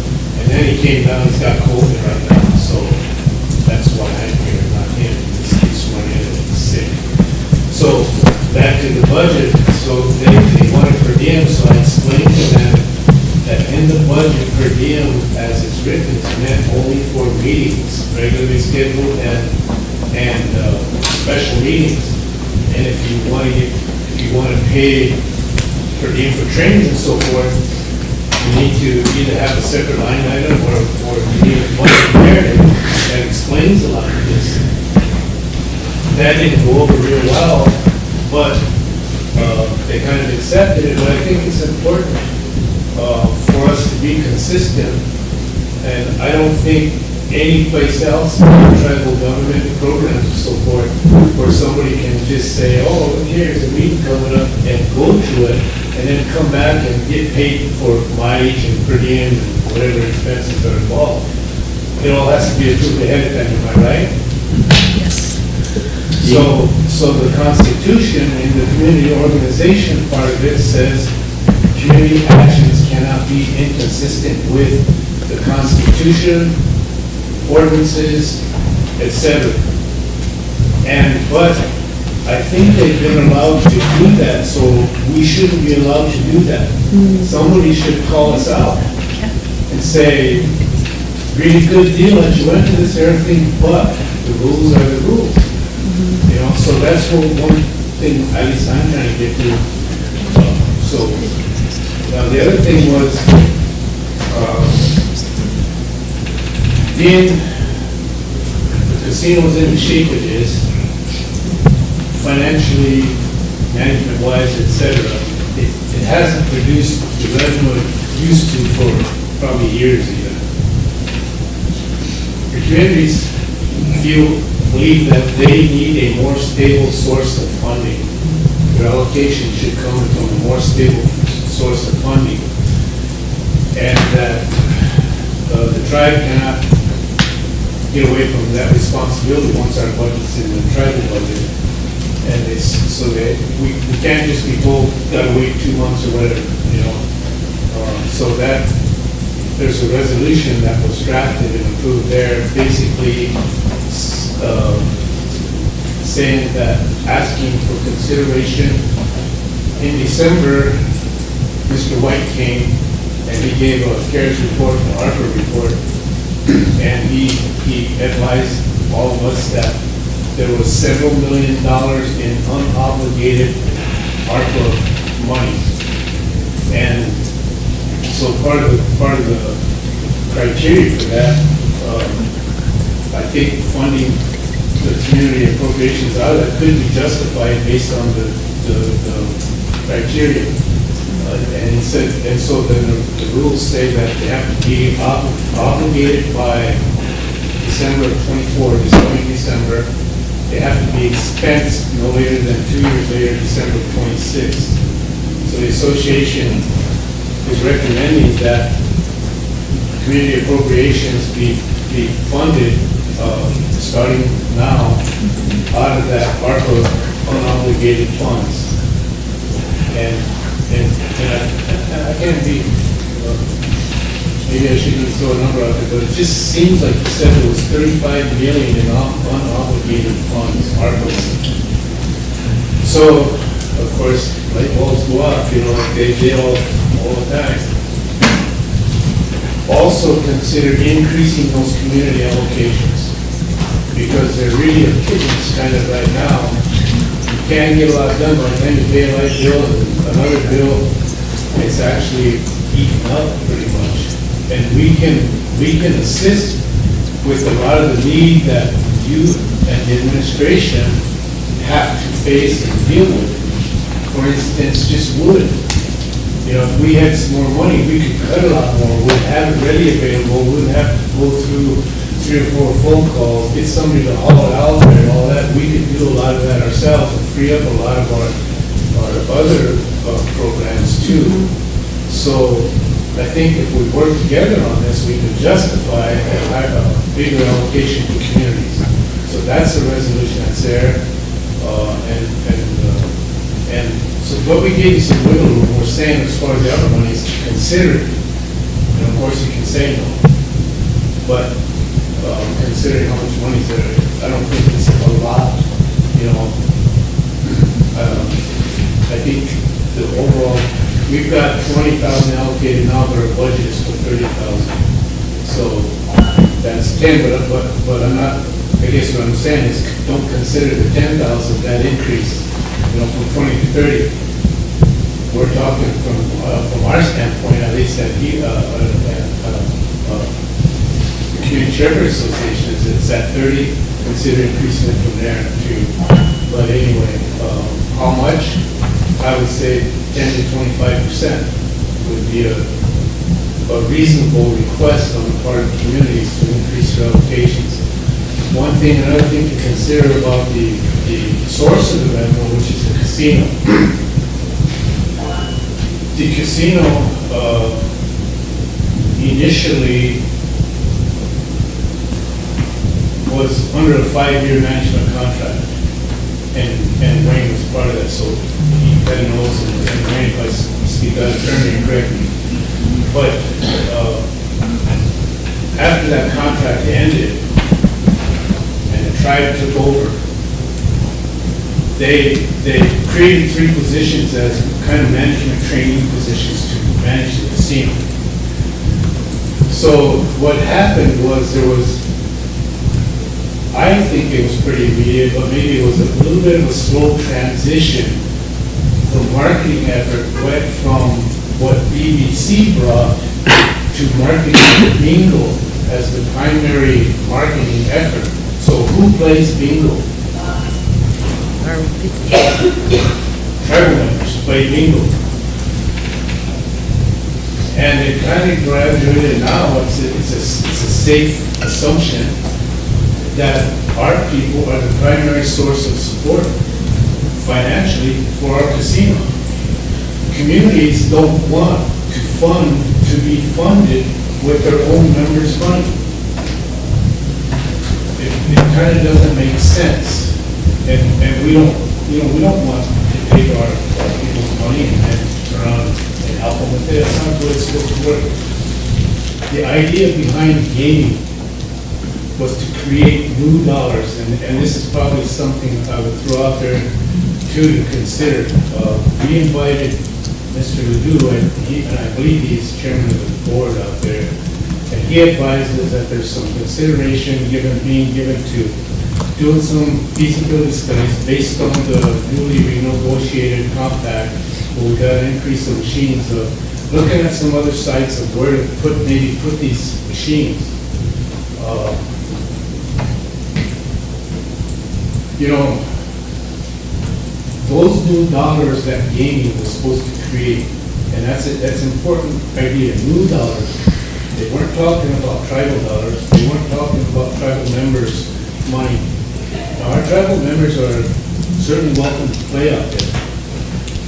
But when you do these feasibility studies, and there's been some done before, and they could justify maybe another couple of sites.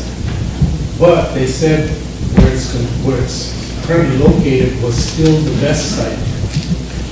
And part of the reason for that is those new dollars are still in Cherry County. They haven't left. 30 years ago, Cherry County was one of the most wealthy nations in the United States. And I'm pretty sure that is probably pretty true today. Those ranchers are still in business down there. And they probably have a few more dollars than they had 30 years ago. And that is a stable economic pocketbook, if you want to call it that. It's been there, and it's probably going to stay there. Whereas if you want to get close to the interstate, you're talking about a not so stable source that's tourists driving back and forth. South Dakota itself increased the speed limit from 70 miles an hour to 80 miles an hour to get people from Sioux Falls to Rapid City. They weren't looking at anything in between, except the only thing that exists for them is the corn pellets. And you know, the corn pellets is the corn pellets, if you like corn. So I'm just saying, we need to consider these things. And it's important, remember, the tribal council itself in 1994 said, we don't want our people to be the primary source of support for the casino. This body said that, and it should still be true today, as it was 30 years ago. But it isn't. And you know, there might be several reasons for it, but primarily it came down to a change in marketing strategy. Now, marketing out there, you know, I've been out there, Wayne's been out there. What it comes down to is you're marketing those slot machines. That's what you're marketing. It comes down to machine performance. And there's a report out there that you can get printed every day about this thick that will tell you how each machine is performing.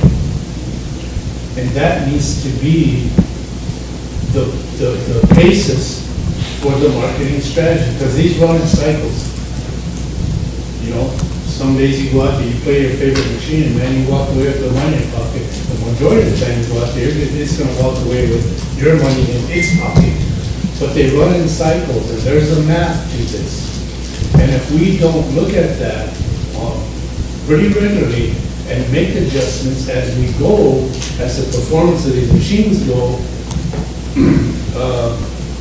it's really not relevant to what we do in anything else in marketing. If you got $25 machines, you don't want tribal members playing them. You want this rancher that's got 500 head of cows or more playing those. And they will, because they're playing them someplace else right now. They're not coming to our casino anymore. They're playing them someplace else. But that's what you market. So what happened was when we took over and when we tried to keep that marketing strategy going, our own people then said we were catering to that we're teaching. It's like we're supposed to. We're supposed to. That fits the whole idea of gaming and those new dollars. Because those new dollars don't belong to us. Those aren't new. It's recycling old dollars. And those new dollars are what we're after. And if we do it right, they will come. You know, it's like the cornfield in Iowa. Build it and they will come. And at first they did. But we shot our own selves in the foot, and I think we shot a couple of toes off in the process. And we're limping. So when we really need to have some critical thought about this stuff, it's not just about look realistically at 500 machines. Can we put 500 machines close to the interstate and make it profitable? I was out there 4 years. At about 4 of our biggest nights of the year, about 3 or 4 times a night at the same hour every time, I would check. Not once did we ever have 250 machines filled up. Not one time. So, as part of the strategy to close this down and put 500 somewhere else, or, and communities need to be involved in this discussion so that they know what's going on. And we need, information, because this is a big deal. And right now, the performance is affecting how we can help our own community members, the services we can provide out there. It's affecting it big time. Hopefully we can improve that. But we've got to look at, if we're going to invest, I don't know how many thousands of dollars it'll take to do these feasibility studies, and are they going to really come up with anything different? Somebody should develop some of the old ones and look at them, because they came to the conclusion that this site is still the best site. Not these other ones were bad. They could work there too, but this was the best site where we're at. So with the economic changes and everything, is it applicable now? Have we, with the cattle market now, again, we're not prepared. We missed it in 2008. Again, right now, it's good. You know, we went from about $800, now they're about $1,400 a calf. And we're missing it again. And those guys are within shooting range of us. I mean, holler out the door, some will hear us. And they're not coming there. They're driving 6 hours or whatever it is to Omaha, Council Bluffs, over there. They're going to Colorado probably. They're not coming for a casino like they used to. So as we talk about this, we need to take a really critical look at some of this information. So, you know, that's what I had on the agenda. We're going to budget approved and accepted. There's a budget narrative that I did, and so we amended our budget to include the payments for those premiums for training and so forth, and that's in the narrative. And then that resolution to say we need a more stable funding source and recommending that it come out of the ARPA money. And then, so I don't want to stay here all day, there's another resolution for primary feed-all committee because it was directly affected. And that's what's regarding TLE and voting in their shareholder elections. TLE, I don't know when it was, what they allowed communities to buy shares, certificates. But they didn't have a category where communities fit into. So they issued them Class B shares. So that's one precedent they set. They allowed them to buy shares without a category that they fit in. Then the second precedent was they let them vote in some elections. So at the December 5th meeting, all of a sudden, communities couldn't vote. Communities and,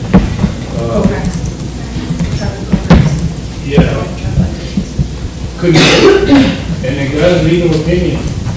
And the legal opinion isn't a bad opinion as far as legal opinions go. It's a good opinion, but it's not relevant. They refer to communities that, they said that only individuals could hold Class A shares. They refer to communities as business entities.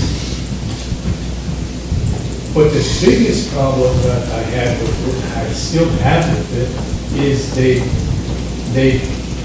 put us in a category with Class B certificates. And in the bylaws, Class B certificates apply only to non-member entities.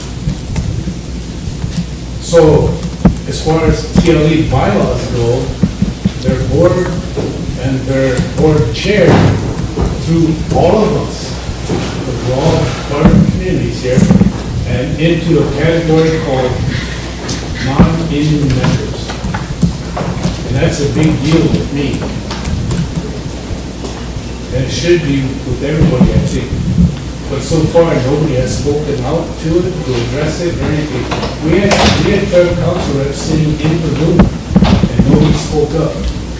I fought long and hard as long as I could, but I didn't still get to vote. But they set that precedent, and then say we can't vote because we're not a member Indians. So there's a resolution, and the easy fix is you add another category in the bylaws. You go to page 6, certificates of interest, and it tells you about those of Sioux tribe is Class A, individuals in Class A. Right after that, you add another paragraph that basically says communities can vote Class A shares with all the rights and privileges and benefits as other Class A shareholders. That's all you gotta do to fix it. Or you just say, can't vote, cash in your certificates. So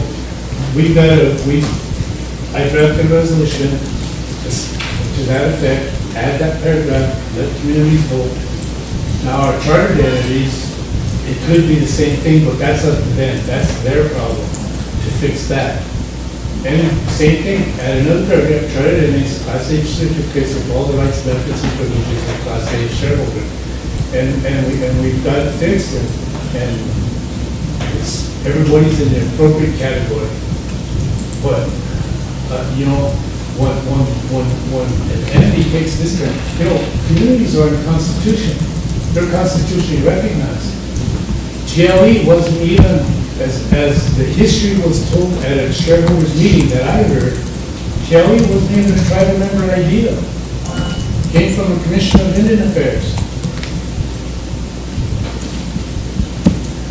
And then they're gonna treat communities who are a constitutionally recognized entity as non-member Indians. That needs to be fixed, and shame on them for doing it. We have enough issues with other people valuing us inappropriately. We don't need to do it for ourselves. So those are the things that I have. And, you know, the copies are in the Secretary's office. Okay, I think the Board of Finance is going to meet on the 27th. Hopefully they get a quorum, but I'll be there. And we should try to come to the budget. For the increase, I think that could be addressed this year for the source of funding. It's up to these guys, it's going to be just for tap. So the only thing that will be in question is going to be the funding source. That worked out like the increase of that we discussed. Sure, did you have a question for? I do. I kind of have just a general statement, and it's kind of I'm a little bit nervous to make it because anytime we make a statement, everybody accuses us of not supporting communities.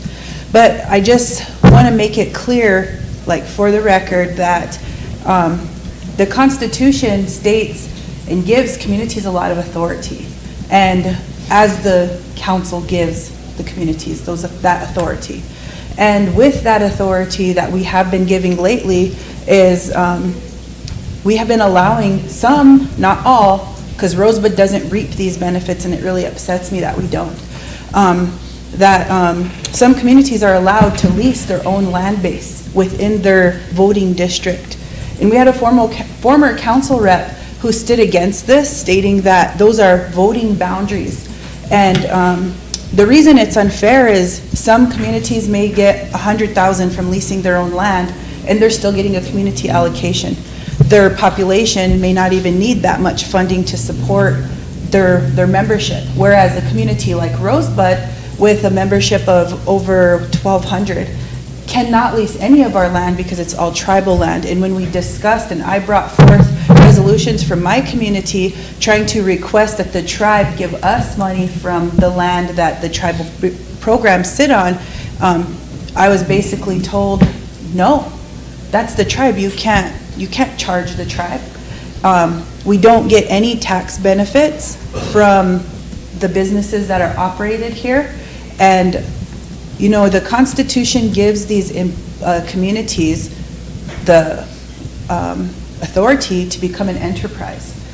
And I think we really need to start developing our communities. And I brought this up when I first got on council, but a lot of my ideas always got shot down. So I'm gonna bring it up again. Maybe you guys will have an open mind to my ideas. But the newest thing that's coming up this year is the renewal of our EDA, our Economic Development Plan for the tribe. REDCO is the one that has been tasked with doing that.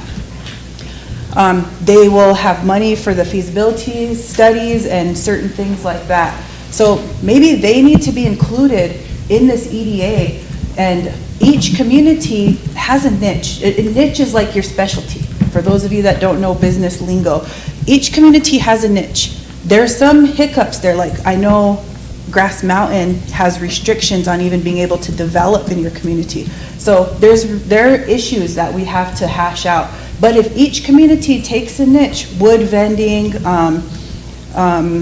you know, maybe you guys want to host some trail rides or, you know, tourism, yeah. Just whatever each community has to offer, we should pull that together and then offer startup money with a business plan for our communities so they can develop their own enterprises.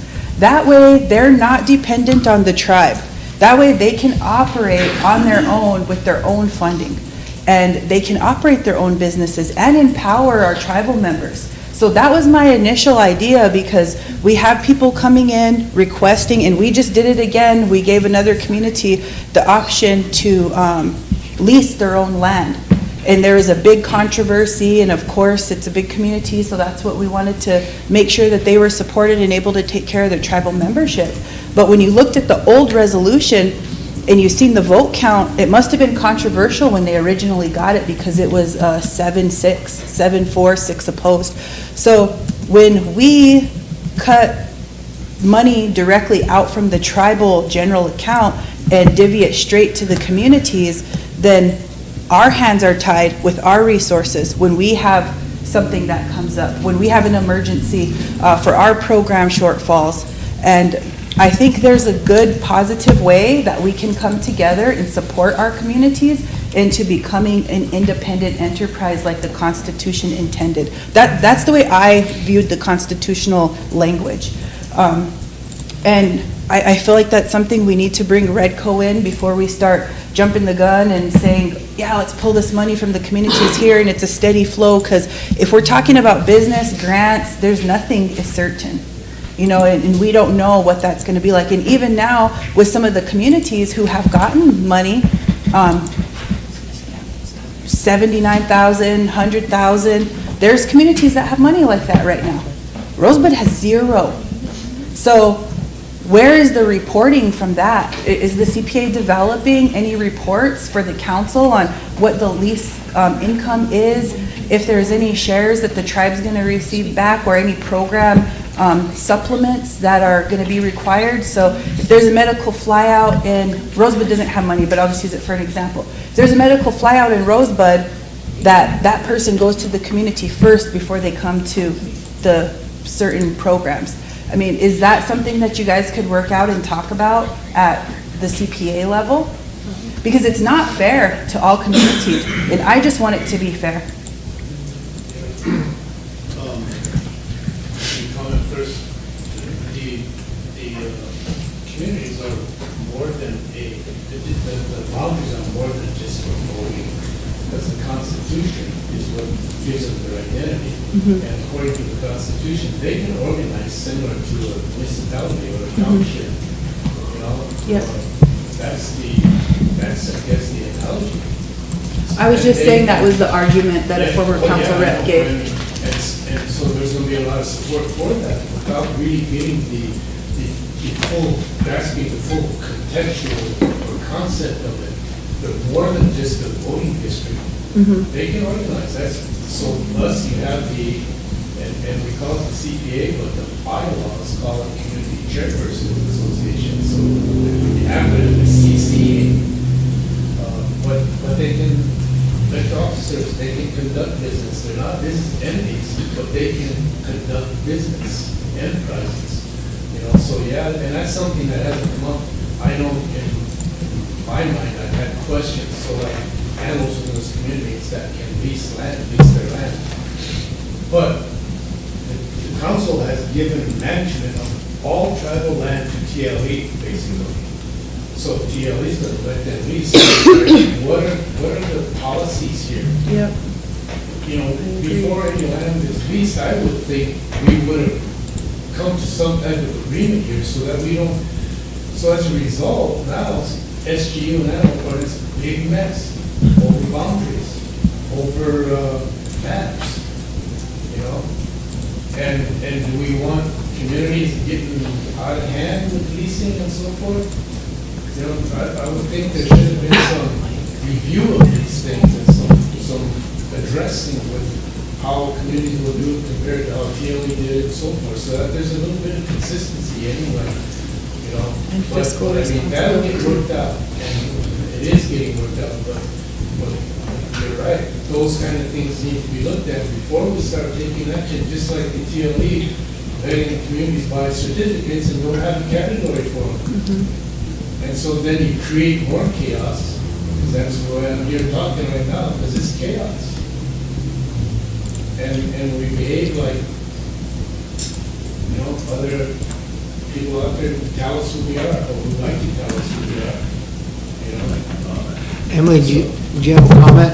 Yes, thank you. Sorry to interrupt, Tuffy. Well, that's fine.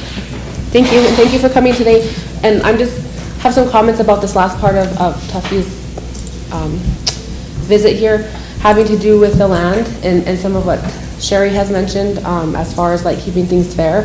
And I just wanted to make a few comments as far as, I think we need to find a balance between the, you know, all of that's what's been said, because there is constitutional, you know, giving our communities certain authorities and certain things, but there also is our nation as who we are as Rosebud.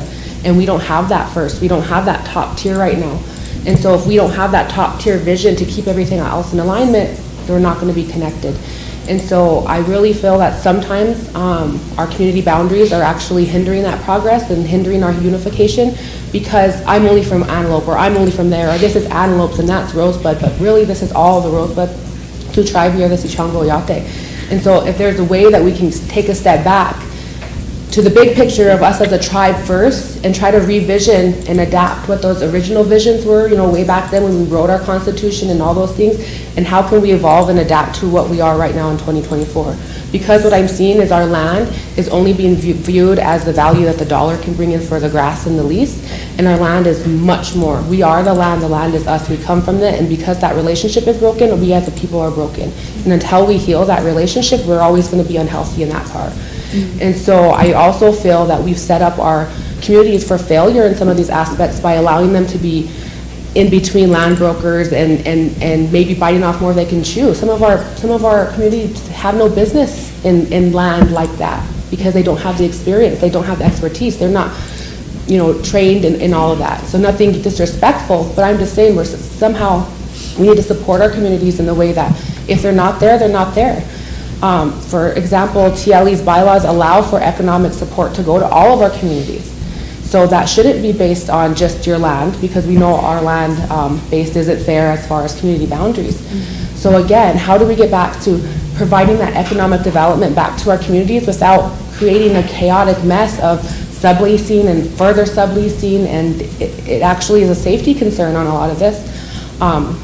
So without going too far down in there, I just want to focus on having a conversation about our land, because it's very disheartening to have every conversation revolve around how much money that we can make by leasing the grass and not having any clue what kind of grass is out there, what the water is, what the soil is, what the other relatives and animals that are part of that system is.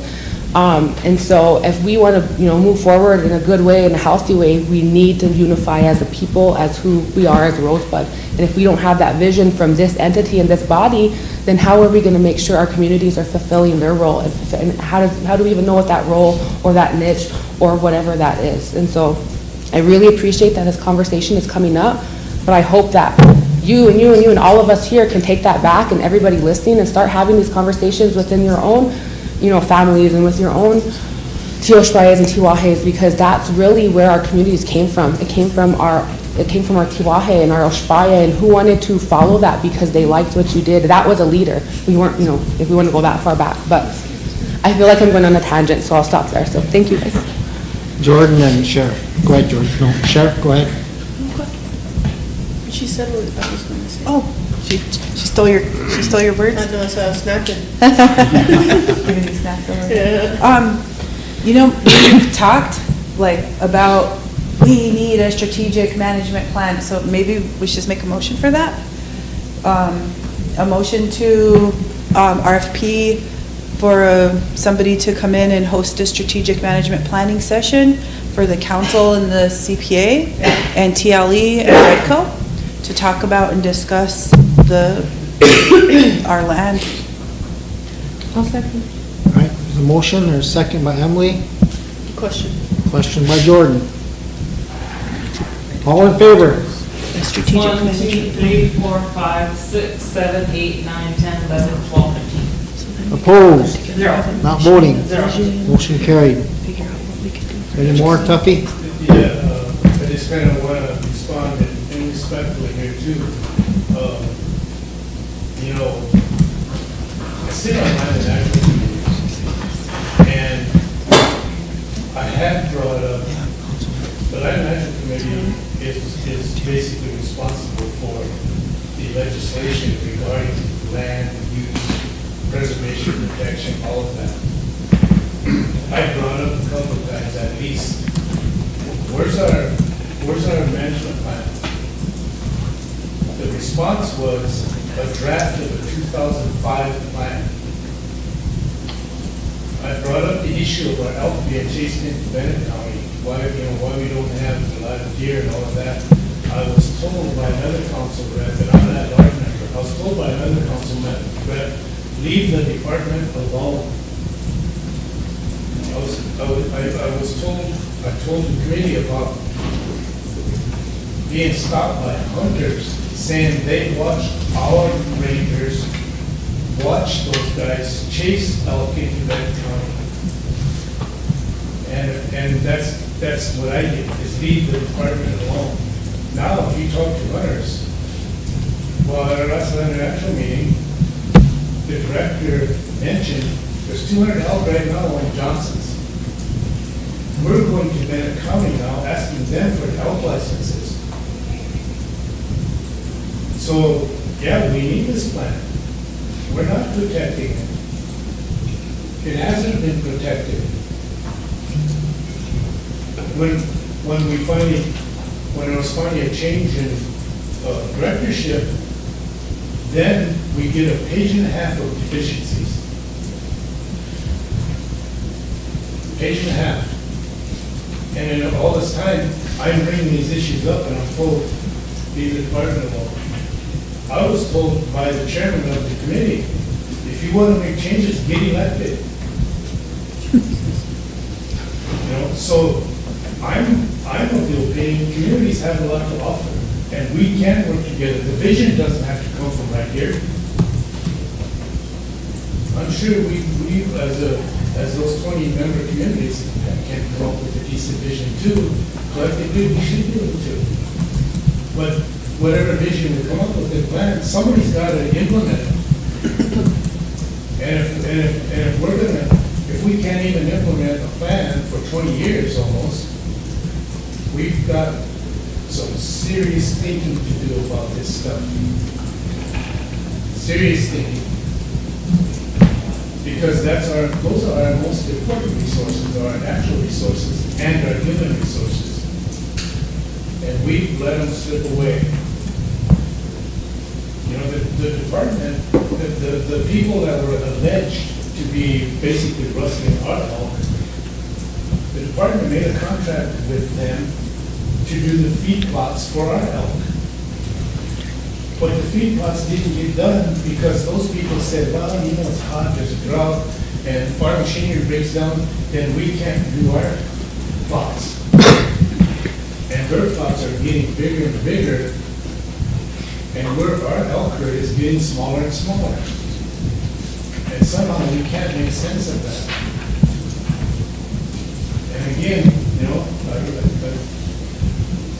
I think I brought up some real, serious, and real issues, and I was told to leave the department alone. I was told, get elected. If you think these are problems, get elected. It's like, what are my elected representatives for? I should be able to tell them some problems, and should be able to get them addressed, shouldn't I?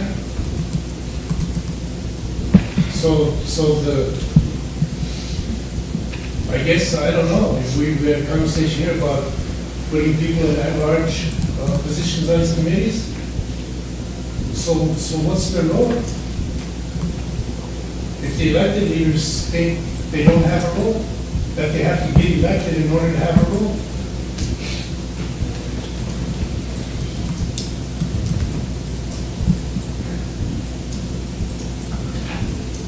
But that's how our government has worked. And I'm a 100% advocate for tribal government. Because I'm a firm believer that we can do it and do it better. But at the same time, we've got issues hanging out there for years. I mean, this is relevant to the discussion here somewhat, but let's start with the accounting manual. 20 years now. It's inconsistent with tribal law. And I'm pretty sure about everybody in this room has heard it. And it is. And we're gonna go into 21 years now, and nothing's happened with it. We've got an ethics problem. The ethics process was destroyed. And I keep saying it. And that's going on, it's 5 years now, going on 6 years. These things shouldn't be left to hang that long. It should be dealt with. The resolution I have for TLE, that can be dealt with today. The council can deal with that resolution today. Because there's a process, it doesn't go into effect. It's once it's approved by the council, it's got to go to DIA, it's got to go to the commissioner and get approved there. You know, so ultimately, we have very little decision to make about us being validated, communities being validated as non-member entities. Commissioner of Indian Affairs is going to make that decision. Even when we pass it, he might not approve it.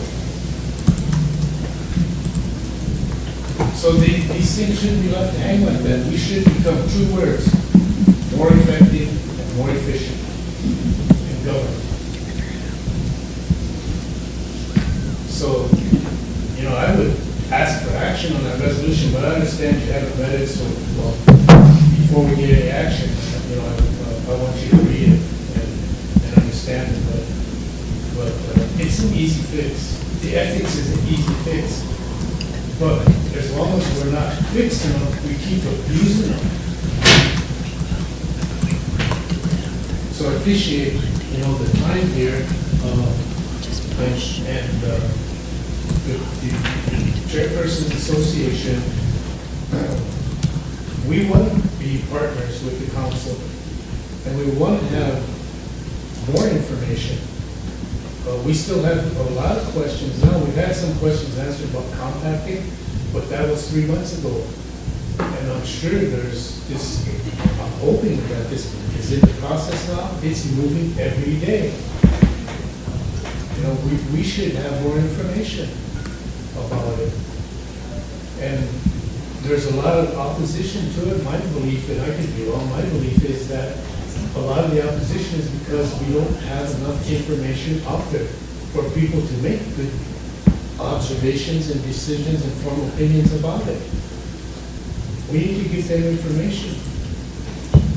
But the first step is conceptually. Our people should understand what compacting is supposed to mean and how it can help us. At this point, we really shouldn't even have an opinion because we don't understand the concept. And then once we get an education on the concept, then we get into the process. You know, and this board of these professionals, what's their role? I still don't know what their role is. And I'd like to discuss it in the community, but I need to have a good idea myself. And I don't want community members to have the wrong idea of it.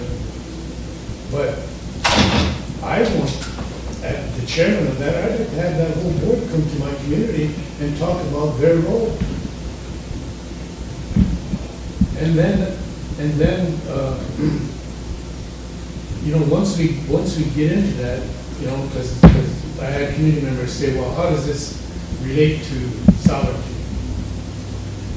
Well, we build our sovereignty into the policies and the rules and so forth. We don't no longer follow IHS rules, and we need to make the decisions regarding the rules. And so we need to be able to take the heat too. And there's a lot of questions, you know, about the bills. Community members still going to get bills? I've got cataracts, and that's a pretty serious deal for me. And I'm getting scheduled at a point to go. They sent me a letter. all this stuff I gotta provide before I get there. One of the things is my social security number. And they want my social security number, so they have another party to bill if the bill doesn't get paid. And if I don't wanna give them my social security number, no point. It's like, why? I mean, we just won a Supreme Court case that says the healthcare in my eyes is supposed to be free, provided by the feds. And that treaty responsibility to provide that also carries the responsibility to pay for it. Now, somebody tell me where I'm wrong. Would you like to move forward?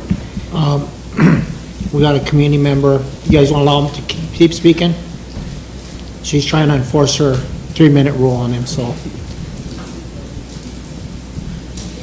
Well, I know it was in regards to the community. Yeah. I'll find everything, so I'll go and get that answered. Yeah, you want to some of his questions, and we'll move on. As far as the community stuff goes, get Tucky, like I said earlier, any of those communities that are in stress right now with any payments for lights or propane, Tuesday, I was guaranteed we'll get a check from the casino for the payout. Any event that in the future, the casino can't continue to deliver, I'm gonna come back every month to this body and ask this body to appropriate that month's allocation to you guys have to do. That's the plan. With regards to your budget for your increase, I can't do that. I have to come from this body and they'll meet on the 27th. Yes, the 27th. Budget Finance and Council on 28th. So then one other question that came up was with the trailers. And I asked this before, and at that time Scott said that there was no resolution where all the trailers were given back to the communities. That there was a resolution for those communities that accepted them, and then, but there was some communities who gave it back that the health admin was going to be responsible for. Now, is that the way? That's how I understood it. On September, there was a resolution or a motion made that basically they were going to give all the ones that didn't want to keep the COVID trailers after September 30th, I think it was, or September 1st, they would revert back to health admin.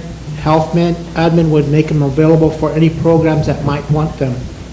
And that's kind of how we dealt with that, so.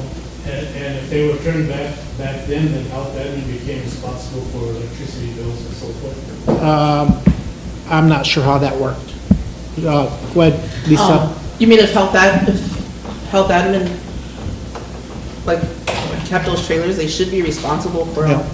But I think with the communities that wanted to keep their trailers, we were talking about doing the legalities of conveying those trailers over to the communities and putting the titles into the community names, so I don't know if any of that has been in the process or in the work.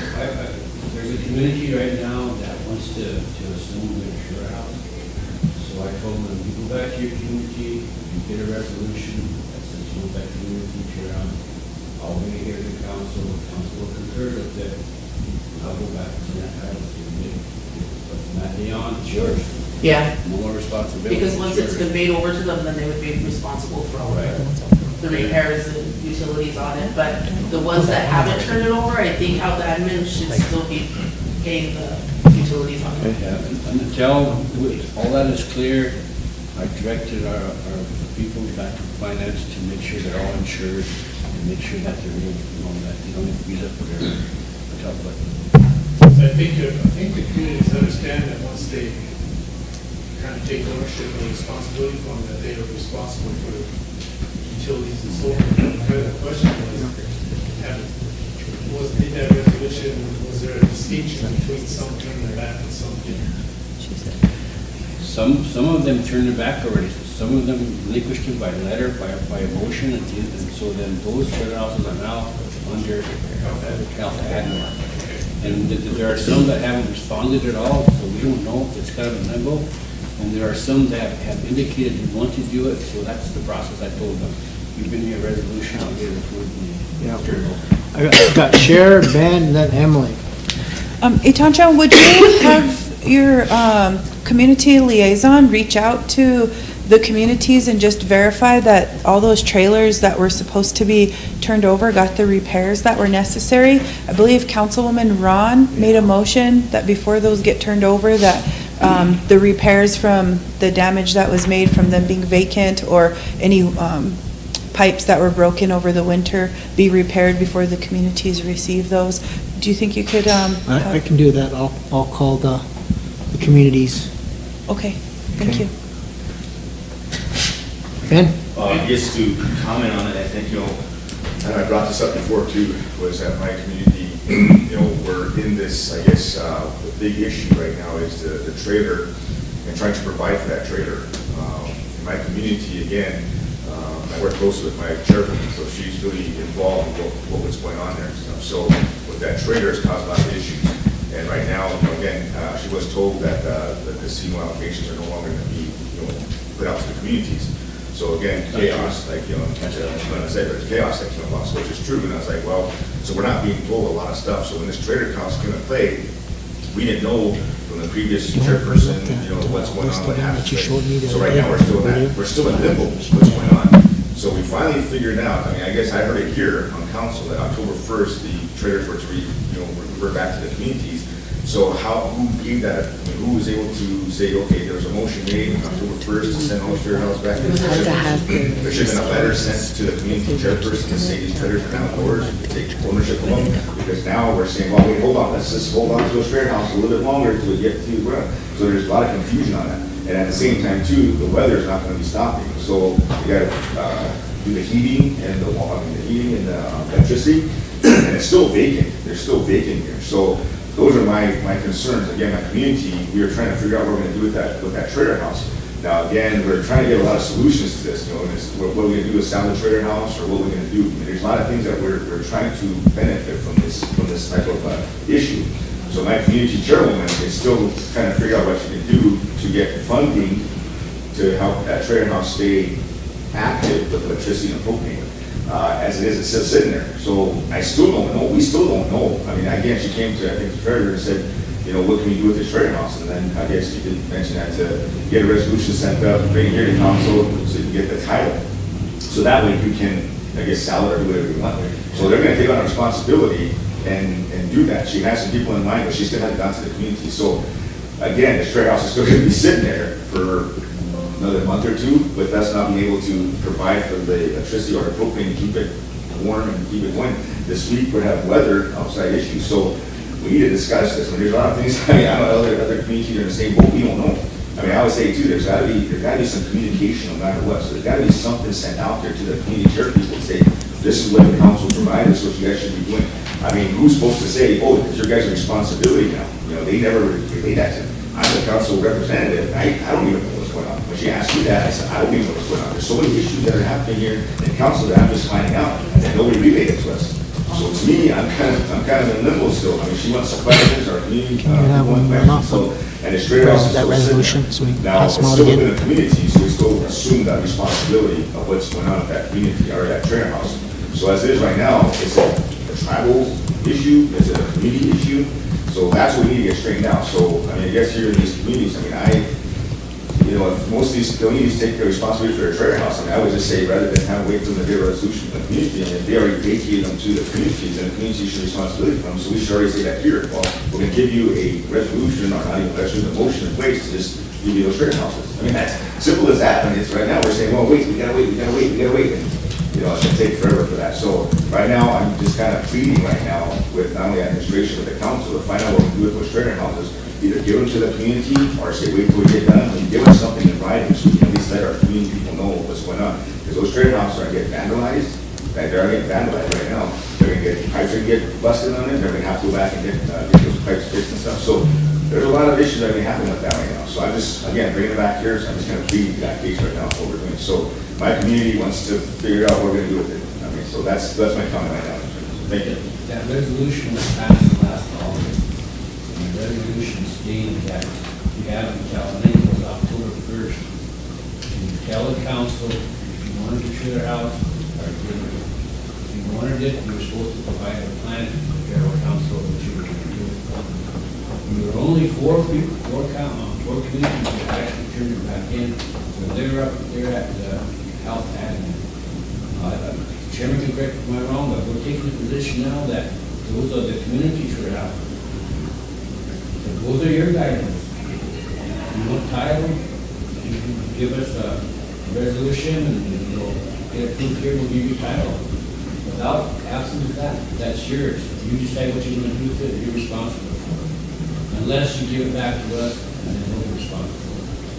The only thing we're doing right now is we're making sure that insurance and jobs turned over and that kind of stuff, they're yours. Yeah, so that's a little bit of concern, because nobody read that. So again, the Community Chairman Association, as we all know, the chairman's only going there for a year. After a year, then they're up for re-election. If they don't get back in, then nothing's gonna get relayed to them. So that's what happened to the new chairwoman right now. Nothing was relayed to her, so she didn't even know. I didn't know. I just came on as council. Nobody told us that. So again, I guess that reiterating that, I hate to say it, we gotta go back and say, oh, we're gonna make sure everybody knows that, well, we didn't know what either. So, but again, yeah, we do want to respond, we do want to, assume responsibility of the trailer house, no matter what. But again, if we were gonna do what we want with it, there's a lot of things that go with it too, just like a car. You know, give away a car, there's a title that has to go with it, there's all these types of bill of sale that has to go with it and stuff. So, we just gotta make sure that it's ours. So if there's a resolution in place here, I would like to get that resolution. Yeah, I just want to email it up to you. Okay, all right, thank you. Emily? There's no subsequent resolution to the August one. No, it just got a list of all the communities, they either took it or they turned it back in, so. Go ahead, Emily. Thank you. I have a couple questions, so I'll try to be fast here. The first one is, do you know the status of the land? Like, are the trailers on leased land? Are they in a home site lease? I have no idea. I have no idea as far as what the community, most of them were put where the community wanted them to be put, so. To answer your question, I'm not positive, but I highly doubt that any of them have. I'd like to make a motion then that either have our TLE or land office work with, I don't know who it would be, but I think before we turn over anything, the land status should be dealt with, and if a lease needs to be determined, then a lease should be put on there.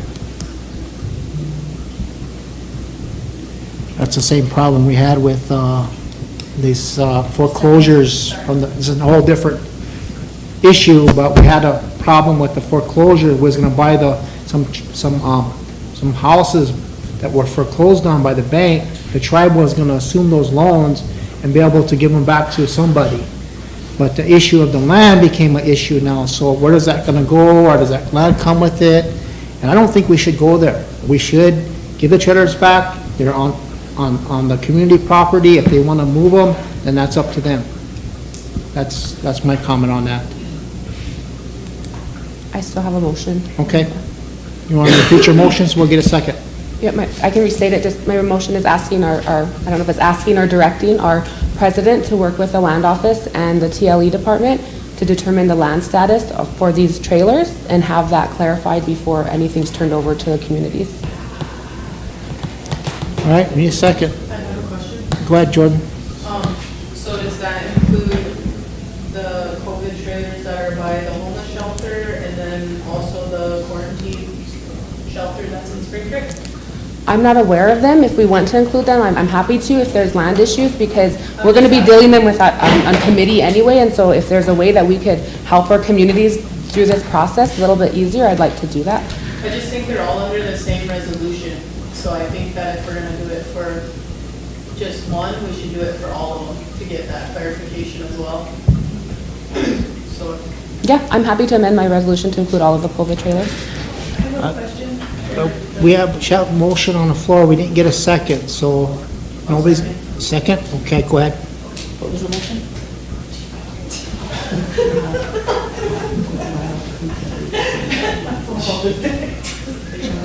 Sorry. My question was regarding the community's spaces for the home sites. I believe they do not have home sites, and those were brought in during President Bordeaux's administration, correct? And under 2020-75, the authority was given to allow communities at executive meetings to approve home site leases. I don't So they think- might, yeah. some of them might have them and some might not. Yeah, so hopefully that they'll be able to find all that out and see which ones do and which ones don't. I think that a piece of land was just identified to put the trailer there, and they set it there. You know, that's what happened, so. Because they did that with the ARPA office, and They then never- Rosebud asked. I don't think them any to of them move went it. through the process, Emily. Well, that's fine. I just like that status so we know moving forward and how we can support our communities and moving forward with that. And then my second question is can you provide a little bit of insight into the plan from Health Administration on what's going to happen with the existing trailers? With the existing ones? Yeah. She didn't have a plan. All she knows is that they will be made available for, and I think Veterans Affairs was the only one that sent me a letter so far requesting one of those COVID trailers, so. And can you verify, just because I've been getting questions on these, has any of those trailers been given out to any of our people or entities? No. Okay, I just wanted that because I've been getting quite a few calls on that.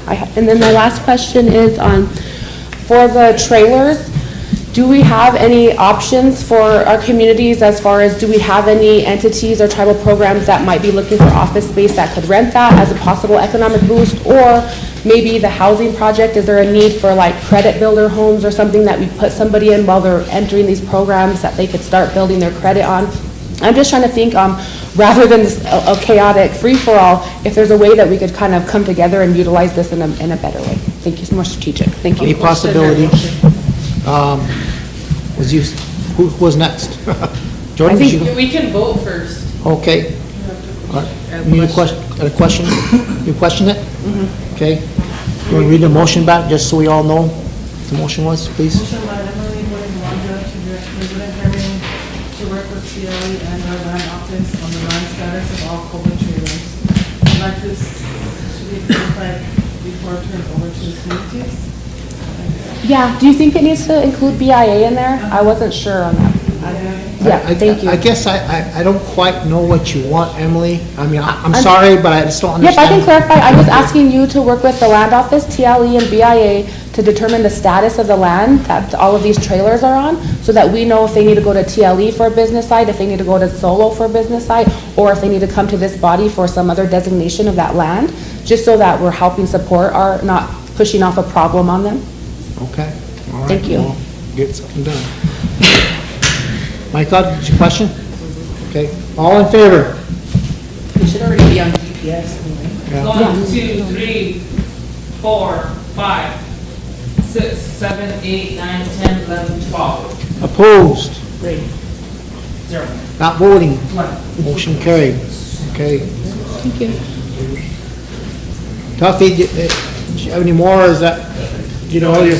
Yeah, as long as I got clarification and maybe a couple of resolutions, so I can share that. The only question I have those in the bars, so you know, donated to the program, but nobody's done anything with it. Okay. So nobody's ever come out to even look at it? No. Oh, okay. And I think nobody's contacted, they treat somebody, I mean, we have, but they haven't changed anything, so I think we're still getting the light bill. So I don't know, maybe how that is to deal with that. We've let them know, but for some reason, they're still sending us. Okay. Evidently, there's 4 of them that were turned back, that the community didn't want them, so I'll check on those. Didn't one go to the vet's clinic too? Yeah, vets The one, shelter? vets 1 and 1, so there's not too many of them that we have to deal with anyway. All the rest of them will identify the land that they're on and give a report on that. Okay, all right, thank you, Tuffy. Oh, I'm sorry. No, it's my elbow. Oh, yeah, okay, got that one here, so. They're really bad. Can't even be a ninja anymore and sneak up on anyone. No. No. 4:30.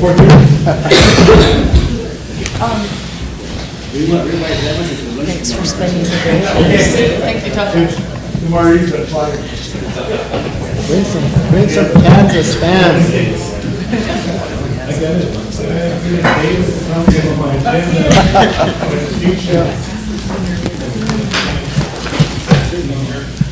Scott.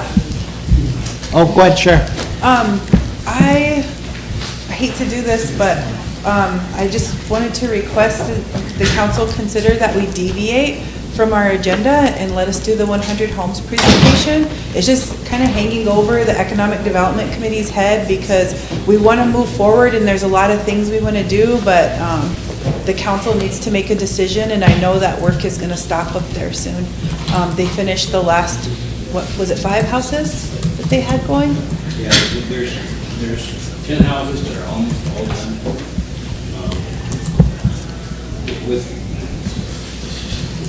With those 10 houses that are under construction now, I've been talking with First Interstate Bank about buying those houses and having 105L getting mortgage.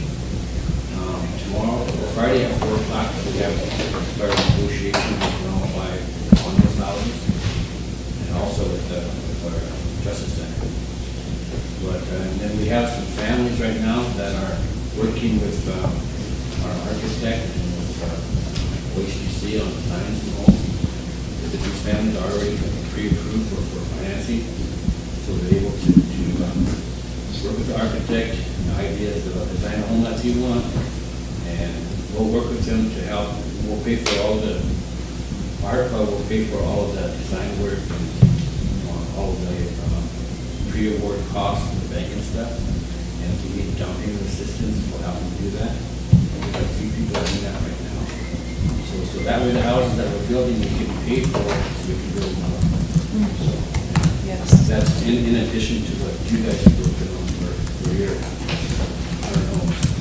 The only other thing that we're doing is the, those trailer houses that burned down up at adult corrections. Our architect is designing 3 different types of apartments for them, 4 types, and whichever one they select, and we'll do the same thing. We come with their insurance, and 105 will put some apartments for them. Those are some of the things that we're working on outside of Okay. Yeah, it would be nice to just go through the presentation. I know we have like 55 minutes left of the day, and it would be nice to just go through and update you guys and give you the 3 options that we came up with and have a decision so we can move forward, because right now OHDC is building off old designs, and I probably wouldn't buy those. If they just keep manufacturing, I wouldn't purchase it because I would want to do what Wayne talked about, go in and design my own place, but that's not going to happen unless this council makes that decision. So could we deviate? If it's okay with the treasurer. The treasurer, I don't know how much you have on there, but I have about a half hour or so, but that's fine. I can do mine first thing tomorrow morning. So I'm just gonna talk about our audits and what's happening for indirect cost and some other small programs. I can do that. Okay. Have at her. okay, we don't need a motion to deviate because you already talked to you, said he was going to put it on the agenda for that, so we'll just go to your presentation. Okay, under economic Okay, development? that's okay with the council, Is that okay with everybody? okay? Okay. Right. Good on this one. Hey, you better say it. I'll bring it back. Treasurer, just a real quick question while she's setting up. I just have a question on like old bills. So like when programs have old bills, is it somewhere in our accounting manual where they have to come to budget and finance? Because a lot of times they come and they're gonna use a revenue source, or they already have the money and all they need is a motion excerpt. And like last week when we didn't get a quorum, it just sets back. There's a motion by the council, I'm not sure, along with, that requires any bills from prior year have to be reported. You guys can amend that, that would be a big relief for me, but yeah. I think on some programs too, and I mean, when they come to budget and finance, you're like, well, where are you paying it from? And a lot of times it's their own revenue, or if they have the money side. I think, I would like to see it rescinded, because, they wait and they wait and they wait. Especially for those programs like that, they're small bills, they have their own revenue. If you just allow them to come to me, I'll just make sure they have the money to prove it.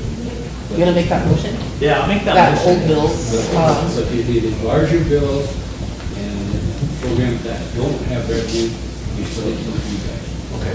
Larger bills would be anything over 5,000. Okay.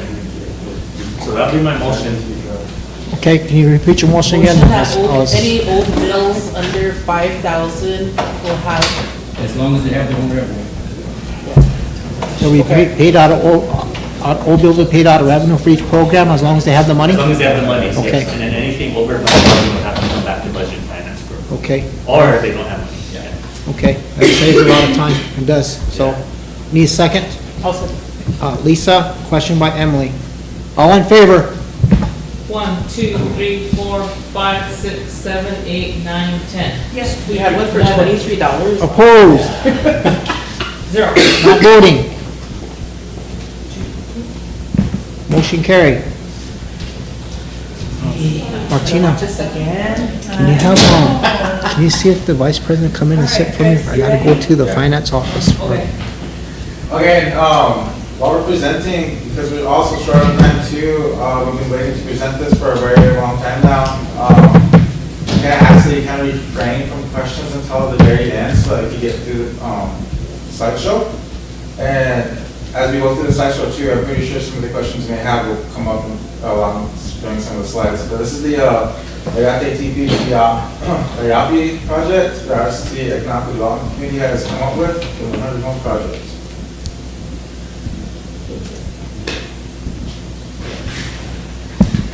What is the RST project? This project is a housing and community development project looking to build new homes for sale, rent to own, and rent within the Rosebud tribe communities by focusing on the reservation workforce that do not qualify for low-income housing. The RST project looks to create positive and sustainable socio-economical impact for the tribe as a whole.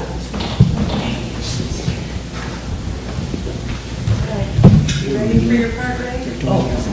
Okay. So on the suggested target market, whenever we're discussing this, the reservation workforce would kind of be the primary target for the project. RST employees, chartered entity employees. But that would, yeah, reservation workforce would kind of be the suggested target market.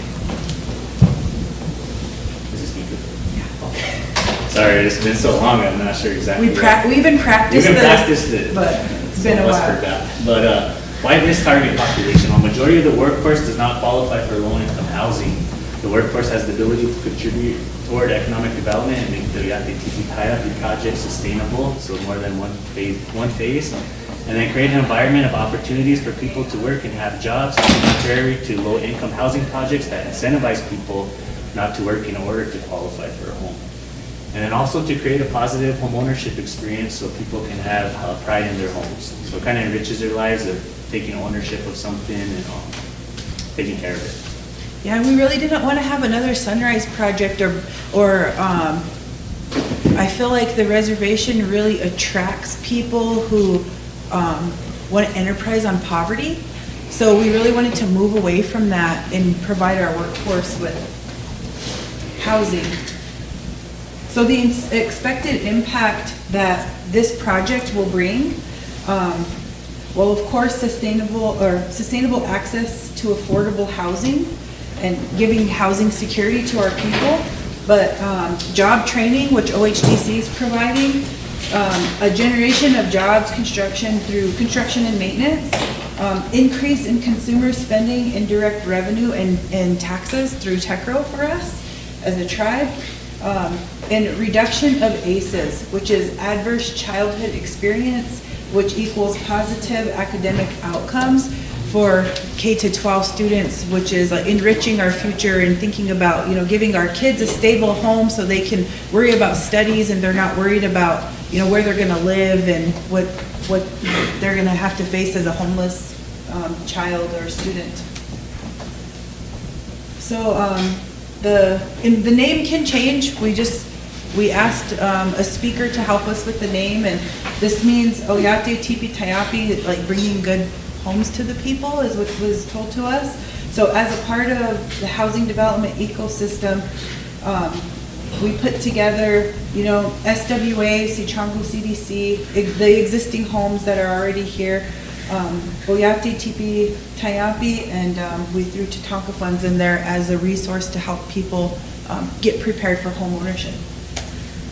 Go ahead, Ray, you want to take this one? Okay, so, while we were discussing this, we came up with, 3 options for home ownership or rental.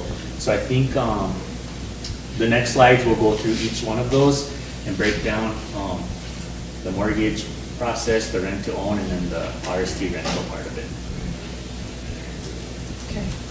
And then our other presenters dipped out on us. Okay. You want me to do this one? Or are you gonna do this one, Chris? Yeah, sure, why not? All right, so our first one is for homes to mortgage, potential lender options. We have First Travel Lending, Mazaska, Dakota Federal Credit Union, South Dakota Rural Development, just for a few of our potential lenders, as well as other funding sources. You have the HIP funding for down payment assistance at $700,000, and the I don't even know the acronym, South Dakota Native Homeownership Coalition. Native Homeownership Coalition. Sorry, I And a down didn't payment write. assistance program for up to $10,000. The criteria offered by our emerging CDFI Tatanka funds are pathways to home ownership courses, financial literacy, credit score will differ based on lender, preventative maintenance course, annual maintenance course, foreclosure prevention course. And the reason for this criteria is the demographic that we're trying to hit. And like for someone like me, 25 years old, 26 now, and I want to be a first-time homeowner, I don't know how to do all these steps. And so that's why we kind of asked to try to go through these courses first, so that you understand the whole process of what it takes to mortgage a home. Thank you, Chris. The rent-to-own homes, we were thinking this could fall under a separate program. We could utilize Rosebud Facilities Maintenance, which is a Redco entity, or we could put them under the 105 leasing program as well. But since they're rent-to-own, we figured this would be, they would start out as rentals and then eventually be able to mortgage them too. That would be another option. But we would have to have a mandatory payroll deduction and credit history evaluation and all the same courses that Chris mentioned before. And but we would also have semi-annual inspections and the verification of length of employee. And if the employee has bad credit, they could show proof of TELP or payroll deductions or some history with the tribe that's not reported to credit agencies, that we could create that criteria here to help get them in a home.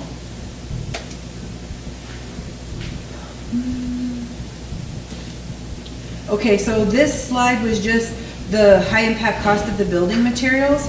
So OHDC was coming up with some really high numbers. They're coming out like $208 a square foot, which is like astronomical, and we didn't think it was affordable. So we made some adjustments, and with the, after long conversation, we went back to, was it the housing? 2008. Yeah, the housing market crashed in 2008. Prior to that, homes were $92 a square foot, was it? It's on there I somewhere. know, sorry you guys, it's been a while here. But, so we want to sell our houses it's going to be at a loss, but it'll still generate enough revenue to continue to build. Because after the training program process starts going and the factory gets up and going, it'll be a lot cheaper to produce the factory-made houses than and hopefully the cost of building supplies will eventually decline too. So, I don't remember this one, guys. So, yeah, the unsteady market. Oh yeah, that's the ceiling rate. That's the ceiling rate that we wanted to establish.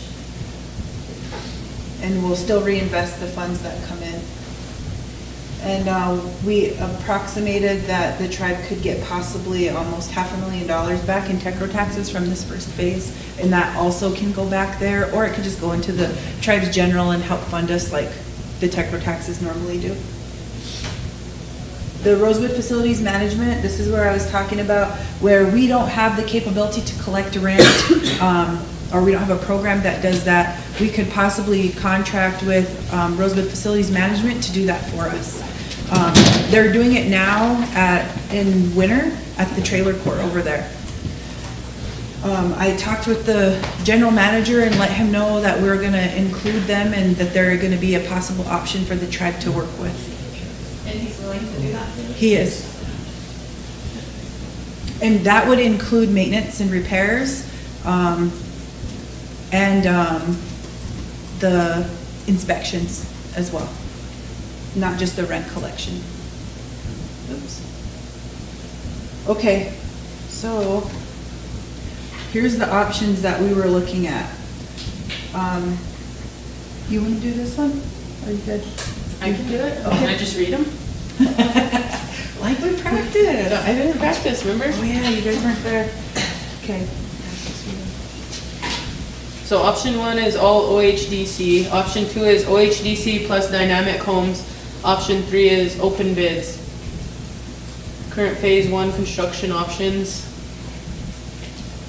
So for OHDC built only, this is what you could get for rental homes, which would be 4 bedrooms, and then 6 units would be available. 3 bedrooms, 7 units, 2 bedrooms, 14, 1 bedroom, 14. Those are for rentals, and then for mortgage, you could do 4 bedrooms, 6 units, 3 bedrooms, 7, 2 bedroom, 14, and 1 bedroom, 14. And these aren't set in stone, it's just something to give you an idea, because they can mix and match on whatever they want, but it's just to show kind of what the house, like how many houses we could get when we compare the phases. And then just real quickly, whenever we're going through each option here, just pay attention to the total units and then the square, this part right here. Because that's whenever Cher mentioned that the $208 square foot was coming in at OHDC, they'll fluctuate on each option, yeah, so. So ceiling prices, for 4 bedroom, 6 units, the total cost per unit would be $395,200. Ceiling price would be $175,769. Loss per unit, $219,431. And I know that's a big loss, but that's to make our houses affordable for our people, because at that $208 a square foot, I mean, a 4-bedroom at almost $400,000 on the reservation that's astronomical, and nobody's gonna be able to afford that. And that's what America is paying right now, like they're paying these high costs, like $150 per square foot or higher. And we're hoping, we had a meeting with OHDC, they said they're working on bringing their costs down, but right now, this is what they're coming in at. And this does not include transit and the site prep. So the total cost for that is $19,057,792. Our total loss would be $5,290,829. So this is a price per square foot set at $92.51, an average in 2008, not 2024. And we would get more out of this too, because of course we'll be boosting the economy, because there's the local training that OHDC provides, the education part where people are getting trained, and you know, just supporting an entity. So that's one of the pros. I feel like I talked about a lot of cons with the $208 a square foot. There are pros there too, and the TECRO tax fee coming back. So here's option 2. Now, Dynamic Homes is out of Pryor, Minnesota, and they're owned by this which tribe? Winnebago? Winnebago. They're owned by Winnebago Sioux tribe, or Sioux tribe. Sorry, it's been a long day. The total units out of this is 82. The difference with these is that they have a garage option. And they came in at $94.16 a square foot. So if you notice, there's no loss reported, because we will not take a loss if we go with only OHDC or with only Dynamic Homes. But if we go with OHDC, we will take a loss. Yeah, that's if we split, huh, option 2. Yeah. That's if they're both OHDC and dynamic, 50/50. Yeah. And that's how much, oh, go back, sorry, quick. So the DH is Dynamic Homes, the construction costs, and then OHDC construction costs.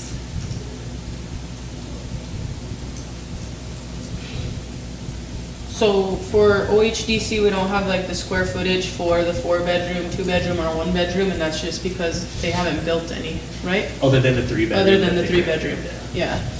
Whereas the Dynamic Homes has all their square footage for 4, 3, 2, 1-bedrooms. And then those also include the garage, like Sherry said.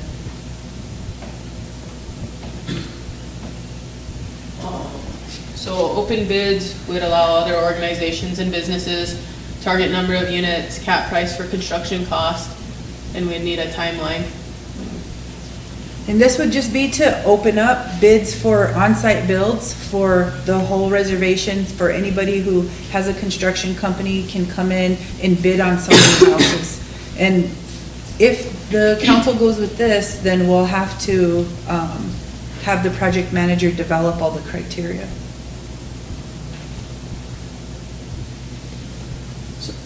Economic Development Committee recommends option number 2, advertising for project manager, $7.2 million for foundations and site cleanup with option 2.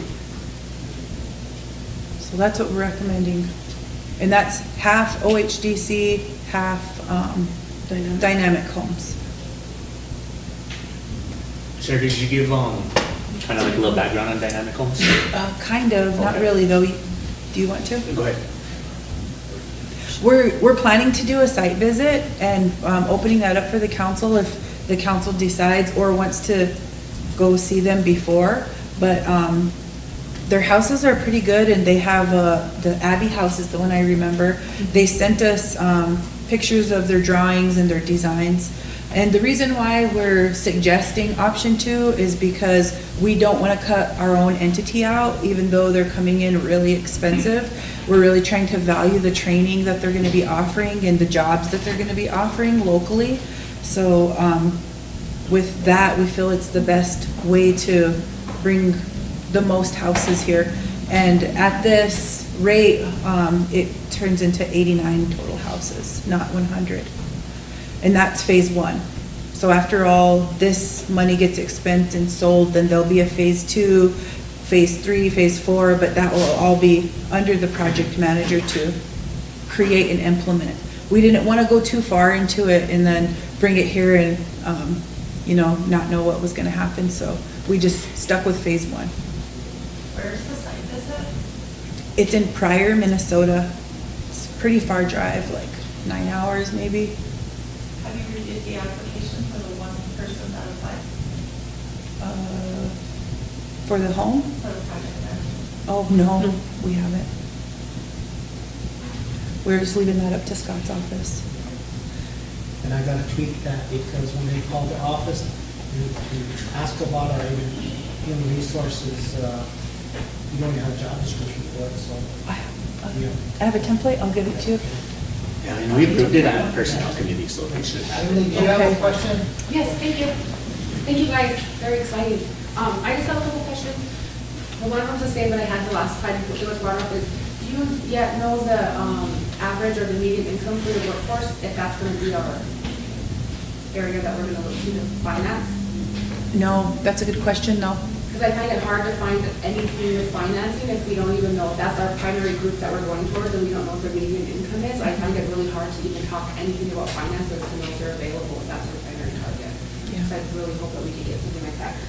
Then the second one is, what were the priorities based on as far as like number of bedrooms? We just threw some numbers out just to like show you, those can be intermixed and changed. So do you have access to any type of assessment that would show priority or need? We had some, one survey go out to tribal employees, and we had more 1-bedrooms because we felt like we could have got people into them quicker and built more, but the need for 3-bedrooms and 4-bedrooms were kind of the biggest need. Did you address community meetings or the communities at large, or was it mainly just the workforce from the tribe? It was mainly just the workforce from the tribe because that's our target market. Okay. And- I've and had we- lots of questions from the community, and their main concern right now, well, there's lots of them, but one of the main ones is, what is gonna be used to decide who gets this, what kind of I know you left a few things that would be mandatory, but I guess they're asking like, not only what the process is, but like what is the eligibility requirements and how is that gonna be developed, and they'd like to see that earlier rather than later, or at least be made aware that that's going to talk. I think, and I was told this, but I more than think is that that's coming from some of the perceived mismanagement that we've perceived from the ARPA and CARES and some of the other things, as far as maybe not mismanagement, but having an unfair distribution of who gets that. And so again, without an assessment or without priority, it's hard to justify that there is that other than personal preference. So I just wanted to ask those and make those comments. Thank you, guys. Yeah, thank you for that. I can clarify that. So as far as who decides to get these homes, I don't feel that elected officials should make that decision, and I don't feel that SWA or any of those people should.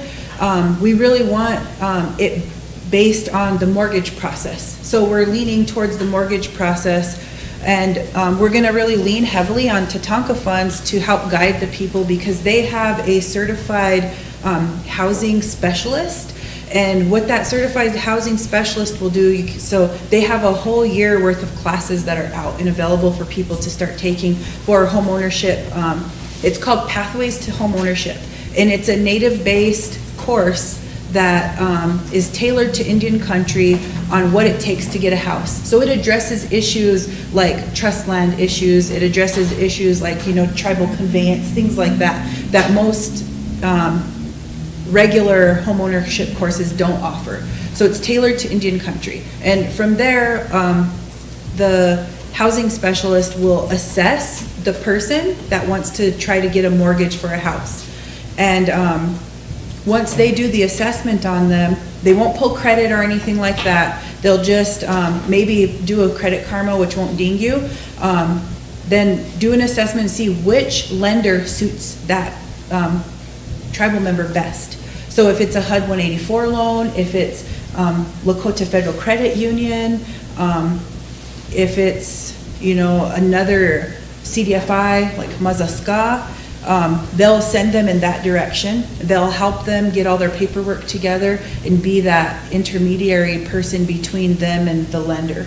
And from there, it'll be up to the people. So we really didn't want to leave it up to this body to decide. Sure, there's, wait, you had a comment, you want to make so? Just a couple. First of all, in your pricing, you have to be careful what you're pricing. These dynamic homes, they're what they call a modular home. So your rafters, your floor joists, and your walls, they're all going to be a lot smaller. What you build up there is a stick-built house inside of a house. So it's the same as a regular house. So be careful on the price. That's why it's so much cheaper. And the reason why these houses are built up there is they just use the plans from housing just to get started. That's why they hired this architect. This architect hopefully is going to have to be able to design houses the way we want them. But again, don't confuse modular with stick built. That's where the price. Okay, thank you for that. And then, I'd like to further explain what you're talking to M. This is always in my opinion. There's only so many houses to give away. If you tell these people that we're going to give these houses away, they're going to kill each other. I guarantee you, you're not going to be able to decide who's going to get them for free. So the only fair and equitable way to do this is you're only going to be able to meet a small market, but it's going to be based upon them being able to finance it and take care of it.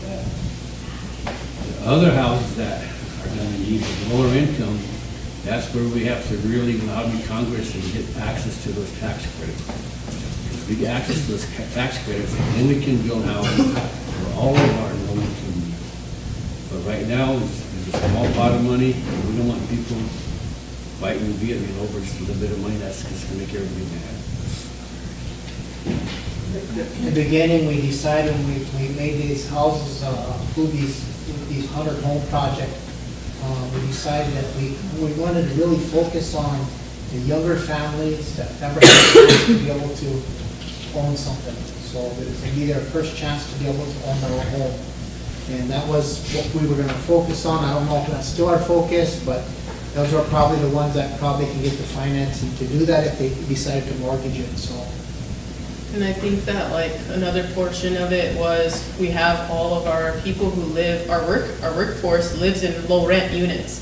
And technically they're not low rent anymore. But like for instance, for me, when I lived in my grandpa's house, I lived in it since I was 6 and I'm 32. See what I mean? So then it just stays in our family, even though it's technically housing's house. So the only way we can get out of that is by targeting those families who work and then getting them to own their own home and then essentially giving that house back to housing and then giving it back to a low rent, low income family.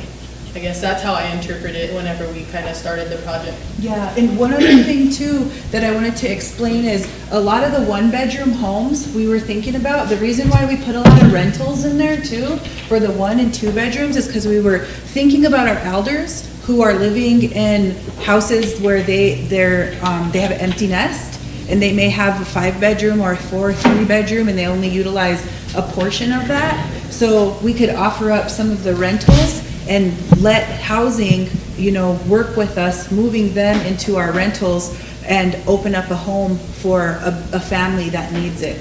And we've been very thoughtful about this process. We're not just trying to sell houses and make money. We really want to make it a sustainable project.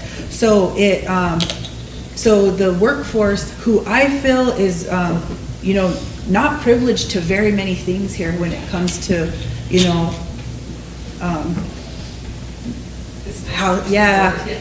any support. So we really wanted to focus on them and incentivize them too. And, one thing that I wanted to share is I have a family member and they lived in Sunrise and capable of working, but they don't want to work because their rent is going to go up to $800. So if they're going to pay that, they want to, pay for a house they're going to be owning, which I understand. So that's kind of why we push that. So we were thinking about all these different things. Emily, do you have a comment? I do, thank you. And thank you guys so much for explaining that. I think, I know I do, but I know that a lot of people are going to appreciate that and have a lot better understanding for that. And hopefully see themselves in a lot of that. So thank you guys. My follow-up question is, what is the plan for land and infrastructure? I know that sometimes that's an afterthought, and we've seen like so many units of building next door about if you don't put things in the right place, or if you don't mitigate your water correctly, you're just gonna, be out millions of dollars basically. So I was just wondering, what that plan is, how soon should we get started? And I'm mainly, not mainly, but one of the concerns is we recently found out that this body is in fact the interim land use and environment commission, which is responsible for doing zoning and things like that. So if there's a way that we can start having those kind of conversations for, funding purposes, assessments, planning, I think that would be great. I'm just curious to see what your plan is as that. Thank you. Site. Yeah, and thank you for letting us know that information. If you see, we have the total costs here at 19 million. And the total project allocation is 32 million, so we wanted to leave some of that money there for site work or infrastructure, house moving, any of those things, because we really want to make it as affordable as we can. So, somebody buying a, 3-bedroom at 120 who qualifies for the HIP money and the South Dakota Native Down Home Assistance, that'd be $30,000 off of that price there, plus their moving costs and infrastructure money will be, I should have made a third row, would be coming out of the remainder of the 32,000. I was going to say too, I think part of that too, when you apply for a mortgage, like before they ensure all that is taking, like whether you're in a flood zone or not, you know what I mean? It's part of that whole checks too with the land and what it's on, and if it's in a certain flood zone and all that stuff. And in order to be a qualified contractor for these lending companies, you have to get certified. So I think we just got certified for 184 last week. So, and then there's a couple others we're doing right now. So we are going down that process to be certified. Can I make a follow-up comment? I was just kind of making those comments because it's already come up a couple times from other entities as far as like, Ray just mentioned the HUD whole process of that, and apparently HUD has its own land designation that we don't often have, our access to or have the same overlay. And so we often say, yes, your home site is approved, but he mentioned the floodplain, but there's also land status that, like hay, grazing, those types of things are often not the same as our land use. And so I just want to make sure that when we're thinking through these in that process, that whoever's going to be applying for this knows either is built into this process on our end, or that's on you as a tribal citizen to make sure that you have your home site or whatever. But I just wanted to make sure that that's included, because I don't want to wait till somebody's approved by the loan, and then the house is ready, and then they realize, no, you can't put that on that tract of land. You know what I mean? Yeah, let's put that on the agenda for economic development. And would you come? I better just come with me. Yeah. Yeah, just come, please. All the questions. Ben, Look go right at me. ahead. Say your questions. I guess, I'm gonna be the negative guy type deal on it, but I'm just making sure that, with OHDC and also SWA, I mean, it's gonna be competitive for them too. I think for them to try to get more sustainability, probably for their part of it, maybe they're building something, I don't know, with SWA.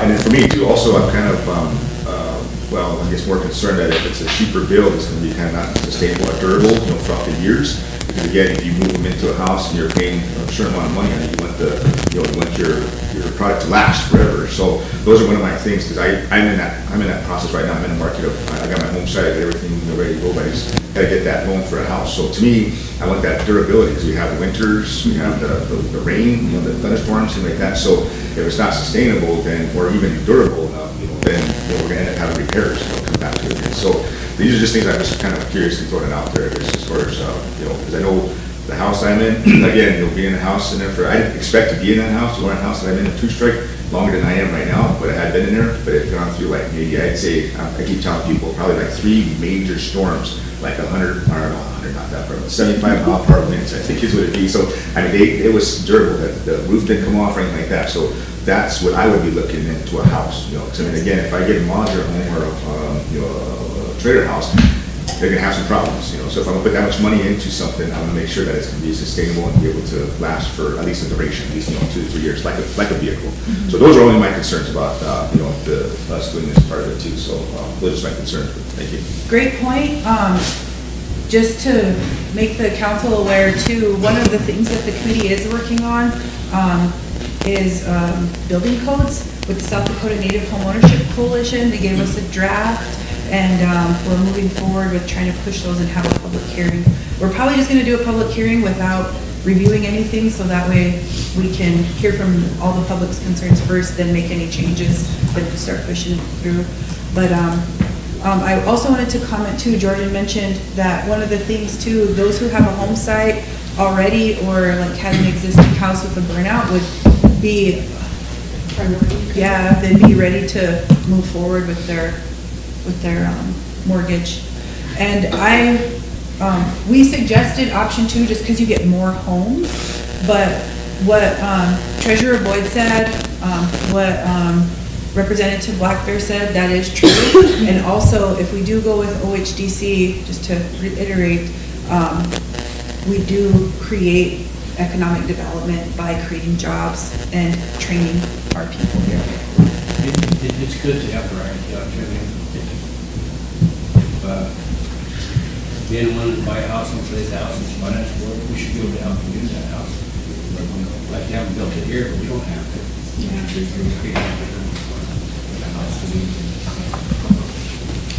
Go ahead, Emily.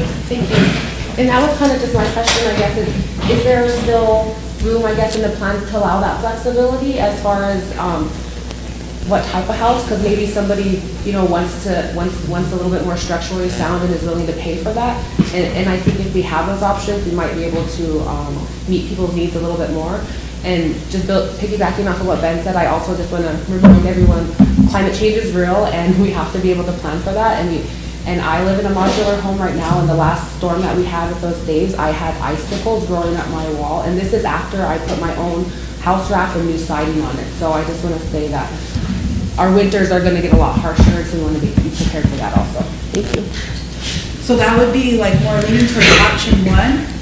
And that way OHDC has more control over it, and then we can continue to negotiate with them about their prices as well. If you want my real honest first opinion, what I wanted us to do was lend them this money at a low interest rate as a business loan, and then let them do all the work in development, and then just pay us our money and interest back. But it didn't work out like that. Is it possible to diversify? Like, do we have to put all of our eggs in one basket? Like, can we use multiple, or? We can, and that's why we suggested option 2. And the reason why we went with Dynamic Homes is because they're Indian owned, and they had their signs available, and they were willing to work with us, and they're doing such a good job over in Winnebago, so that's why we selected them. Sorry, all the questions. My last one, maybe, is, your timeline. I know you said you were waiting to get this in front of us because you needed to progress, but do we have a little bit of flexibility or wiggle room in there as far as like, maybe we approve to a certain point, but we still want to do a site visit, or we still want you guys to like look at a couple other places as potential, or if we approve, are we locked in? We can always amend the resolution. So if you guys want to approve, like, OHDC for a certain amount of either units or a certain dollar amount, then we could do that too. This isn't set in stone. This is just a platform to start a conversation and give you guys all an understanding. It's still all up to the council and what you want to do. So we could do like another 5 or 10 homes to them or something in the meantime while we're deciding, or? Yeah. OHDC could probably create their own work. For example, if you guys want the PD, or you want more homes for whatever, then we can just go and work with the 105 and then get permission to build one of them. The only thing that we would do is work with you guys to keep the cash flow going. But yeah, so we could build a lot of homes as long as we got income coming in. Go ahead. Thank you. Okay. So can you give me an idea on what your estimated time would be for like when somebody comes and first sits down to apply versus when they get approved and when they got everything board, and then maybe to where the order goes into OHDC? Are you looking, like, what does that process look like as far as like how long, like you have some classes they have to take, there's some other things that they have to do, but in order to do that, you probably already have to have your app in, you know what I mean? And so I'm just wondering, like, is that like a year we're talking about, or is it less? Because what I'm trying to think is if we need to do another 5 or 10 homes to one of these other entities with guaranteed payment in the meantime to keep them busy while we're fleshing things out, or do you think they're ready to start signing up, I guess? Right now. Yeah, there's people waiting. We have 3 signed up right now. That are those ones that were pre-qualified with the mortgage loan? Awesome.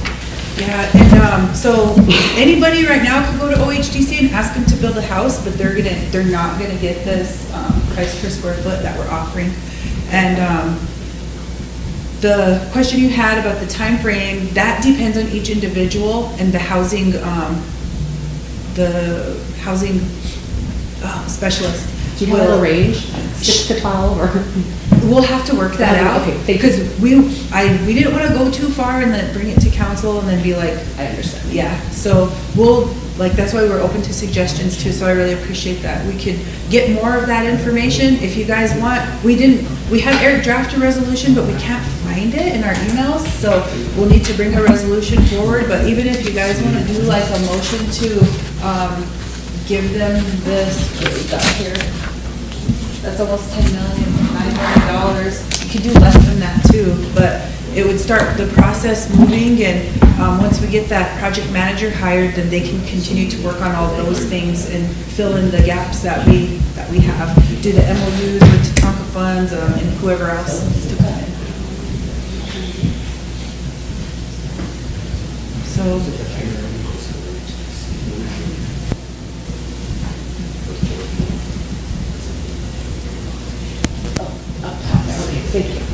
Yeah, and then the 50-50 split isn't money, it's houses. But we could change that too. We could split that in half and leave a certain amount behind for, yep. So like the 3 families that signed up, are they gonna be eligible for the price of square foot that we're offering already? I want them to. Because that's thought why they were part of this? Yeah, that's why I want to push it forward right away. Yeah. Emily? Thank you. I don't want to push you guys back and make you have to redo, but like, what are the possibilities, or what does that look like if we determine like 14 one-bedroom, maybe that should be scaled back a little bit to 10, and maybe that's one more in the other, or something like that. And the reason why I'm asking is because we are already so overhoused, and I don't want, somebody just going after a one-bedroom, or you know what I mean, and then all of a sudden 5 families, because that's the only place to live. Whereas if we had more of the 4 bedrooms, we might house more people, but they're more expensive. So anyway, I'm just wondering, is there still some flexibility? There's plenty of flex, none of this is set in stone, it was just there to bring up some numbers that we could look at and mess with. And I have a whole spreadsheet that I'll share with you, but I didn't want to share that because I felt like it would, yeah, I feel like it would be confusing. But like she said, we don't have to go with the OHDC construction at almost 10 million today. We can make a motion and say like, give them 5 million, and then we can discuss how many houses we want them to build with that 5 million, and then revisit this, if that's what you guys want. Sorry. What, Emily? Can you give me an idea of how many, so for example, the 5 houses that they built for us, what was that amount? About 260,000 house. 260,000 a house, and those are like 3 bedroom? Yeah. Yeah? I think it was 195,000 with the cost that we're gonna eat, right? But yeah, but that's what it was before. Before the law. But, Emily, the way that construction of the program, the person that has for the drive, he's qualified for a loan. He has the option of going to OHGC, buying a house and build it, or he has the option of going to dynamic homes and picking out a home there. That's his prerogative. The involvement of ARPA and the body here would be, how much do we have to assist in making the deal work? Do we have to give him a 40% down payment, 30% down payment? What does it take for his deal to work? He's the driving force here. He gets to choose whether he wants to negotiate his house, or go down to dynamic homes and go to home. That's his. All our job is to assist. And if you guys want to do the site visit, then we can wait on dynamic homes, do the site visit. And Jordan was just asking, can we negotiate with them to make sure that their standards are up to our snow load and our high wind speeds here, to see what that would look like and if that would change the price too. So I know our slide said the committee wants to do option 2, but I agree with what Raymond said, that if we just at least approve 5 million to OHDC for them to start, continue to build, and people could start going for classes and mortgages, and then we can come back again with the remainder of the money. One more question. And how long did it take them to complete the 5 homes, for example? It's been a long time because we're stalling to get them work. We could probably build 5 homes in maybe 3 to 4 months, no, or 3 months or less. So if I'm talking like 6 months to a year, that would be like 10 to 20 homes? More like 25 homes. 20 to 25 homes? So if we did 2.5 million, that would get at least 1.3 for 5, so it'd be 10? About 10 homes. Or 9. And one thing that I want you guys to consider too is economies of scale. So whenever we have these houses that are coming in and they're making these purchases and they're only buying enough materials for 5 houses at a time, that price is a lot higher than if they were building for 20 houses. So that's one big thing that we can really stretch our money out with too. So keep that in mind, as the economies of scale is a huge factor when it comes to these factory built houses. And I know OHDC is stick built, but it's still a factory. So those are things. In the future, there are also things that we could consider too. When our sawmill gets up and going, I'm hoping that will really drive costs down too. So that's playing a huge role in this. There's so many connected pieces that could really help give us some good, sustainable, affordable homes. So, sorry, one more question. Keep asking them. So like, is 4 million realistic to say, if we were to allow, set aside or give them the 4 million or whatever, to get them going through this year, to allow you guys to finish your planning, finish your outreach, finish the, rest, building up the rest of the plan that allows to move forward? Like, is 4 million realistic to allow that, or is that like, we're gonna have to pay more because we're only buying enough housing for 10 houses? 4 million might be realistic at this I point. mean, my opinion is thrown out there. Right now, I don't think you have to allocate money. You just have to approve the plan. This is what we want, this is what we're working towards. It's up to the buyer. The buyers are gonna determine if there's gonna be 25 HDC housing or 50, because the buyer's gonna do that. You just have to approve the plan that our part of the construction, look, we want to assist these families in this way. This is how we want to assist them, but let them drive the deal. They'll determine who gets what housing. And that's just my opinion. In other words, you're giving them two options. Or more, if they don't want to plan on hundred homes, they want to go down the river, work with them. But like Sherry said, this is just phase 1, so when phase 2 comes, like whoever is making the decisions at that time with the project manager will be able to look at those plans and say, okay, I don't want to go with dynamic homes this time, we're going to go with Procom Builders, out of Falcon, out of Falcon, South Dakota. yeah, something like they can always adjust it every time because eventually this should just be like a carryover thing where we're producing homes for our people and our people are becoming homeowners. And I guess our biggest ask today is that the council approve that we pass this with the understanding that the people are going to be mortgaging the homes, that they're not going to be given away. Concept. Yeah.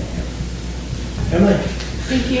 I just have a follow-up question, I guess, on, just so I understand, or try to understand the financing part of it. I know you mentioned this is phase 1, and then as income comes back in, then you go to phase 2. So what is that projection like as far as like how fast income will come back in? Well, Should be at the closing cost, right? yeah, so we will get our money immediately. And the lenders are the ones who are going to get the slow payments over 30 years or whatever. Whatever the mortgage payment is. So once that mortgage is approved, we get the upfront cost, and then that's between them and the bank? Yes. Thank you. I just want to clarification. Yep. Thank you. Okay, Any other questions? good plan. Thank you. Ray told me to Ray, keep go ahead. my. Oh, yeah, no, I just want to make a motion to approve option 2 moving Okay, forward. there's a motion on the floor to approve option 2, I second. second by Jordan. I just have a question. One more question? Go Yep, ahead. on the clarification on this, I really wanted to move forward, but I just don't want it to just lock us into, the things that are on the screen there. And so without seeing, Option 2 of using OHDC plus dynamic homes. Should we phrase it like that? Instead of the homes, because that's what you're scared of, right? Of like. no, I'm just saying, what if we meet with dynamic homes and that's not the route that we want to go with after we do the visit and we do everything, but we've already locked ourselves into agreeing to work with them. So It's I'm not a wondering. contract. No, I understand that, but I'm We can wondering how rescind can we approve you guys to move forward without, we still needing detail to. Just the concept. I think what you're saying, Sharon, the treasurer said that, it's not up to us to be, it's just the option for the buyer. Yep. So they go with dynamic homes or OHDC, whatever they prefer. So it's not really, But what I'm saying is I thought we had more time to see if those were only 2 options or maybe there was a third option. There's several options here. I mean, I think it's, the Amish have that Procom Builders, but those houses are really expensive too. They're out of Falcon, and there's a few other in South Dakota, but we went with the Indian-owned one. okay, there's a motion on the floor. Are you gonna restate your motion to include OHDC dynamic homes? Yep. Option 2? Option 2, yep, and move forward. And then second by Jordan, and question by Michelle. All in favor? 1, 2, 3, 4, 5, 6, 7, 8, 9, 10. Opposed? 1, Not voting? 1. Motion carried. Okay, all right, well, same thing's gonna be presented at that housing conference, right? Yes. Okay. I'll probably make a few changes and remove some of the stuff that Emily was talking about, and just make a few small adjustments. Okay. And check, and that's like too, I like the way Wayne worded that, where it's the buyers that are really. Make sure to add that in. Yeah, yeah, that's what I like the way you said that. Is there anything else that the council wants wants the committee to do regarding this? Do you want us to go forward with setting up the site visit for, Dynamic Homes? Yeah. Okay, what month do you want us to do that in? Probably sooner the better. Okay. You think, yeah. I know March is really busy, I know there's NIEA, I know, TVEC, Les. I have a question. What, Emily? Thank you. I don't know what everybody else is feeling, but I didn't know, I don't want to assume this, but I'm assuming, I guess, not everybody's going to be able to make that site visit, so I'm wondering if there's a way that you could schedule like a half-hour or 45-minute presentation with them on Zoom or something, even if it's on committee level, and then those of us that maybe potentially couldn't make that or just wanted to learn like a little bit, because I know it's a lot to go on a site visit, but if you have a little bit of information up front, then you might be able to develop questions or something. We'll do both. Okay, thank you. For council? If possible, I'd like it to be for full council, but if we can't get it scheduled, even committee would be, and then we can attend if we have to. Stan, you have a question? Where is Dynamic Homes located? In Pryor, Minnesota. It's pretty far out. Not close to Shakopee, is it? Yes. It is. Pryor and Shakopee. That's the town that Shakopee is right next to. That, we see what you're doing. His eyes lit up. Let's recess till tomorrow. Okay. Okay? We're all tired. Can I just